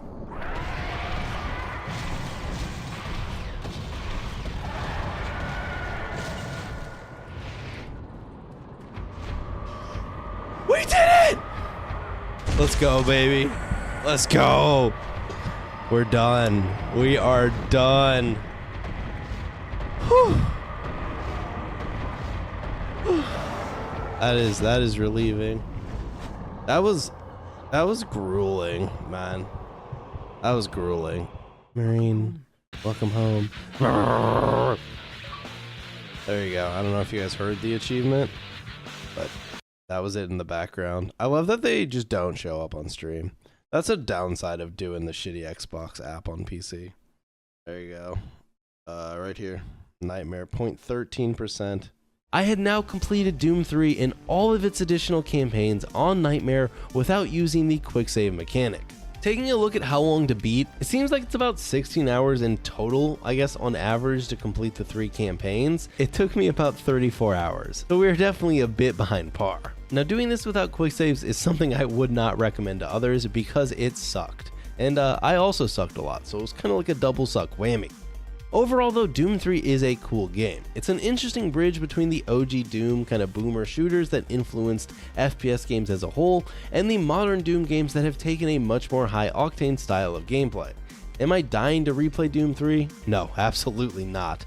But it is certainly worth the time if you've never played it like I hadn't going in. Nightmare mode though sucks, and I'll stand by that. 4 down. And now unfortunately Doom as a franchise would take a little bit of a slumber. A Doom 4 project would be worked on for a while and then cancelled, and eventually Doom would be rebooted in 2016 as Doom 2016. Now, unlike others in this journey, I had actually played Doom 2016 before, actually multiple times, and I absolutely loved it. When I played though, I usually stuck to the easier difficulties, choosing to experience Doomslayer as he would be in the lore, letting no demon slow me down. Today though, that changes, as I'm going to be attempting to beat Doom 2016 on the Nightmare difficulty, for my first time ever. But on top of that, we're also going to be tackling Doom 2016's hardest achievement, A Toe into Madness, an achievement with just a 0.57% completion rate. This achievement is for beating the first mission on Ultra Nightmare, which is just like Nightmare, but to make you hate yourself a little bit more, if you die, it restarts the entire game. Now, Nightmare difficulty itself poses some major obstacles for the player. Enemy AI is set to max aggression, on top of them just being overall smarter and more accurate. They also have the ability to use their special attacks more often, so they hurt a lot. Now, if you aren't prepared for Nightmare, it will absolutely kick your ass, but even if you are prepared, it still provides a very fun and solid difficulty for an amazing first-person shooter. So, shall we dive into hell? Doom 2016 opens up on Mars with the UAC facility being invaded by the forces of hell, which is when us, the Doomslayer, awakens. And, oh my god, chat, oh my... I was turning down the mix amp. Great job, guys. Our Deathless Ultra Nightmare run has been completed. So yeah, I literally died without even getting out of the starting room. Nightmare was looking pretty good. Personally, I blame this. After taking out these enemies, we then reclaim our Praetor suit, making us the badass killing machine that Doomslayer is. Continuing out of this first room, we would kill some of the possessed, almost dying to them, which is pretty sad since they are literally just fodder for us, before finding the combat shotgun, which would end up becoming a main tool for a solid portion of the game. We would then encounter the imps for the first time, along with our first gore nest. Oh my... In here, I'd also learn on Nightmare, the imps hurt a lot. Oh my god, guys, the imps hurt so bad. Oh my... My face right there was the realization hitting me that this might be rough. Luckily for us, after a couple more deaths, I'd clear out this room, which means... Okay, is that all of them? Let's go! We completed an entire room! Doom's too easy for me, chat, dude. This run's easy peasy. Never even died. The progress was palpable. Hayden would then yap to us while going up an elevator before Doomslayer would do exactly what I would do if someone was yapping at me, and that's just smash the monitor to shut him up. This is where the first level technically starts, as if you go to do an Ultra Nightmare run, it skips that whole first section. So this is the mission that I'd have to be deathless for that achievement we'd be going for.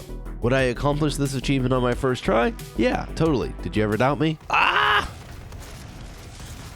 Oh my god, I had full health and armor! I will say, this isn't the hardest level in the game by any means, but the lack of tools that you have at the start of the game can lead to some somewhat cheesy deaths. But with my handy dandy shotgun and sometimes the pistol, we would glory kill our way through the UAC. Also, can I just say, I'm pretty sure I'm just stupid, but the map in this game is so weird for me to use. We would then find a blue key from this dead body, keeping that classic Doom style of level progression, and then we would even unlock grenades to chuck at our enemies. But of course we couldn't continue without picking up this cutie. Little collectibles in Doom make me happy. I actually think I need a Doomslayer plush. It's crazy because on Nightmare you really have to be careful, even against the most basic of filler enemies.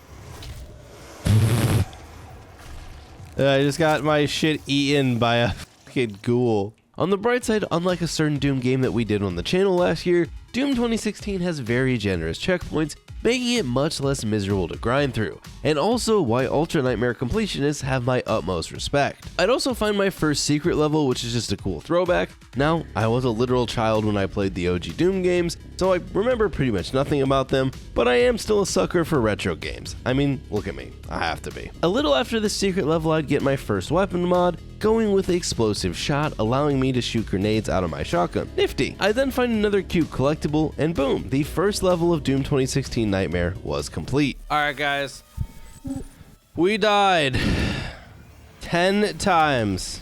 So that's going to be the section we're going to have to beat deathless. Honestly, I don't think it's impossible. The next mission would be Know Your Enemy, and starting out we would get our first upgrade for our shotgun, grabbing instant load, killing some demons, and then grabbing Bigger Boom, along with finding the chainsaw, which is an absolute classic, on top of it being very important in Doom 2016's combat loop, as it allows you to trade fuel for ammo. Need some ammo in a pinch, or just need some ammo in general? We'll show that demon who the real boss is. This level also introduces the Possessed Engineers, which are my least favorite type of enemy in any action game, annoying exploding ones. Though writing the script, either I blacked out the rest of the game, or these weren't really that prevalent. It might just be me forgetting because there was so much other stuff attacking me. This then leads to our first gore nest for the level. I really love the encounter design that Doom 2016 uses around these gore nests and also just the regular combat arenas. They really give the player the agency to fight the demons in the way that they wish, and also vary from combat arena to combat arena, which for me meant, god damn it, there's so many! I then realized I could upgrade my suit and went with hazard protection so I died less to random barrels, which seemed like a pretty solid idea to me.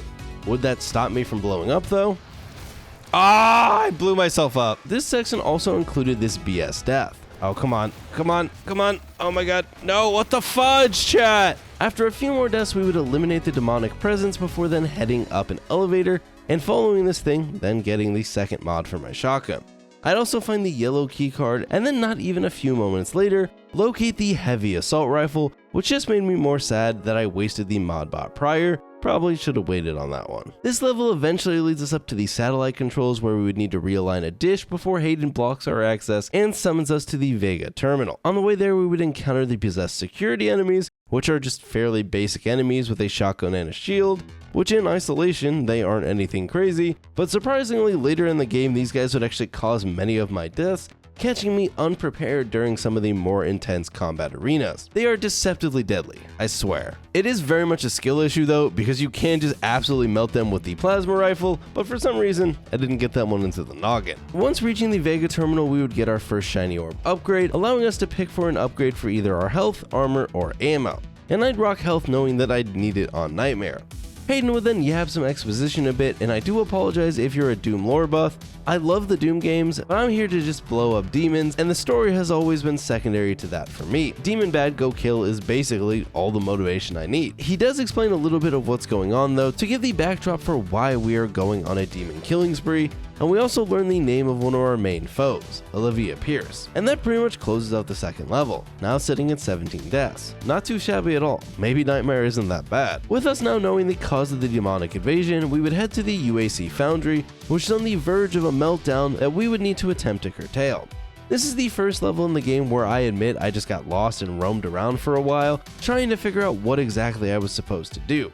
But before I'd get to that point, I'd find a bot to upgrade my assault rifle going with the micro missiles, though I kind of regret not picking the other option. This mission also introduced two new enemy types, the first being the Hellraisers, which are sort of imp-esque in appearance but armed with an energized beam, and the second being the Hell Knight, though before encountering them, we would get a little bit of foreshadowing. This level includes 4 gore nests that we would need to destroy, the first of which I'd surprisingly beat on my first try, then finding an upgrade point to reduce weapon self-damage, so now I can shoot the shotgun explosives more recklessly without constantly killing myself. Now witness here as the shield dude would wreck me.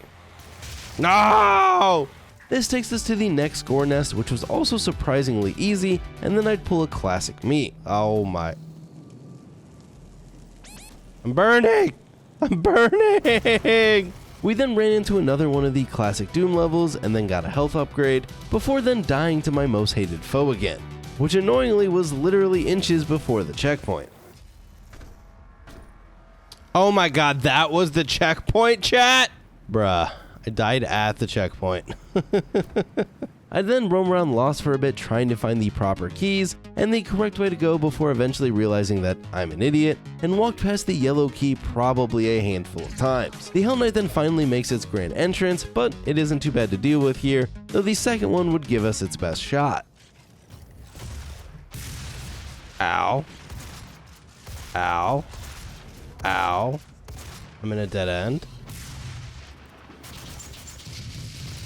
There we go, got it. From here you would go on to fight a lot of Hell Knights, and as more of the elite style enemies get introduced into the game, the more intense the combat arenas become. Though luckily you do get more tools to deal with said combat arenas, so they get more intense, but Doomslayer also himself gets more intense. And hey, another little collectible. I wasn't using a guide or anything like that, so I'd just stumble into these naturally, and honestly for me, it's a lot more fun to do it that way, unless you're trying to 100% something, which I'm usually not a huge fan of doing all the collectibles in a game anyways, because realistically, you probably just end up using a guide, and at that point I'm like, why am I even bothering to do it? I'd rather just try and play the game as naturally as possible, which I know is kind of a funny statement, since I'm playing a game that came out like 10 years ago, but I do like to try and experience them as you would on a fresh playthrough, rather than using guides and all sorts of tips. This then leads to our third gore nest, and now with the Hell Knights in the action, you know it's going to be more intense. But again, this one was actually pretty chill. Oh, hello.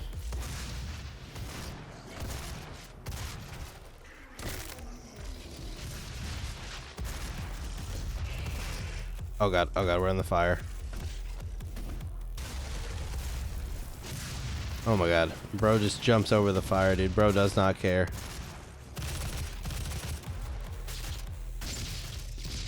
Got him. And here at the final gore nest, I'd again slay some demons and punch the shit out of a Hell Knight and clear the fourth one.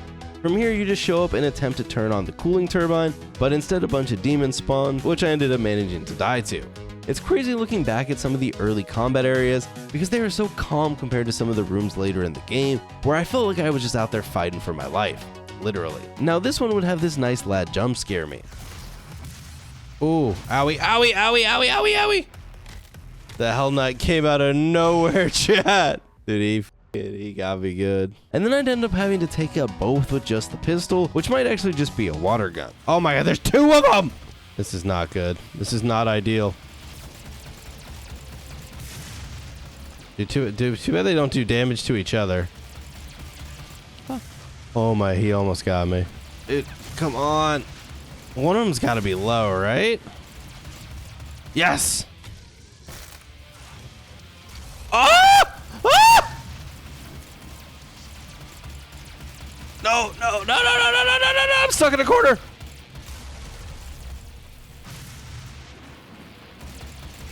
Oh! We did it. We did it. You then see Olivia planning to open the portal into hell, and that completes mission 3. 23 deaths so far. The next mission, Beginning of the End, takes us to the Argent facility and opens with us needing to shut down the Argent Tower. You even find the plasma rifle right at the beginning, which counters those cursed shield dudes, and then I'd attempt my first rune trial, which if completed allows you to unlock runes that give you different passives. This one would be to kill 15 imps with the shotgun before the timer runs out, which is pretty simple, and beating it would unlock the vacuum room, which just extends the range in which you can pick up health, armor, ammo, etc. A very nice quality of life room. The start of this level is actually pretty chill, and we'd even find the rocket launcher before falling to my rival again.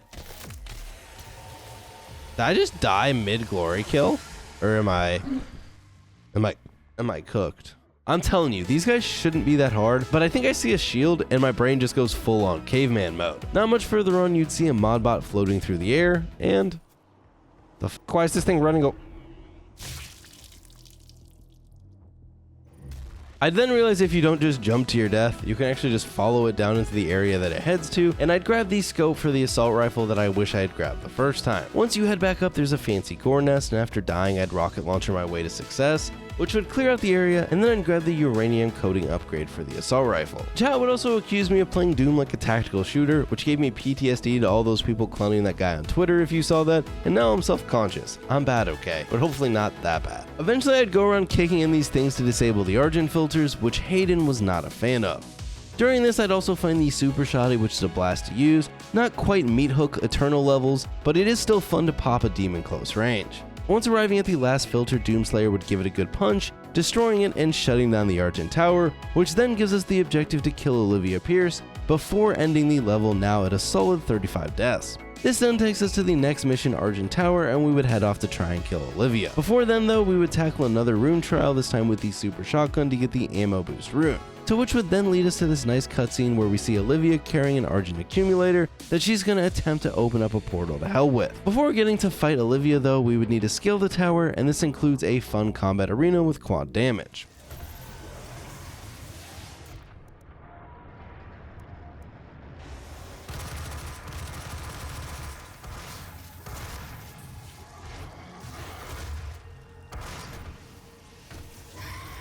This is not the most effective use of quad damage. Here we also fight another summoner, which we technically encountered first in the prior level, but here it would give me the sauce. Luckily they aren't too bad though when they're not surrounded by other elite enemies. The arena right after this one is where it really ramps up, as we would enter this room and be greeted by a Mancubus for the first time, which again, by itself, not that bad to deal with. However, oh my god, what the? Yo, I got yeeted. This fight is also the first time I believe you encounter the Revenants, which can really ruin your day with their missiles. It kind of feels like this is one of the first combat arenas to really jump up the intensity in Doom 2016. This isn't really a review, but Doom's soundtrack is absolute peak.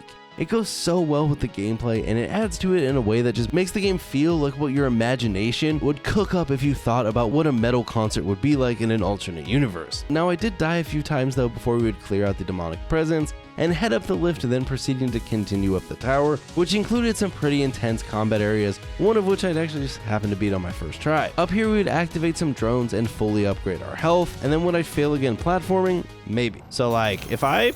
Oh shit! Not good, chat. Would it happen to me twice in the same area? Well... Oh my god, I'm gonna fall off. I'm gonna fall off. What the fudge? Oh my gosh. Once I reached the top, or what seemed to be like the top without falling to my death, I'd rock another rune trial, though this one was just kind of annoying. Olivia would then start yapping that we can't stop her, and we would show up to do said stopping, though she'd hop into the giant laser, causing a reaction, and another combat arena would begin. Aha. I like how if you exit... I died. So I guess she was right, we couldn't stop her. Second time was a charm though.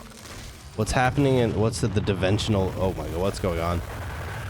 Oh, you just had to live. I'm him. I'm him, chat. I'm him! Another level down, and now it was time to head into hell for our first hell mission. This happens due to us being sucked into that portal that was being opened by Olivia, and I must say, hell looks fantastic in Doom 2016. Our main goal here was to just fight our way back to Mars and fight we would need to do. Early on into this level, I'd find the Gauss Cannon, which might be my favorite weapon in Doom 2016, especially once you get the mod for it.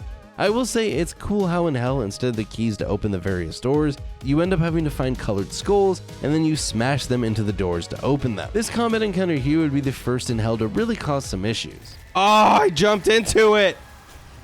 Oh boy. Oh boy, oh boy. We're dying, we're dying, we're dying. Yep, we're dead. We have been defeated. Oh boy. Ow, I just domed myself, basically. Oh, it's over. It's over. Oh, no. Conveniently, the start of this area allowed me to farm the weapon mastery on both my assault rifle and combat shotgun since I failed so many times. It was just rough though because it included multiple Hell Knights, a summoner, and many of the lesser demons to mess you up. And it seemed like those Hell Knights were constantly getting the best of me. Oh. Damn it, Hell Knight! Oh, where the... He jumped over the thing. That's rough. That's rough. After a solid 20 deaths though, we would finally defeat this section, making it so far the toughest fight for me, though it was only ramping up from here. Oh shit, I think we finally beat it. I didn't even notice. I'd then find the blue skull and drop down into another combat arena that has a nice little quad damage boost, and also our longtime friends, the Cacodemons. Cacodemons, little smiley guys in the sky, whatever you want to call them, which would also lead to some deaths. Ah! Oh, here we go. No! Not as many as the previous section though, and after timing the quad damage pickup correctly, towards the end of the fight, I was able to clear out the demons. Okay. Okay. We're melting, we're melting. Okay, I'm definitely out of quad damage. Oh, I beat it. There we go. Okay. Wasn't too shabby. We then smashed the blue skull into the door and got it open. Upgraded our ammo this time, and then funnily enough moved to another section that would cause some issues. Progress here was getting much slower. I will say it's not the reason the game was harder, but I greatly prefer swapping to specific weapons using mouse and keyboard and having all the keybinds over having to use the weapon wheel. I feel like this thing just slowed me down and just felt awkward at times, though I will say it is a pretty decent solution to make this style of game playable on console. Anyways, here's a Revenant showing me who the real boss is. Oh my god.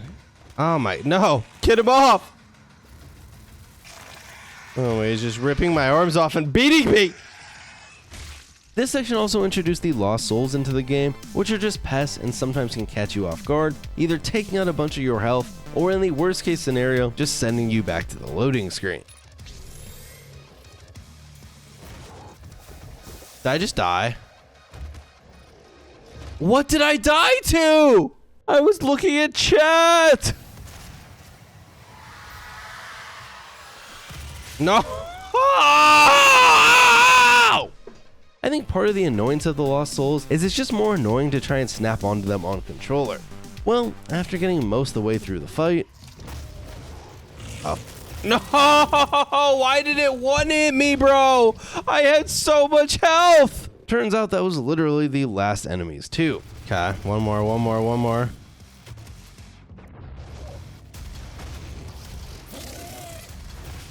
Okay. That was the checkpoint! I died at the fucking checkpoint! From here we would take on another combat arena and then get the precision bolt for the Goss, making it pretty awesome. We would then make our way through this door after seeing the hologram of our previous friends, and it would be time to meet the Baron of Hell. Oh, what do we got going on here? Aha! Yep. That seems about right. Let's do this. Doo-doo. Where are you at? Oh. I one-shot him. Don't worry though, they'd get the best of me plenty times further on. For example, oh god. Ah! No thank you. Stop ripping me to pieces. The next time though, we would clear them out and get a nice glory kill on the final Baron of Hell to close it out. And after killing some more demons that luckily didn't cause us too many issues, we would end up in this fight which for some reason was very red, though the color red wouldn't stop us. Okay, anything else? Woohoo! Yeah, that quad goes hard with the Goss. This would end our fun trip to Hell, for now, sitting at 90 deaths. So you could definitely say that level went a bit worse than the previous ones. We would now be back at the Argent facility, though as you can see it had definitely gone through some things while we were gone. Our objective now would be to return to Lazarus Labs and reclaim the Argent Accumulator. The level started off strong with us finding the chain gun, to which we got to mow down some demons quickly after, and then I do another rune trial to get a rune that allows air movement, and it's probably one of my favorite runes in 2016. And then I realized something terrible. Look, now we can go like... maybe? Hold on. Do I have to like activate the runes? Oh my god, chat. This entire game I'm actually an idiot. Oh my god. We've been doing the rune trials this whole time, thinking I was getting stronger, and the entire time I haven't equipped a single rune. There you go, look at that. So yeah, I guess we were playing like Nightmare Plus. Well, with runes actually equipped now, turns out the Doomslayer is actually pretty strong. We would then encounter Pinkies for the first time and shoot him in the butt for good measure. However, it would appear the hologram would not be enough to trick them. How did he know? There was two! Killing those Pinkies would get us a checkpoint and I'd head across the bridge, here finding another gore nest inside. But before tackling that, I'd get the mobile turret upgrade for the chain gun, which shreds demons at the cost of some mobility. The gore nest would throw a lot at us, including a Baron of Hell, but it wasn't too bad. Back outside, we would need to clear out another gore nest using the handy dandy Gauss, which I needed to get headshots on Hell Knights to get the mastery. After clearing this out, you would find a dead Pinky with a dude in his mouth who has the yellow keycard, and then Hayden would yap at us some more. Then another rune trial that makes it so glory kills drop armor, not bad. Similar to the weapons, you can also upgrade your runes by accomplishing the specific challenge for each, which is generally just related to whatever the passive is. I roamed around here for a bit and then hopped onto the train to end the level, ending at a very clean 100 deaths. So this level was definitely easier than our prior in Hell. It was now time to head to the Advanced Research Complex, where we might find something pretty fancy. Getting off the train, I'd encounter a Mancubus all by himself, and kill it and then rock an ammo upgrade. We would then remove the security lock, which weirdly bugged and didn't proc the next section of the level, so I'd have to reload back to the checkpoint and do that all again. This time though, it would work, so I'm wondering if there was just a demon that I missed the first time, as once I killed the last dude, I was able to open up the door to the next area. The next area of note would be this gore nest, which was effectively a multi-level arena with a whole slew of powerful demons. Okay, I need to not die here. Oh, okay, we did it.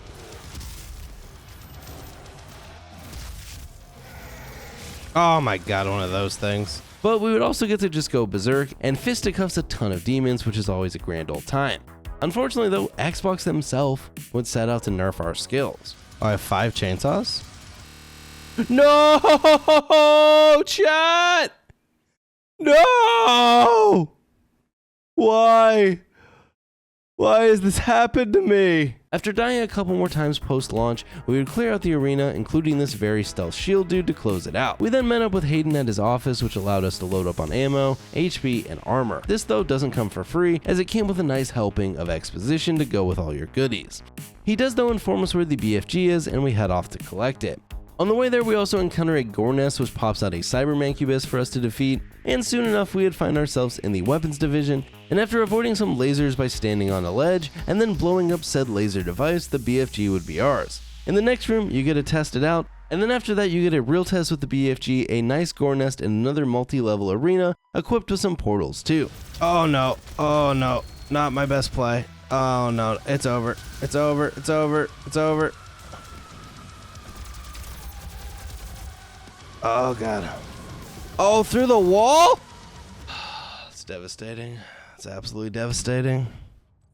Oh, I forgot. Dude, the BFG, I should use it. A few attempts later though, we would get a pretty good run where we would actually clear out all the demonic presence, and then you call an elevator. A little elevator action. Oh my god, another lockdown. Did I get a checkpoint? I'm gonna cry if I didn't. The f is shooting me? Oh, I died.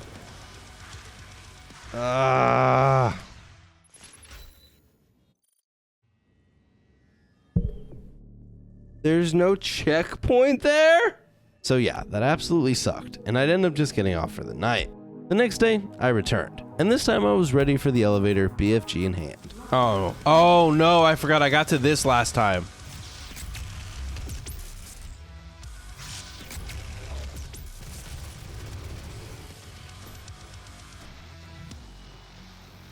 Okay. I forgot. That happened last time and I died and it set me all the way back.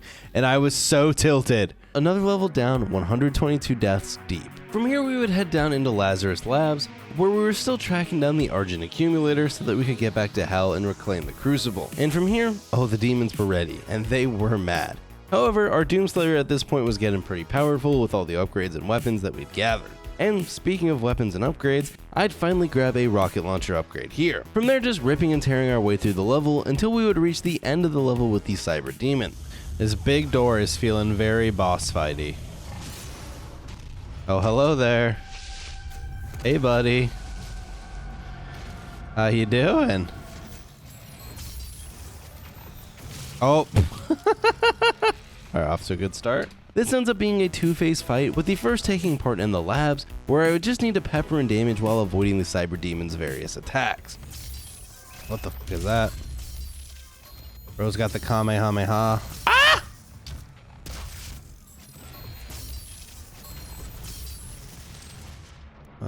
Oh shit. I don't really want to use this, but I guess I will. Actually, it's kind of going hard. Wait, there's a BFG over there. Do I put the BFG? Oh. Wait, hold on. Does he only have one phase? Did I just win already? Oh no, that's just his leg. I don't think we're done already, are we? Checkpoint, okay. Now there's like a second phase probably. Oh, we won? Killing the first phase then transports you to Hell, where it's a lot like the first phase, just more intense, as the Cyber Demon raises from the dead. He's back! He's back! I think he's angrier than before. Oh boy. Oh boy, now, oh my god. Owie, owie. Alright, he's a lot angrier now, chat. The Cyber Demon does have a good amount of health, but if you focus on just avoiding its attacks, it's honestly not too bad. I don't love this.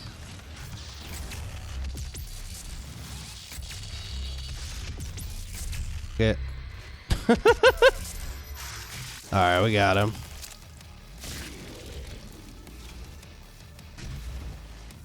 Will I regret wasting my BFGs? Probably.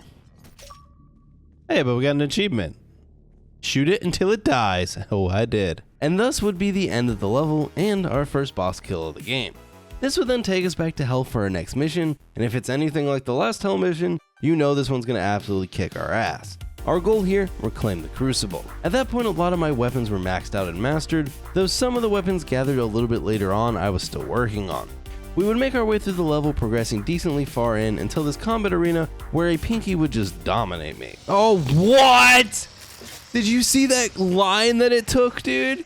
He curved it. Oh my god. I would get my revenge though on the Pinky, basically breaking the AI logic. The AI doesn't know what to do. That's hilarious. Stairs are the arch enemy of the Pinky. From here, Hell would continue exactly how I imagined it would go. Not that well. No! We killed him! But after clearing this room out and then a few more without too much difficulty, I'd make the biggest brain play. Oh, does that crush you? From here, I would just work my way through the various rooms, dying a bit and slaying some demons, until the end when we would hit this teleporter. That put us at a solid 148 deaths, and now just 3 levels remained. In this level, I'd find another secret level, which heck yeah, nostalgia, and you'd also find your last weapon mod bot. And for this one, I'd grab the siege mode for the Gauss to try it out, which does a ton of damage just at the cost of mobility, so I'd rarely use it over the other mod. From there, I'd work my way to the end of the level where I'd encounter the second boss fight for the game, this time the Hell Guards. Alright, how many times is this gonna take? What do we think? He looks freaky. How do you avoid those? I was doing so good. Now for this fight in the first phase, you just fight one Hellguard, which similar to the previous boss fight just consists of avoiding its various attacks and putting in as much damage as you can, though with the added caveat that we didn't want to shoot the green shield. One Hellguard though isn't too bad, only besting me about 6 times.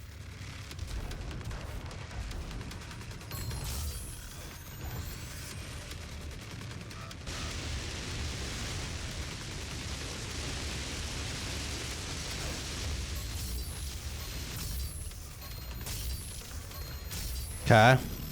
Is that just phase 1?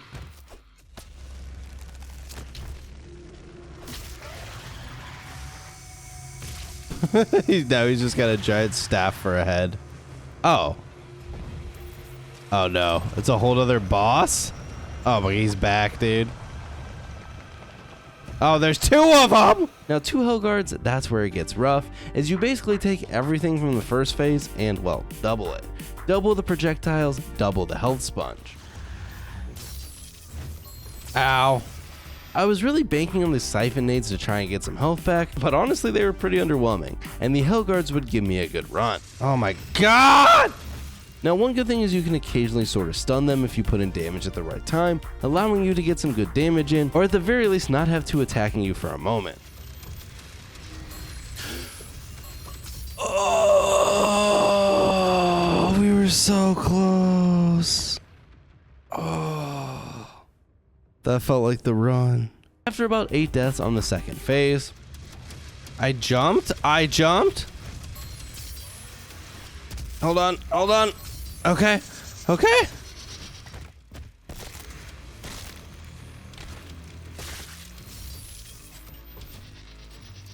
Yes!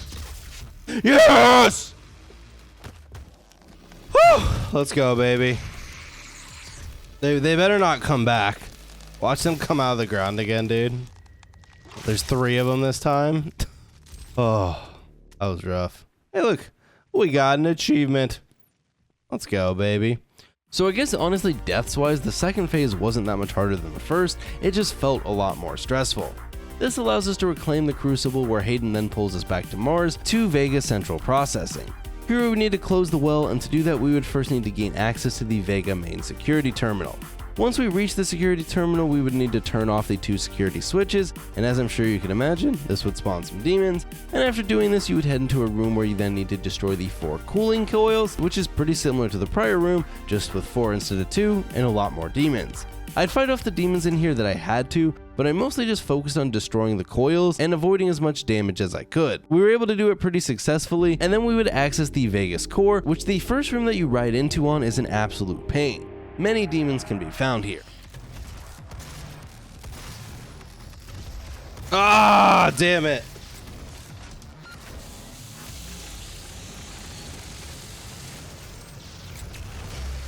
Is that it? Is that the room? I still hear an enemy. Is that it? Are we done? Alright, we did it. After this, you head in and you need to destroy the Vegas neural processors and then overload the core that sends us back to hell for one final mission. Heading into this final mission, we'll be sitting at 172 deaths, and this is where the game pretty much takes everything it has and throws it at you during every combat encounter. So locking in is pretty much mandatory. This level is broken up into 3 main areas where we need to lay the various Wraith souls to rest, and each of these includes a brutal fight beforehand. I died many times, but alas,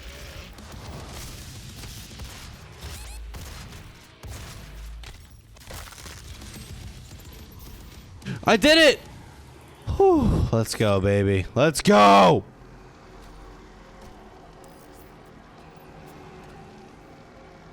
Lay your Wraith souls to rest.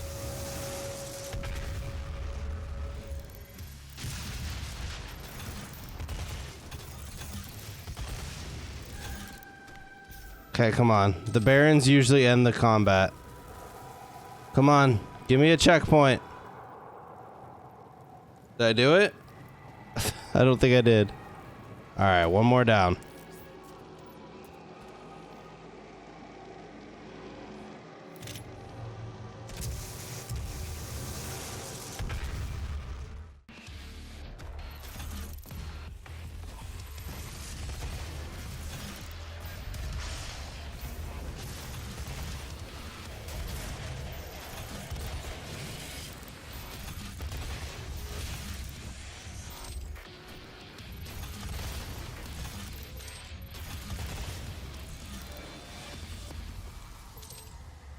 Oh, we did it, chat! We did it! We did it!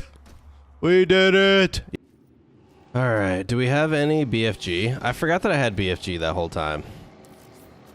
I'm kinda stupid.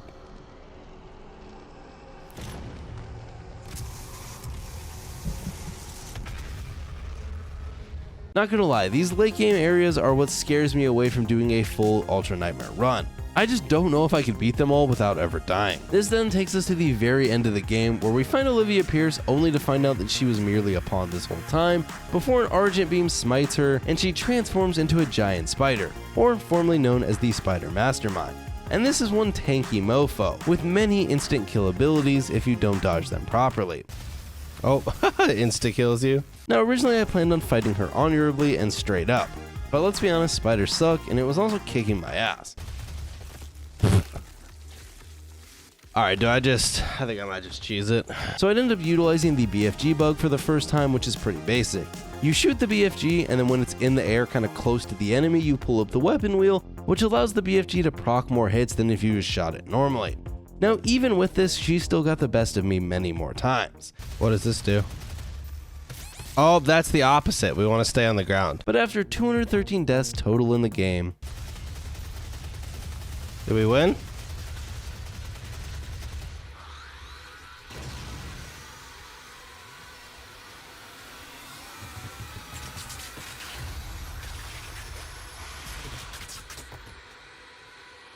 Take that, ugly crab. Let's go, baby. Victory Royale. Doom's really fun, meme.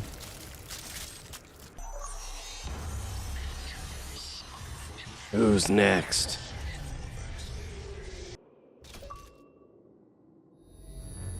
Knee deep in the dead.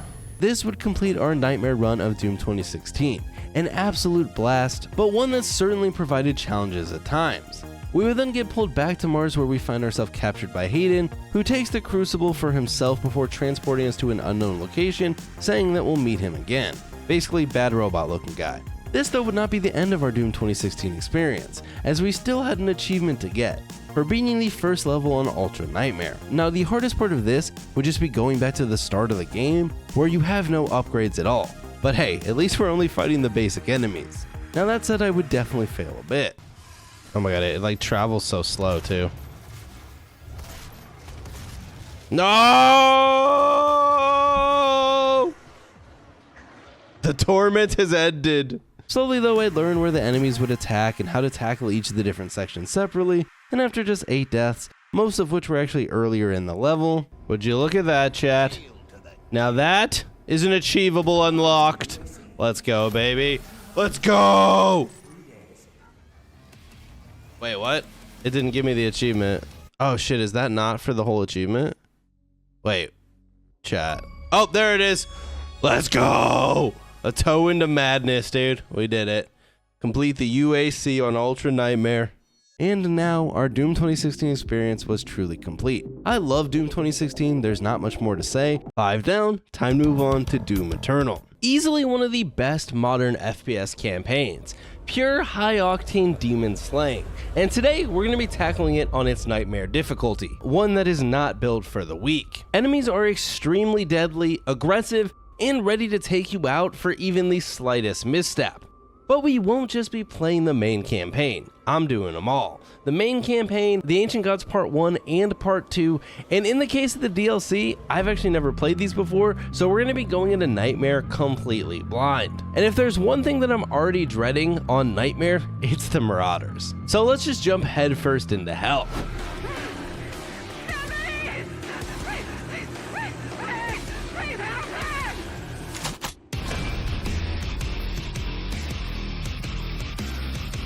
Doom Eternal opens up sometime after the events of Doom 2016, where Earth has been overrun by demonic forces.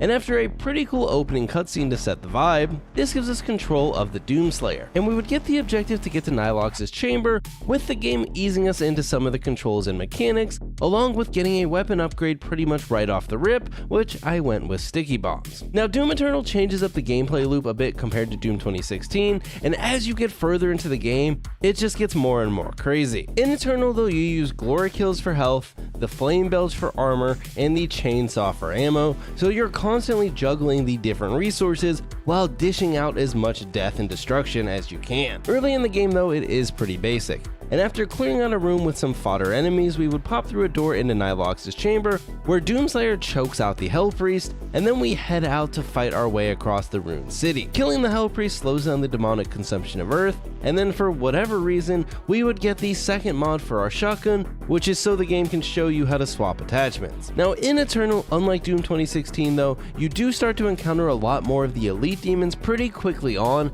as the first level includes both Cacodemons and Arachnotrons, which then gets us to the heavy cannon. After learning some more mechanics like wall climbing, we would head down into the subway and get the precision bolt for our heavy cannon, which at the time I wasn't utilizing to its full potential, but late game, this would become a core component of my DPS rotation. Not much further into the level, a Cacodemon would cause our first death of the game. Oh my god, already? This would then crawl us up into what I'd consider the first true Doom Eternal arena, chock full of some spicy meatballs. Oh no. Oh no. Oh no!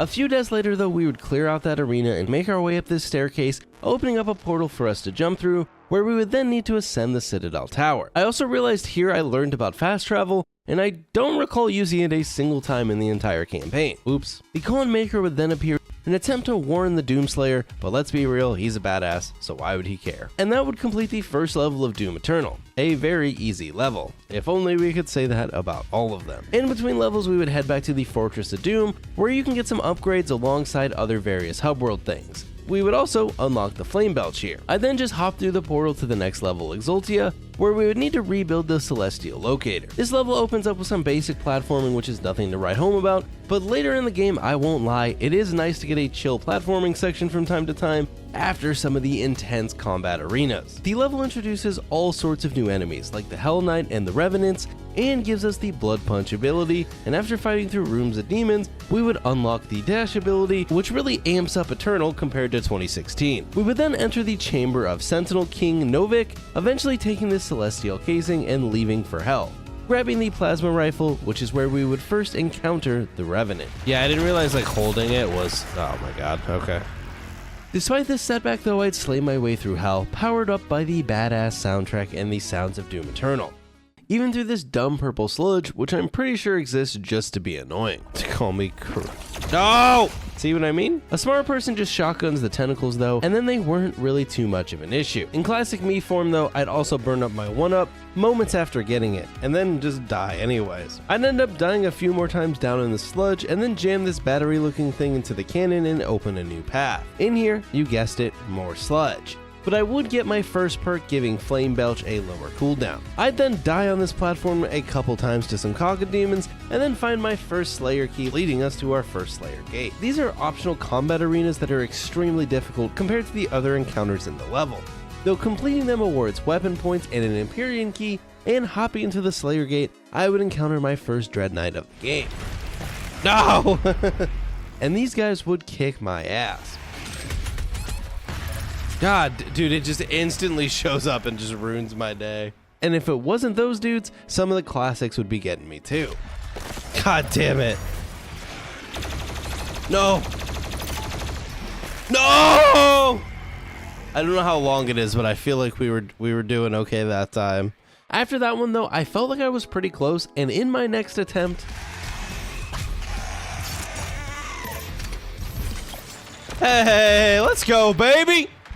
Now one thing I bet you've noticed from my gameplay right now is it lacks weapon swapping, which was certainly holding back my DPS. After this, I'd end up meeting up with the Betrayer, who gives us the power core that we need to complete the locator. And I gotta say, it's so weird to me having regular cutscenes like this in Doom. 2016 had some, but in Eternal they are much more prominent. They aren't bad or anything like that, it's just a little different. After this, we'd do some platforming in another combat arena, and then we would hit the portal to end the level. Back at our Fortress of Doom, something a little funky would happen. What the? That was goated. And we even got a little snacky. Nice and healthy. After messing around in the Fortress of Doom though, I'd finally head to the next level. And can I just say, I get that the developers do these areas for immersion, but sometimes my old ass just wishes it was a menu. Now it was time to infiltrate the cultist base, which takes us to a nice Arctic tundra. And if you love FPS games, you gotta love a good snowy level. I'd waddle my way through the level, even getting to kill some of the demons using these big axes that just come swinging down. And this level would start to not only throw way more heavy demons at you, but also a variety of new ones, including the Mancubus for the first time in Eternal, but also the Whiplash. Why are there so many? Oh my god, why are there so many of these? You could feel Doom Eternal really starting to get a lot more intense on this level. The first real test would be this combat arena, which after defeating opens up a giant gate for us to pass through, which in it we hear Rannick giving his cultists a speech. We then drop down into this combat arena, and after defeating it, it was time for the super shotgun, but not before attempting this secret encounter. Wait, I failed? A couple tries later though, I'd complete that without too many issues, and then not much further we would get to play a section where we get to play as a Revenant, which is pretty cool. I'm surprised that this is a mechanic they only used once throughout the campaign, but I guess that does make it a bit more memorable, and maybe it was just a holdover from the battle mode. Once completing this section though, we would hand ourselves the super shotgun, and then use it to pop that Revenant. Now the super shotgun would end up being one of my most used weapons. Not only is the meat hook really good, especially with the later upgrade that also sets people on fire, it's also just a great weapon to put out DPS when you're doing your weapon swaps. After a while, I'd find another secret encounter. Hey, we found a secret. Is this one of those hard rooms, or is this a secret room?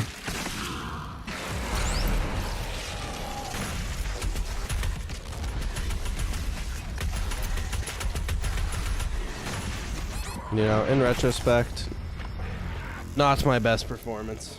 This one would be pretty difficult, and annoyingly the checkpoint was all the way back before the prior platforming section, so I'd have to redo that each time I failed. No! Now I'm like stubborn, because I know I could skip this, but I feel like I have to now. I'd end up pushing through though, and after a solid 14 deaths, We did it, baby, let's go! the level from here on out has a couple main combat encounters before we would hop on a train and head out, which upon completing chat claimed I had just beaten the hardest level. Though I think what they really meant was this level can be a run killer and ultra nightmare since you're fighting a ton of the heavy demons, but without a full arsenal of weapons and upgrades like later. At the time though, I'm not gonna lie, I felt pretty good. This would take us into the next level, Doom Hunter Base, and based on that name, you can probably guess what would be coming up. The level opened up with a fight on a train that I'd surprisingly struggle with, but I blame that on Rust as I hadn't played in a few days. And I don't know about you guys, but more mechanically intensive single player games like Eternal, I swear I regress to an absolute noob if I take a day or two off the game. Eventually though, I'd somewhat remember how to play the game, do some wall climbing, and get another weapon mod. And I mean, look at this cute little secret. I don't know why, but the little Doom collectibles just make me happy. I'd then unlock another room going with Dazed and Confused, and after some more platforming, fighting, and avoiding the scary lasers, we would get some ominous foreshadowing. And just a few moments later, look who we would see again. It's almost like this guy might be something that's gonna kick our ass. Oh, here he is. Enjoy what is undoubtedly my finest work. Alright.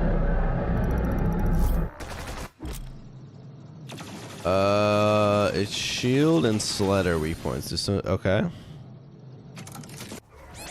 Ow! Okay. We were just getting started. Meet the Doom Hunter, a floating mechanical demon equipped with a large cannon and a chainsaw to terrorize you. Fighting the Doom Hunter is twofold. The first step is to pop his shields using the plasma rifle, and then you can swap to another weapon to lay down some real damage. This fight was a whole lot of juggling ammo and health resources while trying to avoid the Doom Hunter's damage and putting in some damage of our own. Now conveniently, a decent way to get some damage is to freeze the Doom Hunter and then try and pop his shield while he's frozen. But after a long first phase, Oh wait. Oh my god, it has 3 health bars, chat? What? I was not expecting this. 3 wasn't really correct, it's more like 2, but once you get past that first health bar, the arena gets a little bit more intense while you deal with the Doom Hunter, who has lost his bottom half. Ow, god damn it. Just getting started. With the shields gone for good though, one of the best ways to put in some damage is just the good old lock-on from the rocket launcher. Though Mr. Hunter wouldn't go down without a fight.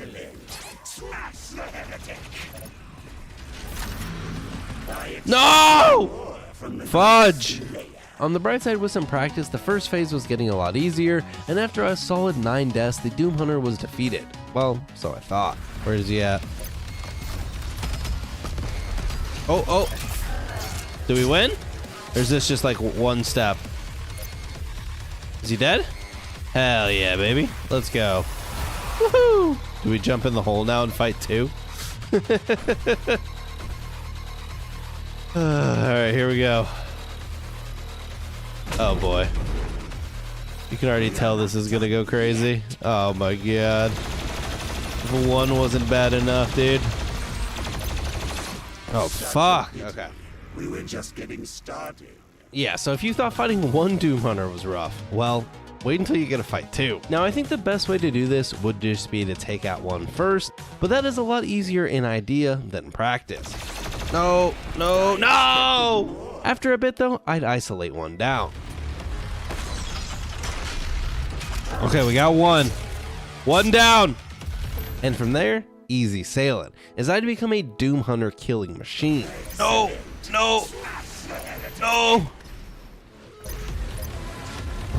Okay, we're not dead. Why did I do that? Let me get some glory. Oh god, he's right there. Yes! Let's go, baby! Woo!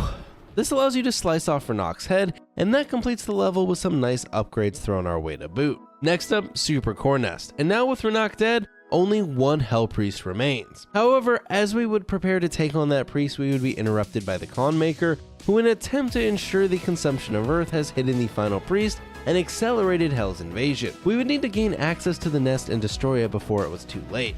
Before hopping into this mission though, I would get to acquire the Ballista, which is definitely one of my favorite weapons, and I even find this nice PC that Mr. Doomslayer uses. And we got to play some Doom inside of Doom.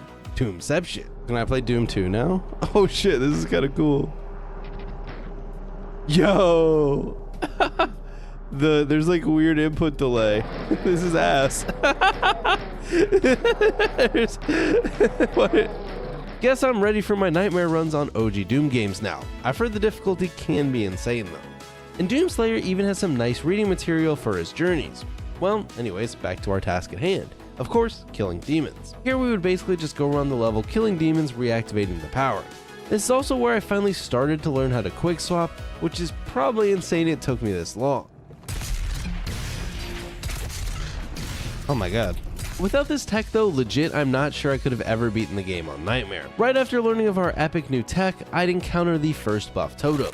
Why am I half a second from death here? Get your first channel member? Hey, that's pretty high. I only have like 3, I think, so. Not like a... Channel members are... Oh, oops. These can be very deadly. If you don't take out the totem, and in the case of the first one, it specifically makes you fight the demons before you can destroy the totem, which once you do, makes the demons calm down. And don't forget... Remember, demon can be an offensive term. Refer to them as mortally challenged. This combat encounter would end up causing some difficulties, but eventually after a long fight we would smash the yellow key into this goo looking stuff and then just need to find the next 2 keys. I'd kill some more demons and then find the rad suit, allowing us to walk through the toxic sludge without taking damage. Don't be afraid. Once your soul has been consumed, your fear will cease to exist. UAC spokesperson was also dropping some bangers. After this, I'd find a secret encounter which would have a Mancubus dominate me, and after trekking our way back up there though, I'd fail again, though this time at least it was to the time limit rather than death, which isn't too bad as you could just roll it back, and after weapon swapping some shotguns,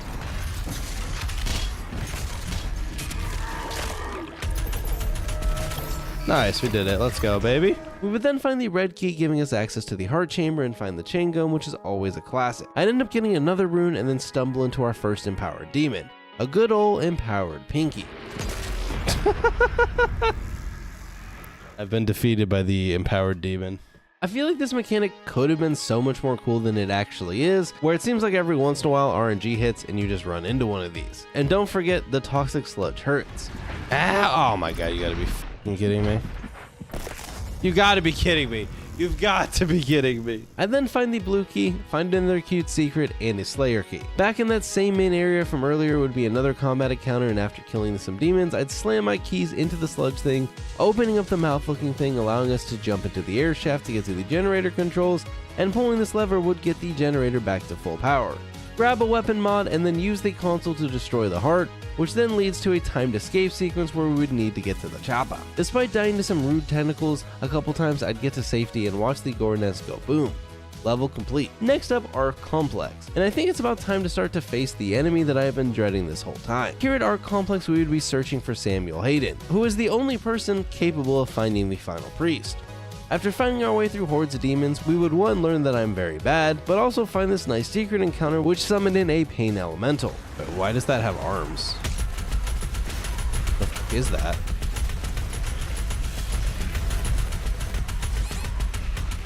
Damn it. After this, I'd grab another rune and for whatever reason, not end up at the secret encounter again, though I did get to punch the shit out of some demons. Can't go wrong with punching some demons. This then leads to shooting a giant turret at this tentacle, fighting a ton more demons, and then shooting the other turret at the tentacle again, which opens up a path to Dr. Hayden's outpost, which is funny because the game then gives you a pop-up about quick switching, which probably would have been good info a long time ago, but it does kind of make sense with what was about to come up. We would get to Dr. Hayden's lab, find some scientists, grab the crucible, and retrieve Hayden's robotic shell before our good old friend the Marauder would portal in. Why, hello there.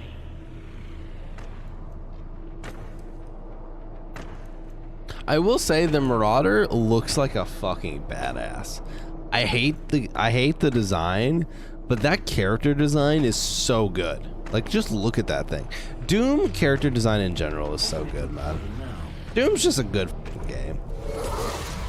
Ow, ow, ow.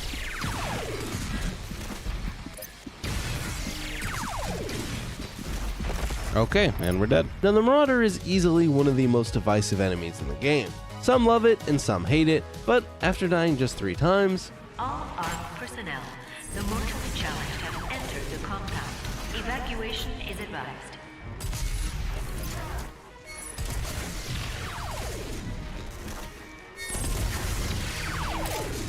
Woohoo, baby! That's the fastest I've ever killed a Marauder in my life. Realistically, design-wise, the Marauder isn't that bad in isolation. They just start to get annoying when they're combined with the other demons, though I will say even in isolation, I don't love the red light, green light style of gameplay that they require to kill. This would complete Arc Complex, level up my fancy battle pass a bit, and apparently we had killed 68% of the demonic presence. Back at our ship, we would upload Dr. Hayden's mind and he would reveal the location of the final priest, though this wasn't an easy place to access, and with us short on time, we decided that we would use the BFG 10,000 to blast through Mars to get to the core. This level, as you can imagine, would continue our ramp up of combat intensity, including another Doom Hunter that would rock my shit a few times, before finally taking it down. After killing the Doom Hunter though, we would shoot the BFG 10,000 at Mars, grabbing its power source, the BFG 9,000, kill a ton of Cacodemons with it, and evacuate the Phobos base, where we then need to get to the portal. I then find this secret encounter, which was pretty easy, and then continue our way to the portal, and would you look at that, another little collectible. I then use the ion catapult and use it to shoot myself and go for a nice little fly, breaking in like a total badass completely unharmed. I then do some more platforming and stumble into another secret encounter, which was easy peasy if you ignore the fact that it burned my extra life and killed me. No, what the? Ah! But hey, that's never stopped Mr. Slayer. Where's the last one? Woohoo! We did it. Would you look at that? We even found another collectible, and I then get absolutely outplayed by the shield dude. Well, I didn't even kill him? Oh my god. Oh my god, I was trying to...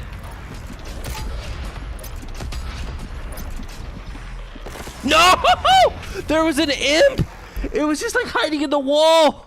The next time though, I'd barely get through. I have no ammo and anything.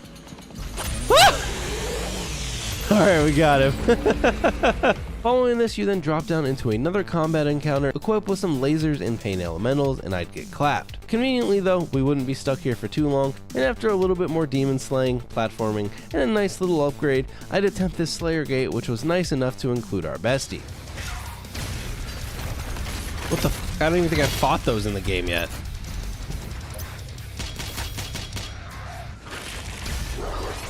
Ah! I'd end up taking the easy way out though and just hit the Marauder with a double BFG, which was certainly a waste, but after killing the Marauder and slowly killing the excessive amount of demons that were thrown at us, oh, there's still more? It's crazy. It's gotta be it, right? Gotta be it. Woohoo! Look at that, baby. Look at that. Look who defeated the Slayer, Mabopper.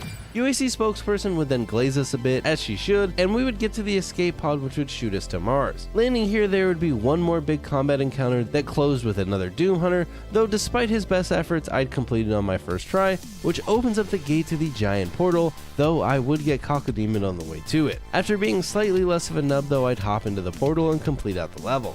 This would take us to Sentinel Prime.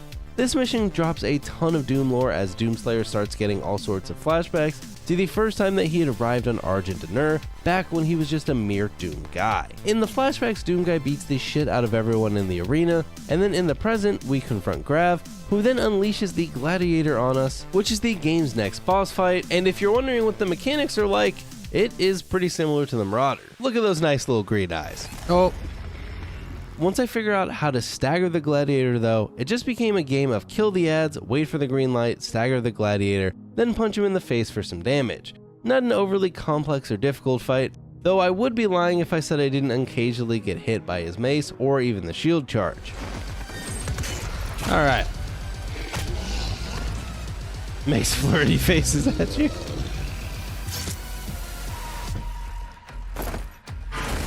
Right in the eyeball, dude.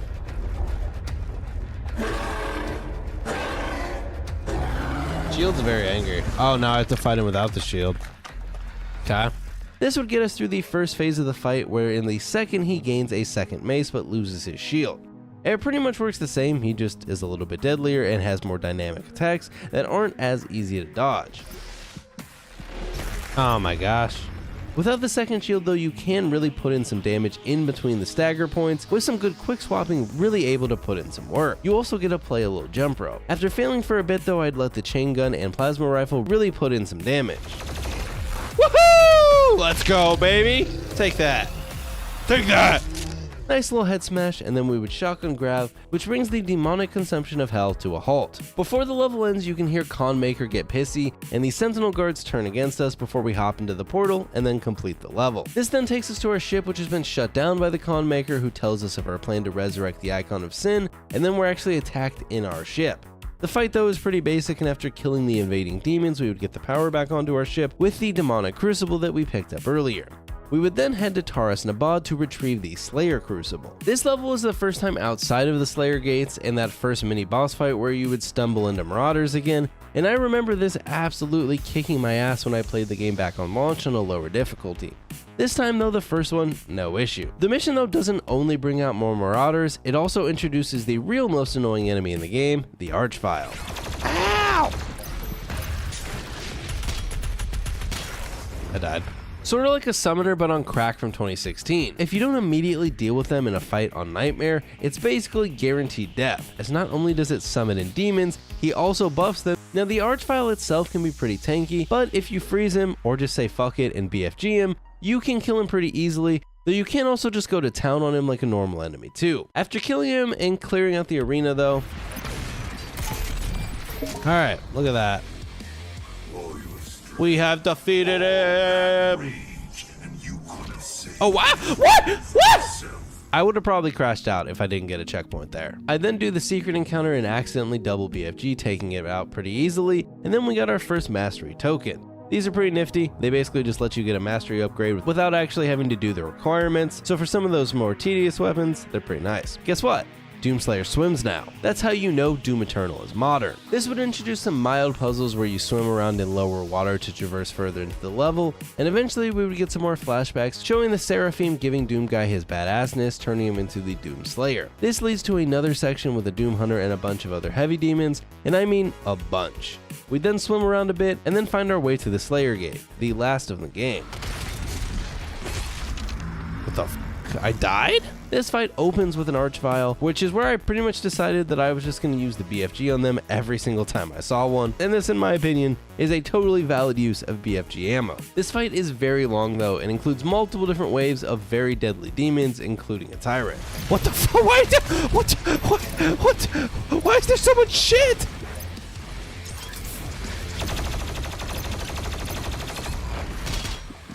I think there was so much, dude. This fight would kick my ass for a bit, but I'd lock in and finally kill the Tyrant and then close out the Slayer gate.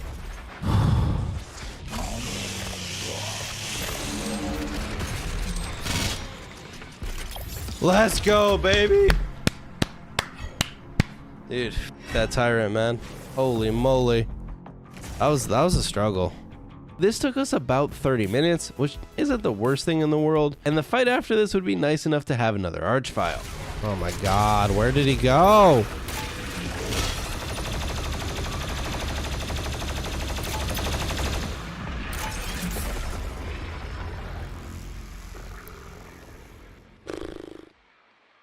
Someone earlier asked what my least favorite Doom enemy is. I've actually upgraded the Archville into my least favorite.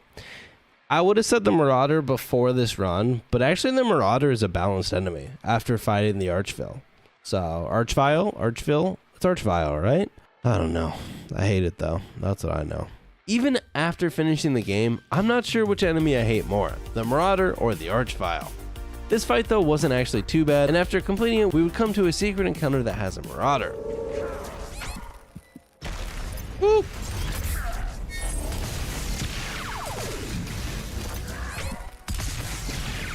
There we go. There we go, baby. All right, we're level 9, whatever the heck that means. With that out of the way, we'd pull the hilt of the Crucible and then have to complete another combat encounter with a Marauder, which probably took way more tries than it should have. Just getting my Marauder practice in for the DLC, I guess. All right, Q Marauder. Hope you sleep poorly tonight. Grab another upgrade and then power up the Crucible, which gives us our new shiny weapon, which we would then get to use in the next arena with a ton of ammo. The Crucible is great though, because for one ammo charge, you can chop basically any demon you want in half. This then completes the level and we would head to Necroville, with this being the last time in the game we would be able to be on our ship. Once on Necroville, we would need to battle our way through the Soul Factory. Now this level looks absolutely badass, and we would encounter these eyeball things that we would need to destroy, which then allows us to punch this and progress up. This level is where I would try to learn to quick swap a bit with the Precision Bolt, which is probably one of the best ways to do damage. You just need to get into the flow of swapping, scoping in, shooting, and then swapping again. As you can imagine, this level just throws a ton of demons at you in the various encounters, including pretty much every type of demon that we'd seen up to this point. Marauders, Doom Hunters, etc. So the fights are definitely getting pretty intense. But by this point, Doomslayer is also pretty upgraded, making it possible to deal with the fights, and this level itself is pretty short. Interestingly, it's actually split up into 2 levels, and Necroville Part 2 would have us ascending the Soul Spire. We would get our final upgrade here, making us fully upgraded, and at the top of the tower would be a big combat arena with all sorts of baddies that I'd actually managed to complete on my first try, but for some reason it would bug out and I'd have to do it all again. Okay, yeah, see, last time that didn't proc. Okay, literally, that's so dumb. I mean, it's whatever, because I beat it, but like, that's why the chains didn't, that guy didn't spawn, so the chains didn't come out, so we were just like stuck in the combat loop. Breaking these chains would lower something and give us a giant portal that we could hop into, completing the level. This just leaves 2 remaining levels in Doom Eternal, and it basically boils down to 2 main points. On Urdok, we would meet a new enemy type, the Pinata, aka the Maker Drone, and then we would finally encounter the Khan Maker. Who are you? A human, once a mortal, to defy He looks so small. traditions.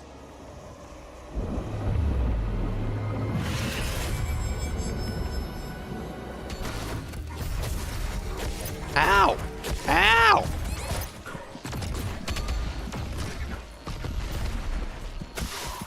No! I'm a fucking idiot. I'm a fucking idiot. Not bad for a first attempt. The lock-on burst goes absolutely ham in this boss fight, and basically the whole fight just boils down to just avoiding her in the adds damage, use lock-on burst to do damage, and use meat hook plus blood punch to move from phase to phase. The fight even has a bunch of the little pinata people to keep up your health and ammo while you're doing all this. And on just my third try,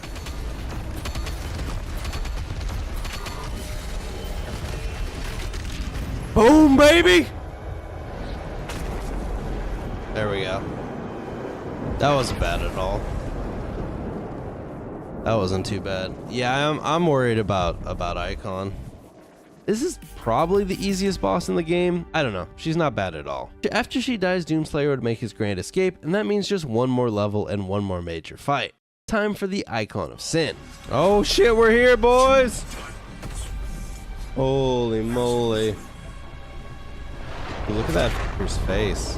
Why does he look like a dog? Is an Icon of Sin a dog, dude? I thought dogs were good boys. Oh boy, I think I just killed myself. Oh, we're good. We're good. We're good. Oh, he's getting angry. Oh no, I fucking... Now this fight is all about juggling adds while putting in damage on the icon so that you can destroy the various pieces of armor. Now good news for us, the arena is chock full of crucible charges that also respawn, so it's really just a game of putting in damage when you can and killing the various demons as needed. Now that makes it sound like the fight is easy, but no, not at all. Ow, ow, I'm burning, I'm burning. No. No!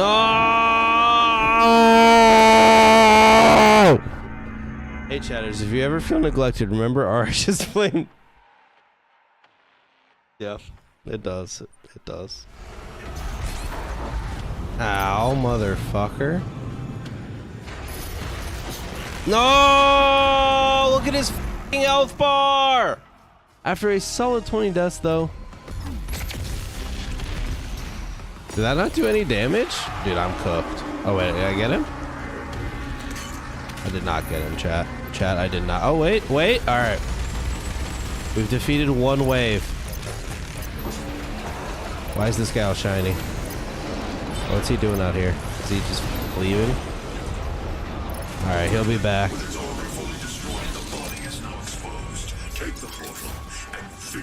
All right, let's go. This would allow us to hop into the portal to begin the second phase, which pretty much functions the same, but instead of armor, it's just his body parts. This arena though, as you can imagine, is a bit more intense, and you have to make sure you avoid the icon's damage himself. No, no, no! I'm like stuck in some loop! I couldn't do anything! No! Look at his fucking health bar! And after a little over 25 deaths on both phases combined... Oh boy, he doesn't have a health bar! Oh! Oh! Oh! Oh my god, we did it, dude. Icon down! Look at him fall. He's been defeated. Now we're gonna chop off each one of his fingers one by one. Whew. That was rough, I'm not gonna lie. This would complete the main campaign for Doom Eternal on Nightmare with a solid 259 deaths. But we still had 2 DLCs, and if it's anything like chat told me, we were in for a rough time. Now, unlike the main campaign, which I have played before on lower difficulties, these DLCs, we were going in totally blind, with the first being the Ancient Gods Part 1. Going into the DLC, Doomslayer actually comes in fully upgraded with the entire arsenal outside of the Crucible, which was, left in the Icon of Sin.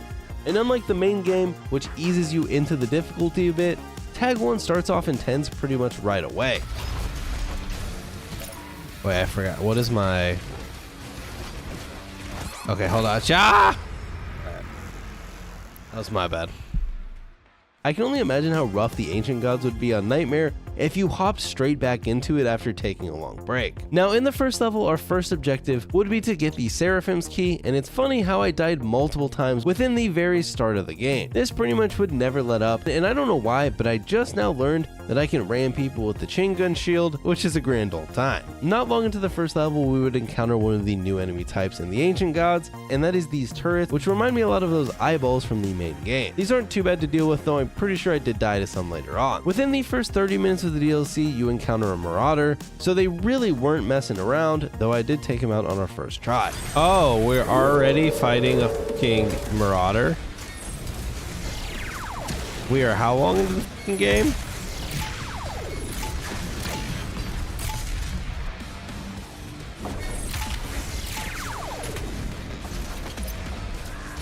Ow. Alright, we got him.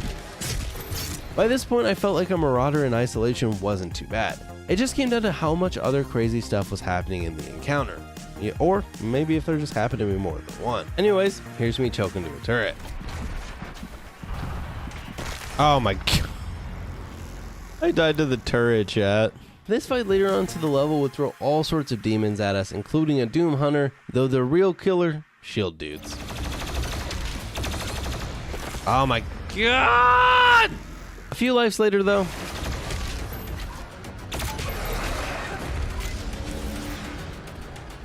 Alright. That fight was surprisingly difficult for how early into the DLC we are.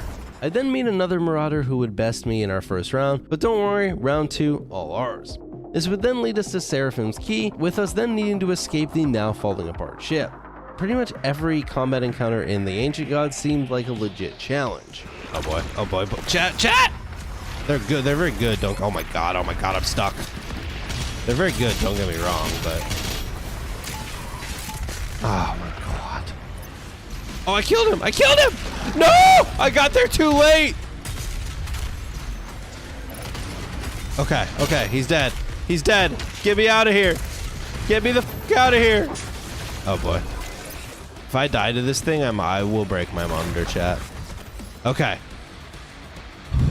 This first level would also introduce the dive suit for us to go swimming, though we also swam in the main campaign, so I'm not too sure of the difference. Maybe just because this one's like out in the ocean. I don't know. After swimming around and killing demons for a bit, I'd get yeeted, tabbing back into the game. What's up, Cups? And then to close out the level, we would encounter the dreaded double Marauder fight. My best friend's here.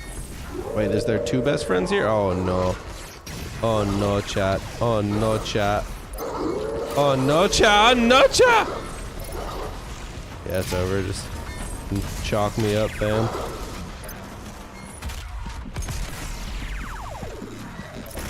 God damn. Okay, I gotta walk in. 2 Marauders? Bro! Honestly, I was stuck on this for way less long than I thought, only dying 5 times in total. Do we have a certified banger on our hands? Ooh.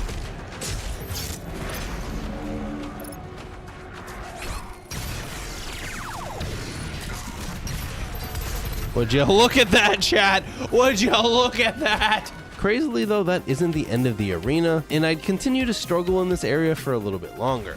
Oh, I'm dead. Oh my god. Oh no, I rocketed myself. Oh. Eventually completing it with our death total up to a nice 47. Where art thou? Oh. He was dead. I don't know when he died, but he died. Alright, we finally got a checkpoint. This would end up completing the first level, so 1 level down, 2 to go. And it only took us 2.5 hours. Now unfortunately, the next 2 levels would be even harder. After some cutscenes and a bit on the ship, we would hop into the portal and head back into Hell, though Hell now has a totally different aesthetic, which is looking pretty good. This is the Blood Swamps, and we would need to complete the 2 trials and then destroy the Father's Life Sphere. You run into these little popping things that let gas out, and then eventually you find this cute doggo to follow, who takes you into not very cute locations, bring you into these tiny combat arenas that you would need to fight in, where if you stepped out of them, you would start taking damage, and one of them puts you right on top of a Marauder. What? Ow, motherfucker. Alright. These little sections though aren't the hard part. That would be the 2 main trials, which of course our doggo friend would also lead us to. We would also get introduced to another one of the new enemy types in the DLC, and that is the Spirit, which will possess a demon and buff the shit out of it. Why is this? Jesus fucker. Oh my lord. Yo, I might just give up when I have to fight a marauder like this. Now, just killing the possessed enemy isn't the end of it though, as after you kill them, then the spirit actually pops out, and you need to microwave beam them before they possess another demon. I didn't really enjoy this since they force a very specific weapon to counter them, and the fact that the microwave beam completely kills your mobility. Yes, take that, possessed noob.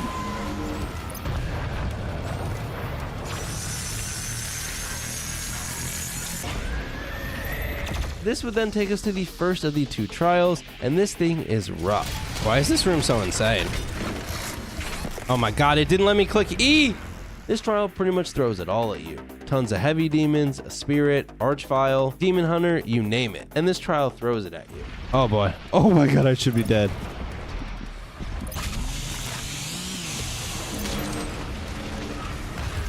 Why the fuck is there 2 of these fuckers? God damn it, dude.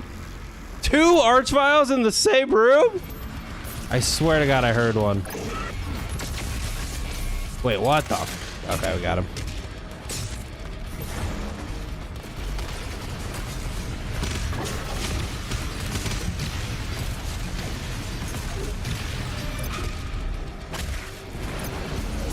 Okay, alright, we just gotta focus on killing the floaty guy now. Oh, Indiana Jones.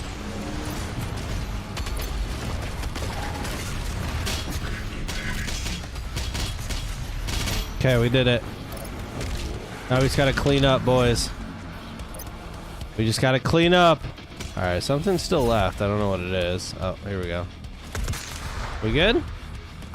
There we go. We've completed 1 trial. Not terrible. About 10 deaths in 30 minutes or so. If only I knew how much worse the next trial was gonna be. On the way to the second trial though, the game would bless us with a buffed marauder. What do we got going on here? Oh boy. Oh.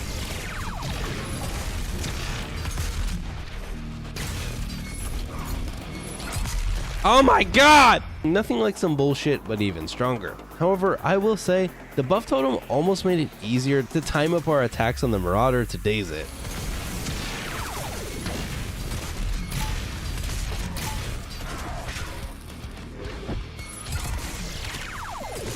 Oh, that was easy enough.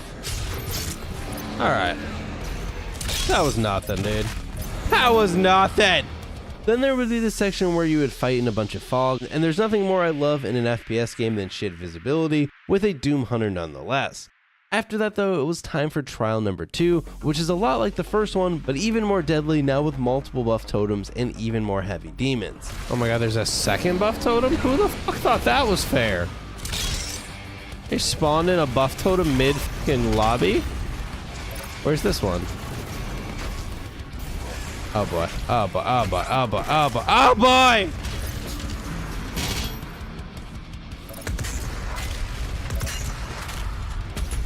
No, the shit! Oh.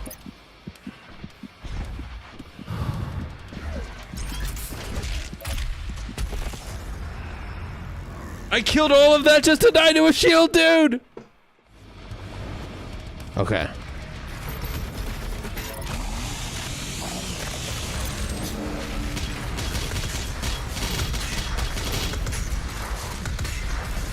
Dude, why is there so many of them? Holy shit!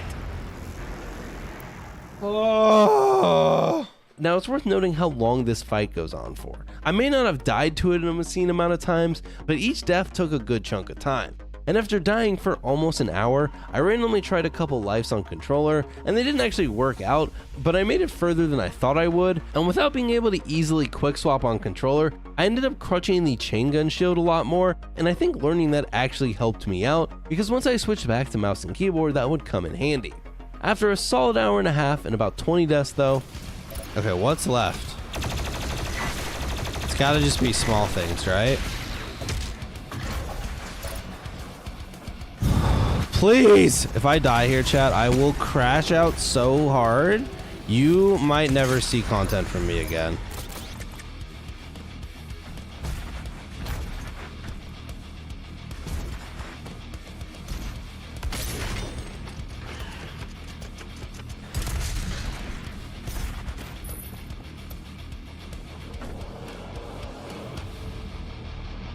It was now time for the Cube boss, which shares some of the functionality with the turrets that we had fought earlier, with the added enemies that would spawn on top of a little double cube action toward the end of the fight.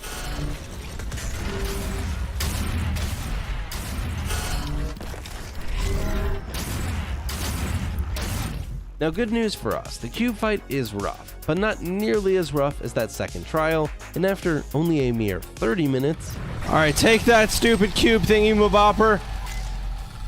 Alright, we got it, dude. We fucking got it, man. This would then close out the second level, and now, just one left for the Ancient Gods Part 1. This third level introduces another new enemy that is very red light, green light-esque, with the Blood Maker, and has basically 3 main points of difficulty. 2 combat arenas, and then this section where you fight 2 titans and a Doom Knight, with one of the titans being possessed. This all leads up to the final boss fight, which I'll be honest, for how much I struggled with the normal arenas, I thought would totally kick my ass. Now, this boss fight has multiple phases, and mostly just consists of shooting the Seraphim and making sure, you don't die, and besides the very last phase, is relatively easy, though it is my understanding that I think they rebalanced this in the DLC. The final phase here drops you with a double spirit fight.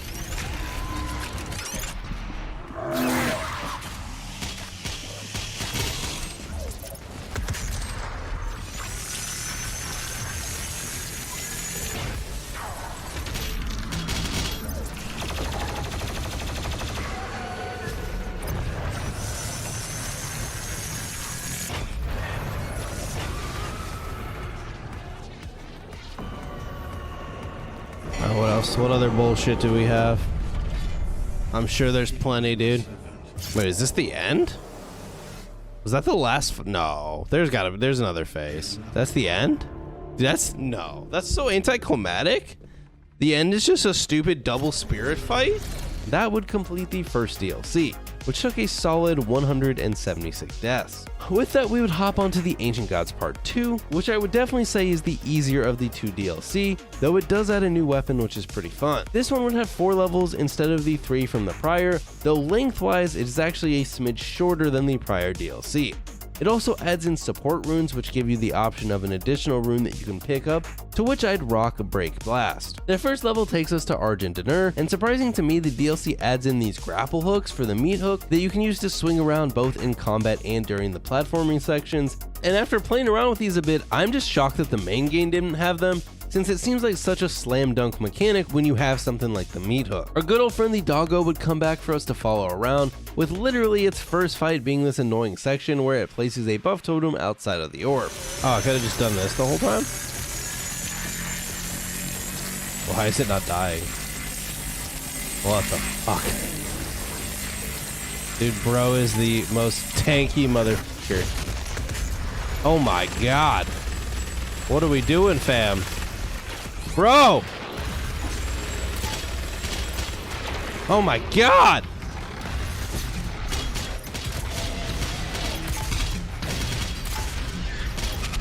Alright. We've defeated them. Right after this, we would meet a new enemy being the Armored Baron, and you guessed it, it's another red light, green light type enemy that you basically can't hurt unless you shoot its mace when it lights up, and then you can put in damage before its armor respawns. I feel like id must really love traffic lights. That, or they absolutely hate us and want us to also suffer. There's also the new enemy type, the Screecher, which are totally harmless, unless... Oh, was that the... Oh no. Chad, I buffed the enemies. Chad, I buffed the enemies. Chad, I buffed the enemies! Yeah, so you definitely want to avoid that. And a bit further, we would be blessed with the Sentinel Hammer, which is a cool new weapon for the DLC. Using it allows you to daze enemies and also refill ammo, and you get charges by destroying weak points or just by glory killing demons. I enjoy the hammer. I feel very cool when I slam it into the ground, which is what Doom is all about. I'd struggle my way through some encounters and then get introduced to the Stone Imp, which is an imp made of stone. Very pog. These are resistant to most of your weapons, but very weak to the hammer and randomly the auto shotgun mod, which I'm pretty sure was id's way of trying to get us to use that trash mod. Similar to how they force us to use the microwave beam with the spirits. At least, unlike the spirits though, you can still just kill these stone imps with other weapons when you want to, it just isn't as effective. We would then light the Torch of Kings and get a cinematic that has this fancy dragon looking thing come down and appears to be our friend for us to ride. Probably their little teaser of the dragon riding we're going to be doing soon in the Dark Ages. In this DLC though, the writing would be purely cutscene only. After this, I'd fight my way through a new type of combat encounter, the escalation encounters, and these are basically 2-wave fights with each wave getting harder. The first wave is mandatory for progression, and the second wave is an optional wave that if you complete, you unlock a cosmetic.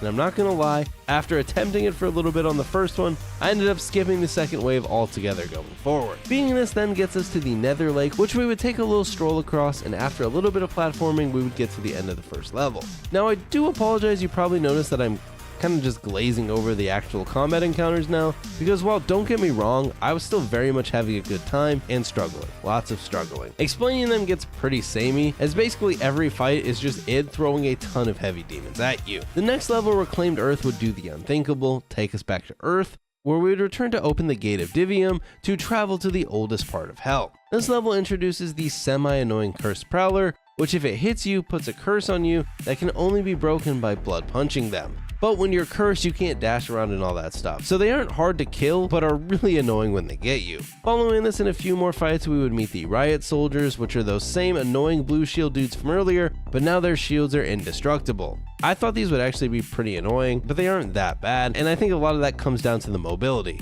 Put these in Doom 2016, and oh my god, I probably would have been raging. I then hammer my way through the rest of the level and get to the Gate of Divium, which we would power up and then jump into Hell to try and find the Dark Lord.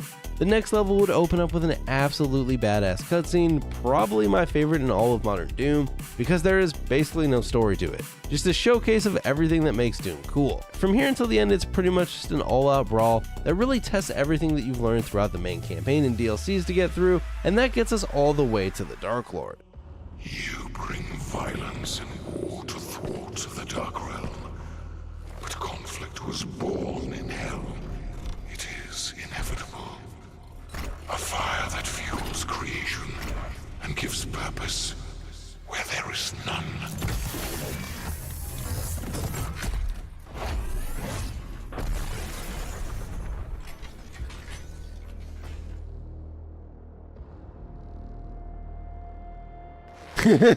Ice, you fucking so right. Fight, Slayer. Honor your true God. Fight and show me your purpose. Alright, how f***ed am I about to get? I'm already getting my shit rocked by bullshit, so. Okay. Alright! Now, as if it didn't hate me enough, the final boss of all of Doom Eternal is basically a Marauder, but way stronger. Just like the Marauder, when his eyes turn green, you need to daze him, and then you can actually extend the daze with the hammer, and then you just try and put in as much damage as you can, which if you do really good rotations, can only take a couple rotations per phase. The rough part though is that he also lifesteals when doing damage to you, so you have to make sure that you aren't getting hit in between those damage opportunities. It's masochistic bullshit right there. Haha, you've been defeated once, noob. Man, he's angry now. After completing the first phase, we would then get teleported to another arena where the Dark Lord appears to be more pissed off. It's over. It's over, chat. It's over! Woo! Bro, like, got a little lifesteal thing. What the? How did I not get the fucking stun there? Some cringe bullshit, if I have to say so myself.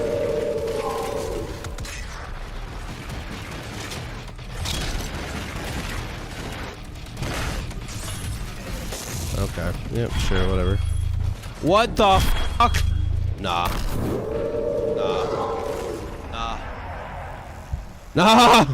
After 2 more phases, you hit a cutscene, teleporting again, and this is where the fight really ramps up, as now the Dark Lord can spawn in other enemies which you also have to kill. These guys are pretty weak to the hammer, but you do have to juggle using the hammer on them, versus also still having it to extend the daze time when you stagger the Dark Lord. It's over, it's over, it's over, it's over. I hate this game. I hate this game. Oh no. It doesn't matter because he was back to full fucking health anyways. After many deaths though, and the culmination of many hours of Doom Eternal,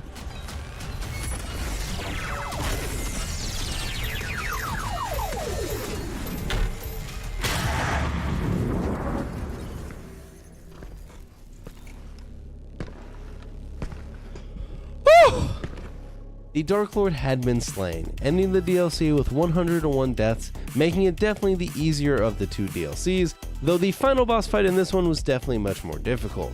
This means that after a solid 33 hours of Doom Eternal, I had officially beaten the main campaign and both the DLCs on Nightmare, and now for the final and most recent Doom game, Doom: The Dark Ages. Though I do have a slight caveat here that I want to mention, I actually did this one as a marathon stream on the launch of the game, but let's hop into the last and final Doom FPS. Now after playing the other modern Doom games on Nightmare, I was fully expecting this game to kick my ass.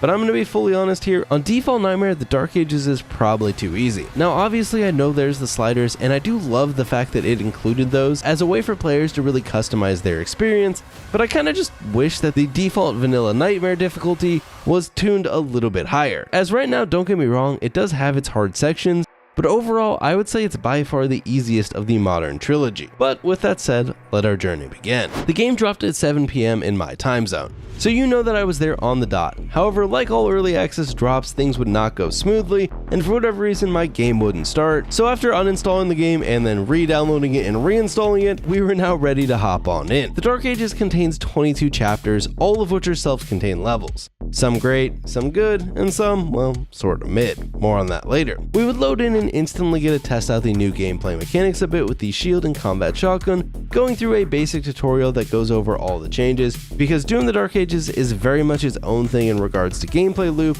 compared to 2016 or Eternal.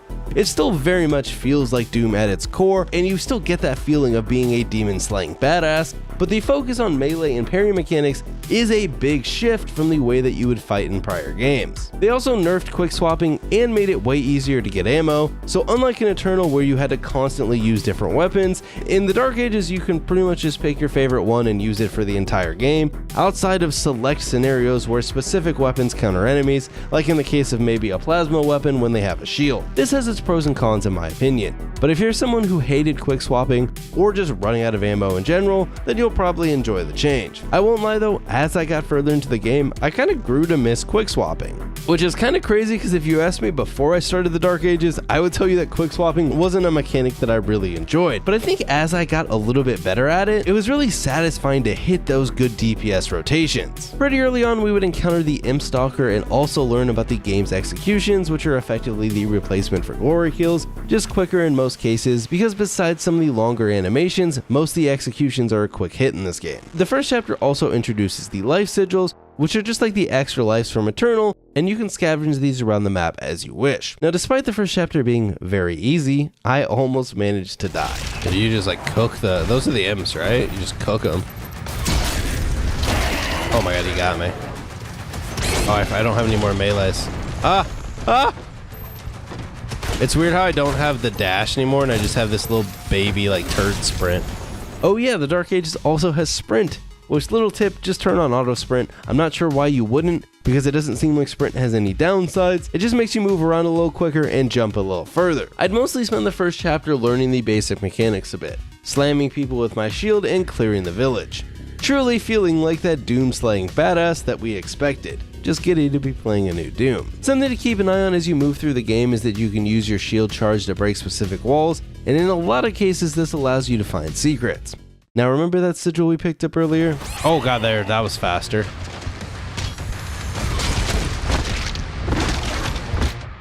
I've died! I'd burn it here to the Pinky Rider, but that doesn't count as a death thanks to our handy dandy sigil. After you kill the Pinky Rider, you then find these hell cultists doing some spooky stuff, shield slam them for good measure, and then find a blue key. The blue key opens the main gate, and we would learn that we need to clear out all the enemies around each of the 4 portals to destroy them, and instantly you sort of see what sets the Dark Ages apart from its predecessors. Gone are the more focused small arenas, and instead you're constantly fighting in these large battlefields full of demons, which really gave it that feel of having a grander scale where you're a part of this huge war against the demons. Killing them, like I mentioned, destroys the portals, and during our battles I'd also find these shield guys, whose shield turns red as you shoot it. This is important later on and introduces a fun interaction of mechanics. Something though very bad would happen as we attempted to close all the portals. Oh no, I'm gonna die. No! Alright, we died. So very sad, our Deathless run was no more. But let's be real, there was probably a negative percentage chance that I was completing Doom the Dark Ages on Nightmare on my very first time playing without dying at all. But it's always still sad to get your first death in a game. I then acquired the Shredder, which is the Dark Ages version of the heavy assault rifle / heavy cannon, and it functions pretty much exactly how you'd imagine, though it does have some fun upgrades later on like a lot of the other weapons. Here I'd also learn what they did to my baby, quick swapping. Okay, so now we can... Oh my god, the weapon swapping in this is so slow. Holy shit, chat, they nerfed quick swapping. A bit further on, we would slam some more demons and imps into the ground, making sure to get some good parries in along the way, close the final portal, which then takes us back to defend the beach. I'd find a secret here which allowed me to grab another sigil, and honestly I'm probably not going to mention too many of these, but long story short, the game really rewards you for exploring the more open levels, but you can also just beeline it from engagement to engagement if you wish. Down at the beach I would mow down some more demons, and that would bring us to this turret. Oh my god, turret sections. Gave me some serious 360 flashbacks. Back when it seemed like every FPS or shooter in general had to have turret or vehicle sections to break up the normal gameplay. It's pretty whatever, I'm not gonna lie, but I'd mow down the Titan and other demons and boom, end of chapter, and then we would get some story cutscenes. Like I said, I'm not gonna spoil anything directly related to the story beats, but this cutscene is like 30 minutes into the game, so I don't feel too bad about letting it roll in the background. But I do have to say, holy crap, does Doom the Dark Ages have a story? Remember how Eternal had slightly more of a story than 2016? Yeah, the Dark Ages takes that times like 50. Tons of long cutscenes and story and exposition. Now don't get me wrong, it's not bad, but in full transparency, I played Doom to slay demons. So I mostly just played my way through the game, sort of confused as to what was happening in the story. After the cutscene, we would get the shield saw, allowing us now to throw our shield at demons as we see fit, and it also introduces the mechanic that I mentioned earlier, where if you throw it at a heated up shield, it blasts them into pieces and damages all the demons around them. The shield throw can also stun some of the bigger demons, which allows you to put in some good damage on them. Just like tradition though, the cute little Doom collectibles are back, and then we would encounter the Hell Knight, who you mostly just parry the shit on. And here's a little spoiler for you. That's how you deal with pretty much every enemy in the Dark Ages. See a green light? Hit parry. If you haven't realized it yet, the game really loves the parry mechanic and expects you to also love it, otherwise you're going to be in for a rough time. After this, we would reach our first Sentinel Shrine, which is where you can get your upgrades, and you can choose to upgrade your guns, shield, or your melee weapon of choice using a variety of currencies. Gold is the easiest currency to get and allows you to get the early upgrades for all of these. Blood shards lets you do kind of like the mid-tier upgrades, and then the rarest currency allow you to get those final upgrades. Just by playing normally though, by the end of the game, I had most of the upgrades that I cared about, so don't worry about having to really scavenge and search high and low for upgrade resources. But if you do want to max out everything, you will probably have to search around a bit. This level also introduces the Stone Imp, which we recently fought in the Ancient Gods, though this time you can just shield charge them and call it a day. By later in the game, either they stopped throwing these at us, or I just didn't notice anymore since I was shield charging all the smaller demons anyways. Then we went and got this secret, which I thought was pretty funny, though I'm not really sure what the point was other than to try and kill the player. Oh. Why is there just a room that leads to these two people? Oh god, ow. I'm actually kind of a big fan of stuff like that. It's just kind of fun, unless I just miss something altogether. A bit further on, we would encounter the Mancubus. Oh shit, dude. Mancubus.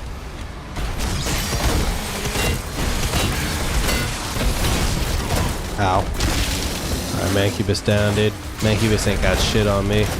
And after completing the rest of that fight, we would find the plasma rifle, or as I guess this game calls it, the plasma accelerator. It has a ton of recoil. Some more fighting, secrets, and climbing the very obvious walls that we can scale, and we would walk back outside to get to this cutscene and go to town on some more of our hell-based friends. We would then learn of this mechanic that allows you to use the shield saw to jump over large gaps in very specific locations that it wants you to. Honestly, I feel like some of the shield movement stuff is a bit underused, though I have seen some clips on Twitter where you can hit nasty movement if you're good with the shield mechanics. Speedruns of this game are going to be pretty satisfying to watch, but I know you guys aren't here for speedruns. You're here to watch me suffer. I'd even unlock a weapon skin, which is just so epic, dude. I love skins. Nothing better than some skins. After some more fighting, I'd burn another life sigil, and then also meet the Nightmare Imp Stalkers, which are, Imp Stalkers, but now they're invisible, and these would actually kick my ass sometimes as they can catch you pretty off guard. We would then see a portal spawn in and this Pinky Rider would come out, though he was actually of the leader variant,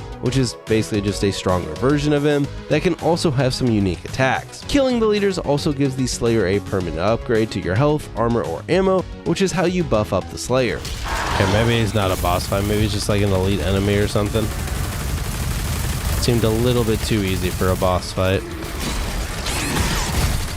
In retrospect, charging the beast, probably not the play. Okay.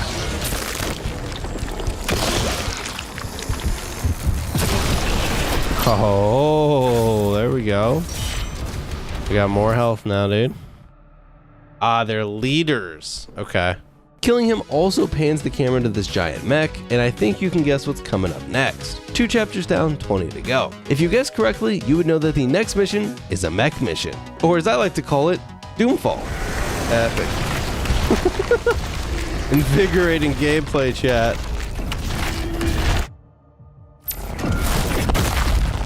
Wow.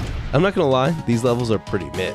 The mechanics are really shallow and you basically just spam mouse 1 and occasionally dodge or hit mouse 2 for one of the finishers.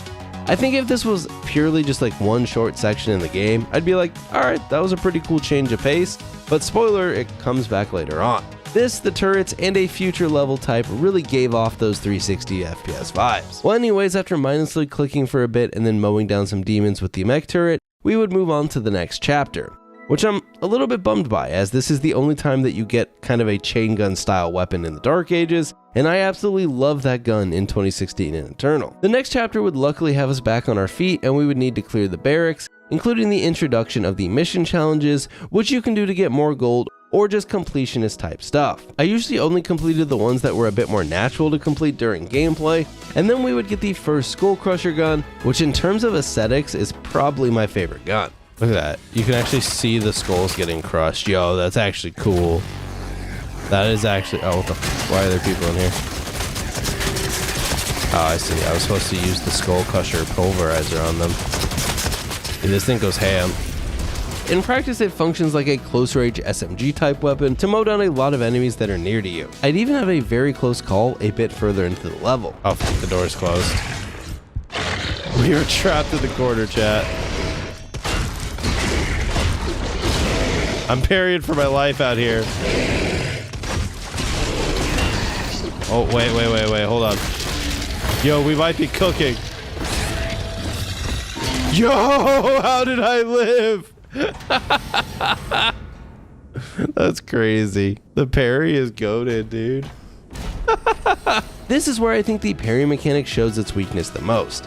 In any other Doom game, I'm absolutely dead in that situation. But here I just spam parried my way out, which, don't get me wrong, was kind of fun and hype at the time, but I think that plays a huge role into why this game feels so much easier. This level would also give us the Railgun Impaler, introducing the weapon class swap. Basically, each gun has 2 different versions that you can swap between that are similar but fulfill slightly different roles. Well, usually. I'm pretty sure the 2 plasma guns do almost the same thing. In the case of the Impaler though, it's kind of the precision weapon of the Railgun, and it kind of reminded me a lot of a crappier precision bolt from Eternal. Probably because without quick swapping, you weren't able to fill in those DPS gaps. Overall a decent weapon, but not one that I used a ton. This level would then continue pretty much as normal, until... No, chat! This is devastating, dude.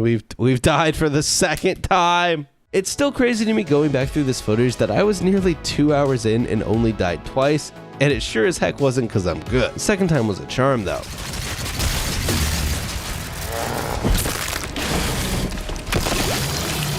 Alright, is that the end of the fight? Oh yeah, dude, more armor. A bit further into the level you would meet the Vagary Champion, which is the first of the game's bosses, though it's more of a mini boss fight since the Vagary becomes a regular enemy later on.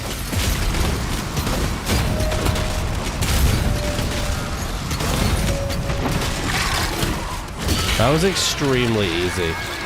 and we killed it on the first try. This would close out the first chapter, and we would head to the holy city of Aratum. And alright guys, permission to be just like a little bit nitpicky here. I hate this chapter screen. It instantly kills my immersion and makes me feel like I'm playing a video game. Now I know, I am playing a video game, but when I played through Doom 2016 and Eternal, the levels just kind of flowed together. Sure, you had loading screens that did make it obvious when a new weapon was starting, but this chapter select screen really just pulls me out. It makes me feel like I'm playing some type of arcade mode where I'm just picking levels. Okay, I'm sorry. I know that was like mega nitpicky. Just to be clear, I did really enjoy the Dark Ages. There's just little bits and pieces here and there that kind of underwhelmed me. This awesome trip to Aratum, sucked. It's the first of the dragon missions, which are somehow even more mundane than the mech sections. You basically just fly around and use this lock-on mechanic where, shocker, you dodge a projectile, and then for some reason that buffs your dragon's gun and allows you to kill the thing that you're locked onto. Just saying it, maybe it isn't too late. We could delete the mechs, dragons, and even those turret sections, and maybe go back and add like a cool multiplayer mode. I wouldn't complain. Now in this chapter, you do sometimes jump off your dragon to go deal with some objectives on the ground, like destroying some of the Hell Carriers. Something sad though did happen on this level. I'm getting fucked up, chat. I might die here. TBH, not gonna lie. There we go. Ah, they got me. Oh my god! Okay, we're actually getting cooked now. We're finally getting cooked a little bit. Pure devastation. We would get to take on the Cyber Demon though face to face. Holy sh! What the do we got here?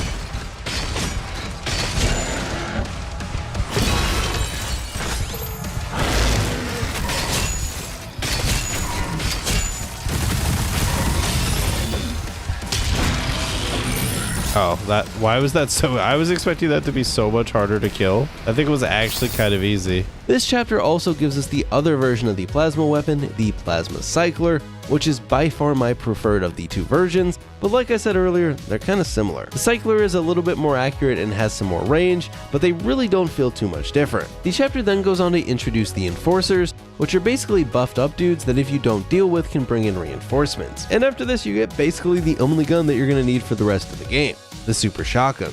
Super Shotgun plus shield plus parry pretty much defeats 95% of the encounters in this game, especially once you get rolling in some upgrades. This is what I meant when I mentioned earlier, unlike Eternal, the Dark Ages doesn't really require any sort of weapon swapping. I then accidentally do something good. Oh, I did not mean to fall out that window. Oh, it actually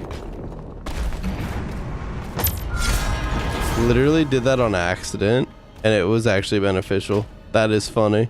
I'd super shotgun some more noobs, get back onto my dragon, and fly to the heart chamber, which would sadly give us our 5th death to one of the vagaries.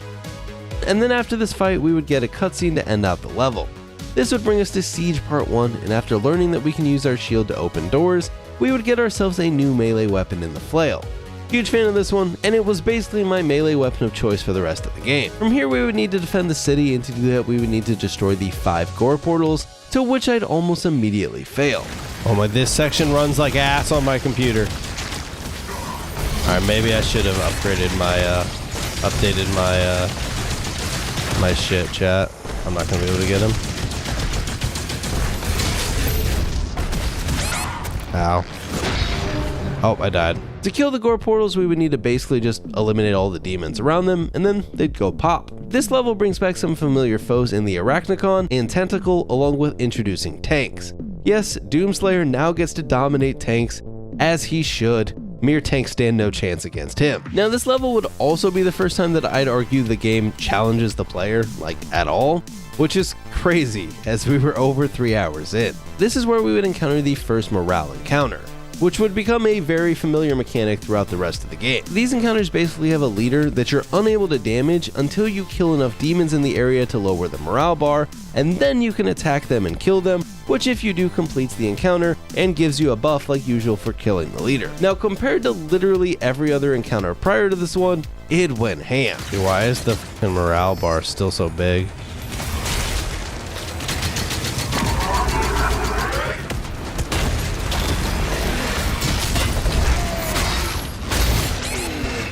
No! Now just on our second try, I'd actually get through the morale bar. That's tilting. Oh no, I jumped over the... Oh, fuck. No! Damn it.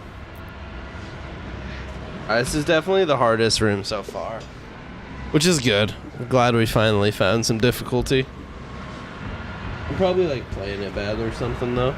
Though I'd spend many deaths after this getting back to the same point, with many of our deaths coming to the Cyber Demon. Bro, this thing is just dominating me.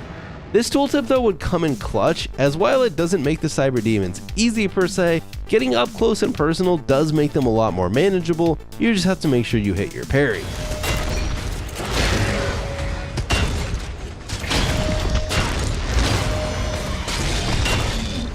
Alright, we got him. Okay, I see how to do it now. You just gotta get up close and personal and just tank him. I'd still end up dying a good bit though on that final stretch.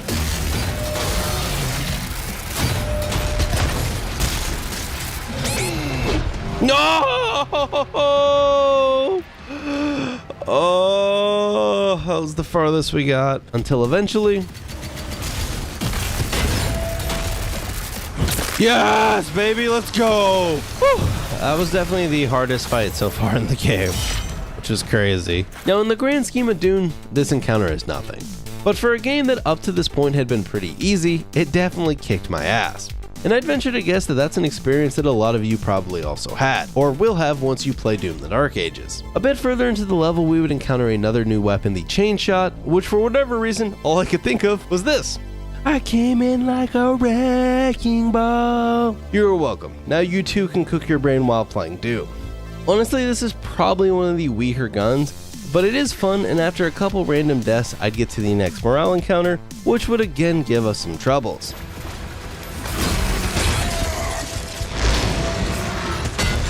No! Damn it! Damn it!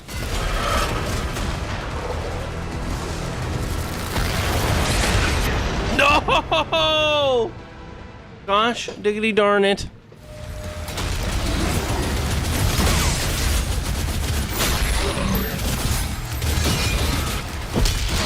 Let's go, baby! Alright. Now we've got more armor. Alright. That was weirdly a struggle, I'm not gonna lie. Another 10 deaths there, pushing us up to 30 in total, and then the rest of the level would be pretty basic, moving us to Siege Part 2. Siege Part 2 opens up with a handy dandy turret section to really get that blood flowing, and then a good bit into the level we would meet the Dark Ages version of the Revenant, which I'm gonna say something dumb. During my stream, I did not realize that these were the Dark Ages version of the Revenant for a good bit of time. I just thought they were a random new flying enemy. This chapter is another pretty straightforward one, and we would show up to save our buddy from the evil man in the game, whose name I actually had to look up when I was writing the script. Alrighty, next chapter, into the Abyssal Forest we go, where we need to get the forest gate open. Now this level brings the Whiplash back, which was able to best me. Now you might be wondering, how does one kill a Whiplash in the Dark Ages? Well, pretty much the same as all the other enemies. You just parry its attacks when the lights turn green, and then use your super shotgun.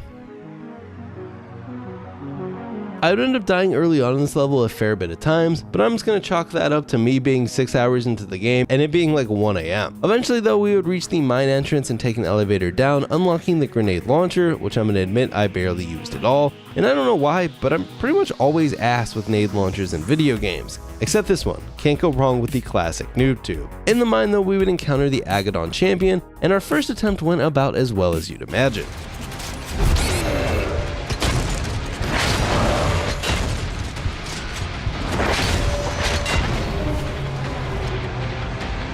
I can safely say at this point I was so tired I wasn't even reacting to my deaths, just dying and loading it back up for another go. After about 10 deaths though,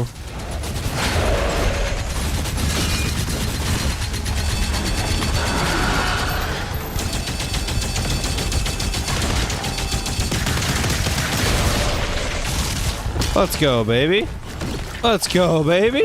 The chapter would end soon after that, and I'd call it quits for the night, going to take a little cat nap. And after a nice little 4-hour or so nap, I was back and ready to tackle Chapter 9, with us now a little over a third of the way through the game. Here we would be diving into the Ancestral Forge, and this is how the morning started. I did not mean to jump at him. Ah! Oh my god, dude, this guy's going ham on me.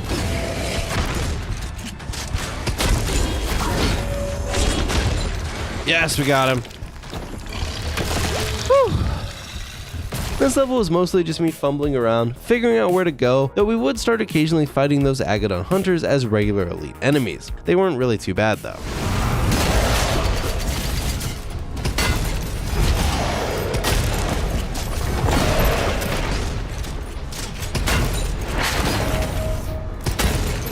There we go. Easy peasy. And from there we would unlock these shield runes with our first ability being Ground Fissure. These basically just allow you to have an extra effect on your shield. Directly after the shield rune would be another one of the big morale fights, which I may or may not have misplayed on. I would never die on the Dark Ages though. I said it's easy. Ah! Once I finally broke the morale bar though, the leader wouldn't cause us any issues.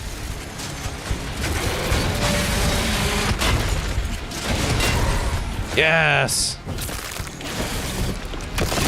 Take that, leader.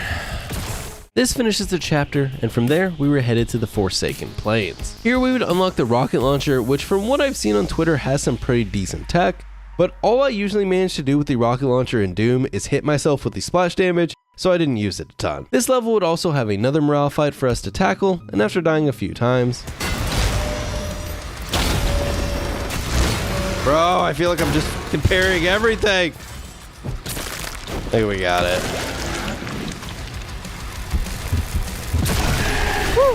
Alright, maximum health increase, dude. I felt like by this point in the game, I was really starting to get a hang of not only this style of encounter, but also just the parry mechanic in general.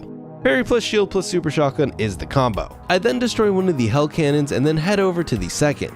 This would have us do another morale encounter, and then we would destroy the turret which opened this mouthing for us to go through, and then we would head in and pick up a power core. After obtaining the core, we had about one more main combat arena, and that would do it for the chapter. The next mission would have us do some more mech combat, this time getting this giant mech shotgun for a bit, then hopping out of the mech to complete the level. On the bright side, killing these leaders was getting us pretty nice and beefy. That would do it for the chapter, and we would hop over to the Sentinel command station, which is a lot more of the same, but I would unlock the Skullcrusher Ravager being the more long-range version of the two Skullcrushers. Kinda similar to the Plasma class though, these two are also pretty similar. Now I would die a good bit here in this chapter, but there wasn't anything too crazy, and we would unlock the hangar and then hop into the next chapter where we would need to do another dragon level that is pretty similar to the first. We would get some excitement though on this chapter, as I believe it's the first time that we encountered the Cacodemons. Not gonna lie though, took me a while to realize these were the Dark Ages versions of the Cacodemon, which you might be a little confused by, but I didn't pay that much attention to all the pre-release material they put out, so I know they already showed what all these demons looked like, but I kind of tried to go in as blind as possible. And that was pretty much the end of the chapter, and by this point we were just cruising through them up to chapter 14 now. And here we would meet the Kamado champion, and this dude is deadly. I need help. Ow. I think we're gonna take an L here, chat.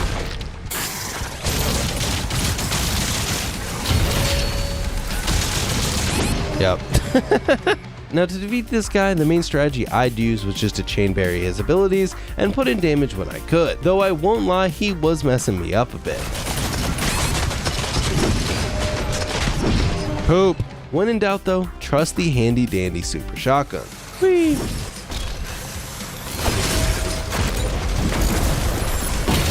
Alright boys, I think we figured out the key to greatness. When in doubt, super shotgun it out. Okay, there we go. I thought I clicked it. I'd hop back onto our dragon for a bit and just go around deactivating the stasis emitters. And oh yeah, when you're on your dragon, you get to fight really big Cacodemons. And it always feels nice to dominate one of the big morale encounters on your first try. After eliminating the third stasis emitters, we would go and gather the BFC. It's medieval times, so our BFG would need to be a BFC, or a crossbow. And it works pretty similar, though without the giant orb in the air. And as you can imagine, like usual, once picking up the BFC, the game would reward us with a little target practice to test it out. Oh my, they really want you to test it out. Dude, imagine trying to kill this. Oh, I whiffed. Ah! Okay, we lived. After a little bit more fighting, we would eventually get to the skull button and close out the chapter. Hitting this has some giant demon break free and start flying towards a portal in the sky, and like all good Doom Slayers, we would hop on for a ride, bringing us to the next chapter, City of Rule. This opens with a nice relaxing swim before hitting this button, raising our platform into the air and summoning a portal that was locked. This chapter has these little gates that you can shield charge through. They give a giant boost, and I'll be honest, I kind of wish they had done more with this because it was just kind of a cool mechanic for traversal. Maybe they could have explored stuff like this more instead of the dragon sections and mechs to break up the combat section.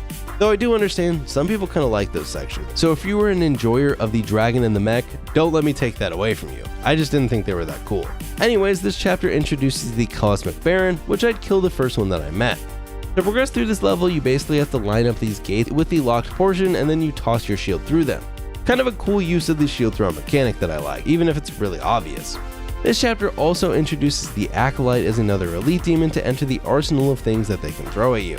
Not much further on, we would acquire the Dread Mace, which is the game's slower, more powerful melee weapon. So if you kind of like that style of weapon in other melee games, then the mace might be for you. Outside of using it right when I unlocked it though, I just went back to the flail. And then I'd just go around throwing my shield through some holes, swimming through these interesting tunnel areas, and killing a lot of demons, including some spiders for all my arachnophobes out there. Which made me randomly think about all those games that have started adding like an arachnophobia mode, which I'm always a fan of stuff like that, even if it's an option that I never turn on. I do hate spiders though, absolutely hate them. Sadly though, this level would also lead to our 100th death.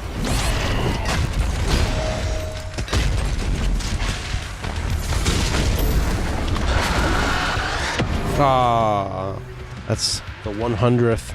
In my next life though, I'd grab its little heart out and buff our Doom Slayer some more, eventually opening that main gate, clearing out the enemies, and then hopping into it, closing out the chapter. Next up, the Carthel Marshes, and by now my Doom Slayer was a demon slaying beast. Our stats were cruising their way toward max, and most of the weapons that I was using, the Super Shotgun, and a couple others, were pretty much fully upgraded, giving us some good tools at my disposal for all the demons. The next chapter would have us in search of 2 relic fragments. I did manage to die to the tentacles twice on this chapter, so not my best performance. Besides that though, it was pretty bog standard, and we were getting to the point that these standard leader fights weren't really posing any issues. After getting the 2 relic fragments, we would put them together to form the relic key, and then by using these creepy tentacle things to open the portal and hop in. Chapter 17, here I come. Actually, can I be honest? For our purposes, Chapter 17 is pretty much more of the same and just serves as more fun combat areas while we flesh out the story of the Dark Ages that I still don't really understand or honestly care that much about. And spoiler alert, which I guess this whole video has been a giant spoiler up to this point, so if you've made it this far, I doubt you care.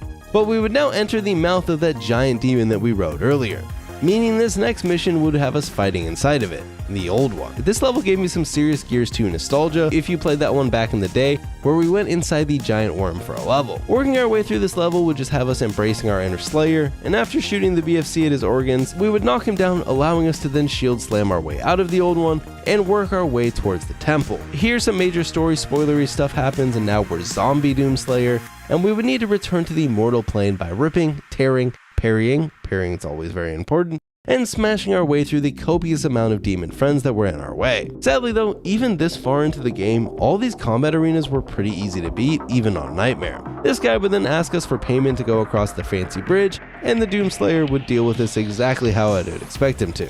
Why hello there. Payment required. Perfect. And we'd then kill a bunch of demons on this barge before getting to the helm of the ship and steering it back to life. Honestly, I was sort of just lost at this point, but I'm sure it made sense to some of you guys that paid attention to the story. I was just there to shoot the demons. The next chapter would be our resurrection, and after coming back to life with this ritual, we would need to destroy the 3 siege towers, which just means go around killing some more demons and then watching the tower blow up. Once defeating the 3rd tower, we were able to hop back on Mr. Dragon and ride him up to the Creed ship, which we would then board after killing some of the turrets on it. And hey, the little pinata enemies are back. I don't think they pop though, like they did in Eternal. At least they didn't when I shot at them, but maybe I wasn't doing it right. I don't know. This would then get us to the Creed Maker, who was the Jabba the Hutt ass dude, and it was time for a boss fight. The first totally unique boss fight in the game. Oh. Now you might be asking yourself, how does one kill the Creed Maker? well, avoid his balls and the giant moving orb that does damage, and occasionally parry back his projectiles. There's also this move where he gains a shield and throws these ground projectiles at you, and after doing a good bit of damage, he gains 2 more rings on his head and these giant balls that he throws at you, but it's not really that hard. How did I not return that one? Did we beat him? What a shitty boss. Now this first phase, extremely easy, but he would take off his robe, exposing his extremely creepy looking body, and now it was time for phase 2. In this, his attacks are pretty similar to the first, but he also gains these walls that he puts up, just giving you less room to move around, and he also just throws out more attacks in general, including these meteor style balls that he shoots out. I'm gonna die. You pass now into the next world. Poop. Oh boy, this is not good.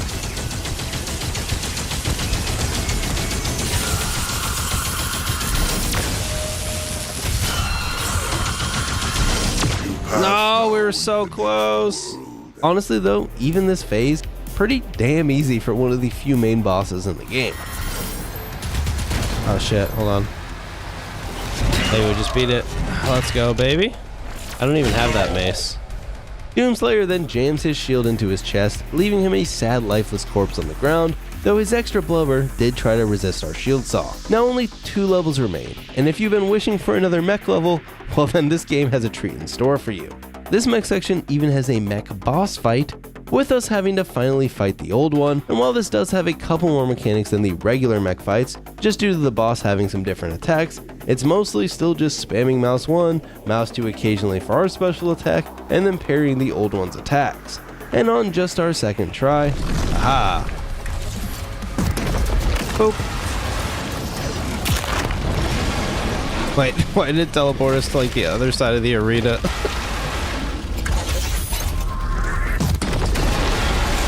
Alright, here we go.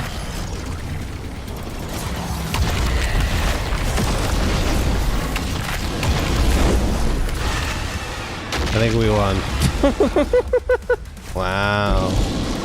That was invigorating.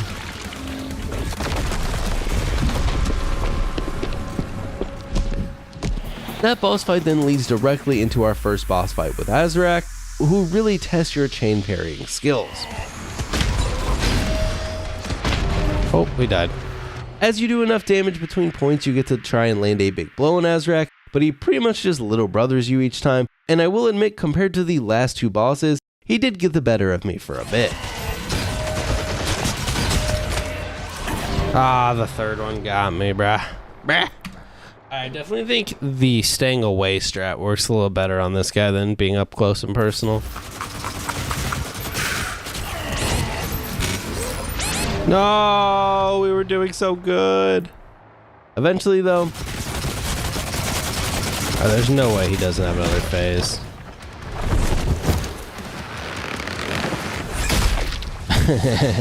and as anticipated, Azrak would have another phase, by now transforming into a giant winged demon. This next phase would not only give him more mobility, it also spawned these weird spike looking things.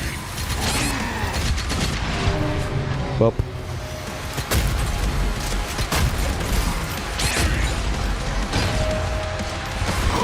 No! Oh. Really though, it still just all comes down to the parry. Hit your chain parries and do damage when you can, and after just 10 deaths,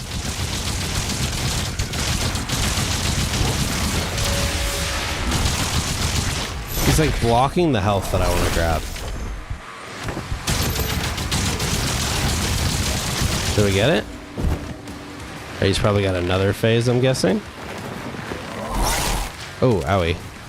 Azrak then stabs the shit out of us before our dragon would show up and try to help, unfortunately getting dominated, which made me very sad. I may not have loved the gameplay of the dragon, but having one of our main companions die is always a bad time. Poor little dragon, wish we could have saved him. Maybe we'll bring him back as a zombie dragon. Doomslayer then stands back up more pissed off, giving us one last phase. In this one, you now have to parry these red bodies that fly at you, a floor attack similar to the prior boss, and a lot more parrying. I must also say, this boss fight felt pretty final to me at the time. Now in this phase though, when you do go into your damaging blows, you can tell that the Doomslayer is starting to get his licks in, and on just our first attempt of the final phase,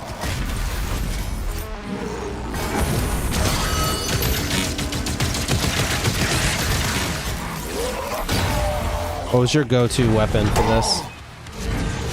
Did we do it? Oh, baby, let's go! Some more story stuff goes down, and then we would enter the final mission, chasing Azrak into Hell. This final level in Hell, as you can imagine, includes a ton of combat encounters, where id throws basically everything they have at you, including the return of the Vagary champion, who wasn't too much of a threat to us. This guy has got a fucking health bar.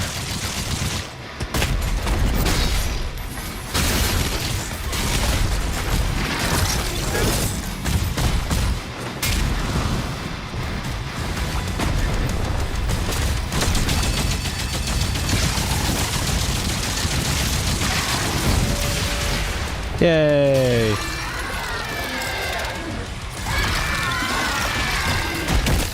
This then takes us to the final fight, where you fight both Azrak and the Witch. Azrak is pretty similar to the first time that we fought him, and the Witch is more of a ranged enemy who throws orbs at you, and we would need to just attack whichever of the two didn't have a shield at the time.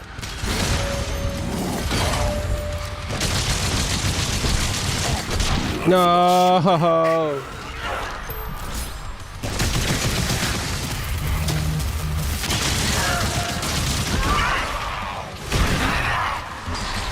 Oh, there she goes. Okay, just him now? I command the Horde. Kill me, and this war will never end. Alright. Last phase, maybe.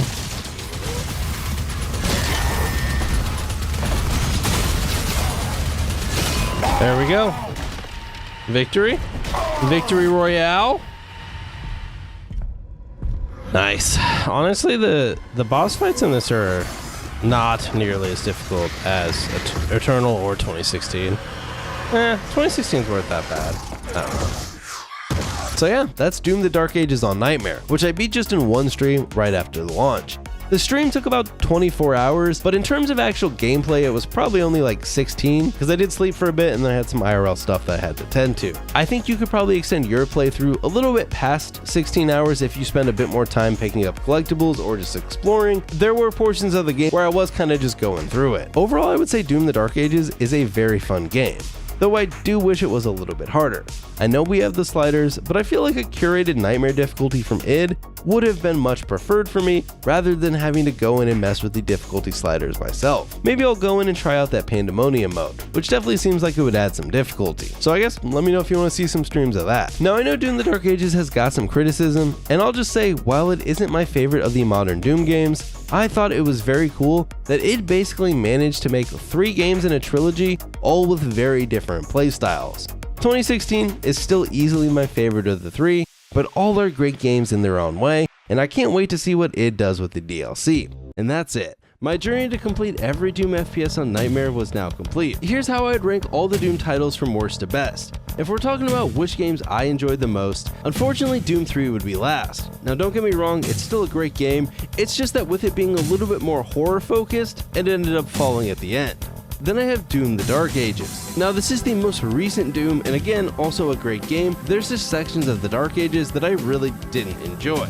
The big flying dragon sections and the mech sections to be particular. Also, by the time you get to the end of the game, I felt like the combat loop in the Dark Ages got a little bit repetitive compared to the other modern Doom titles. Next up, Doom 64. I actually really enjoyed 64, I thought it was like a really cool spin on classic Doom, and I did like how they kind of adapted the classic Doom gameplay loop, but gave it a little bit of a horror vibe, but not all the way to Doom 3 levels. The additional sound changes and graphic changes also were really nice. Then next, these are pretty interchangeable because honestly they're kind of the same game, Doom 1 and Doom 2. I give Doom 2 here the nod because it's basically Doom 1, just with more content. And then we get into the modern Doom games that I love the most, Doom Eternal and then Doom 2016. Now I absolutely love both of these games, but I'm a little bit more of a fan of the more grounded combat in Doom 2016, so I put it in front of Eternal. And now from easiest to hardest. Easiest throughout this entire thing was the Dark Ages, then 2016, then Eternal, then 64, then 3,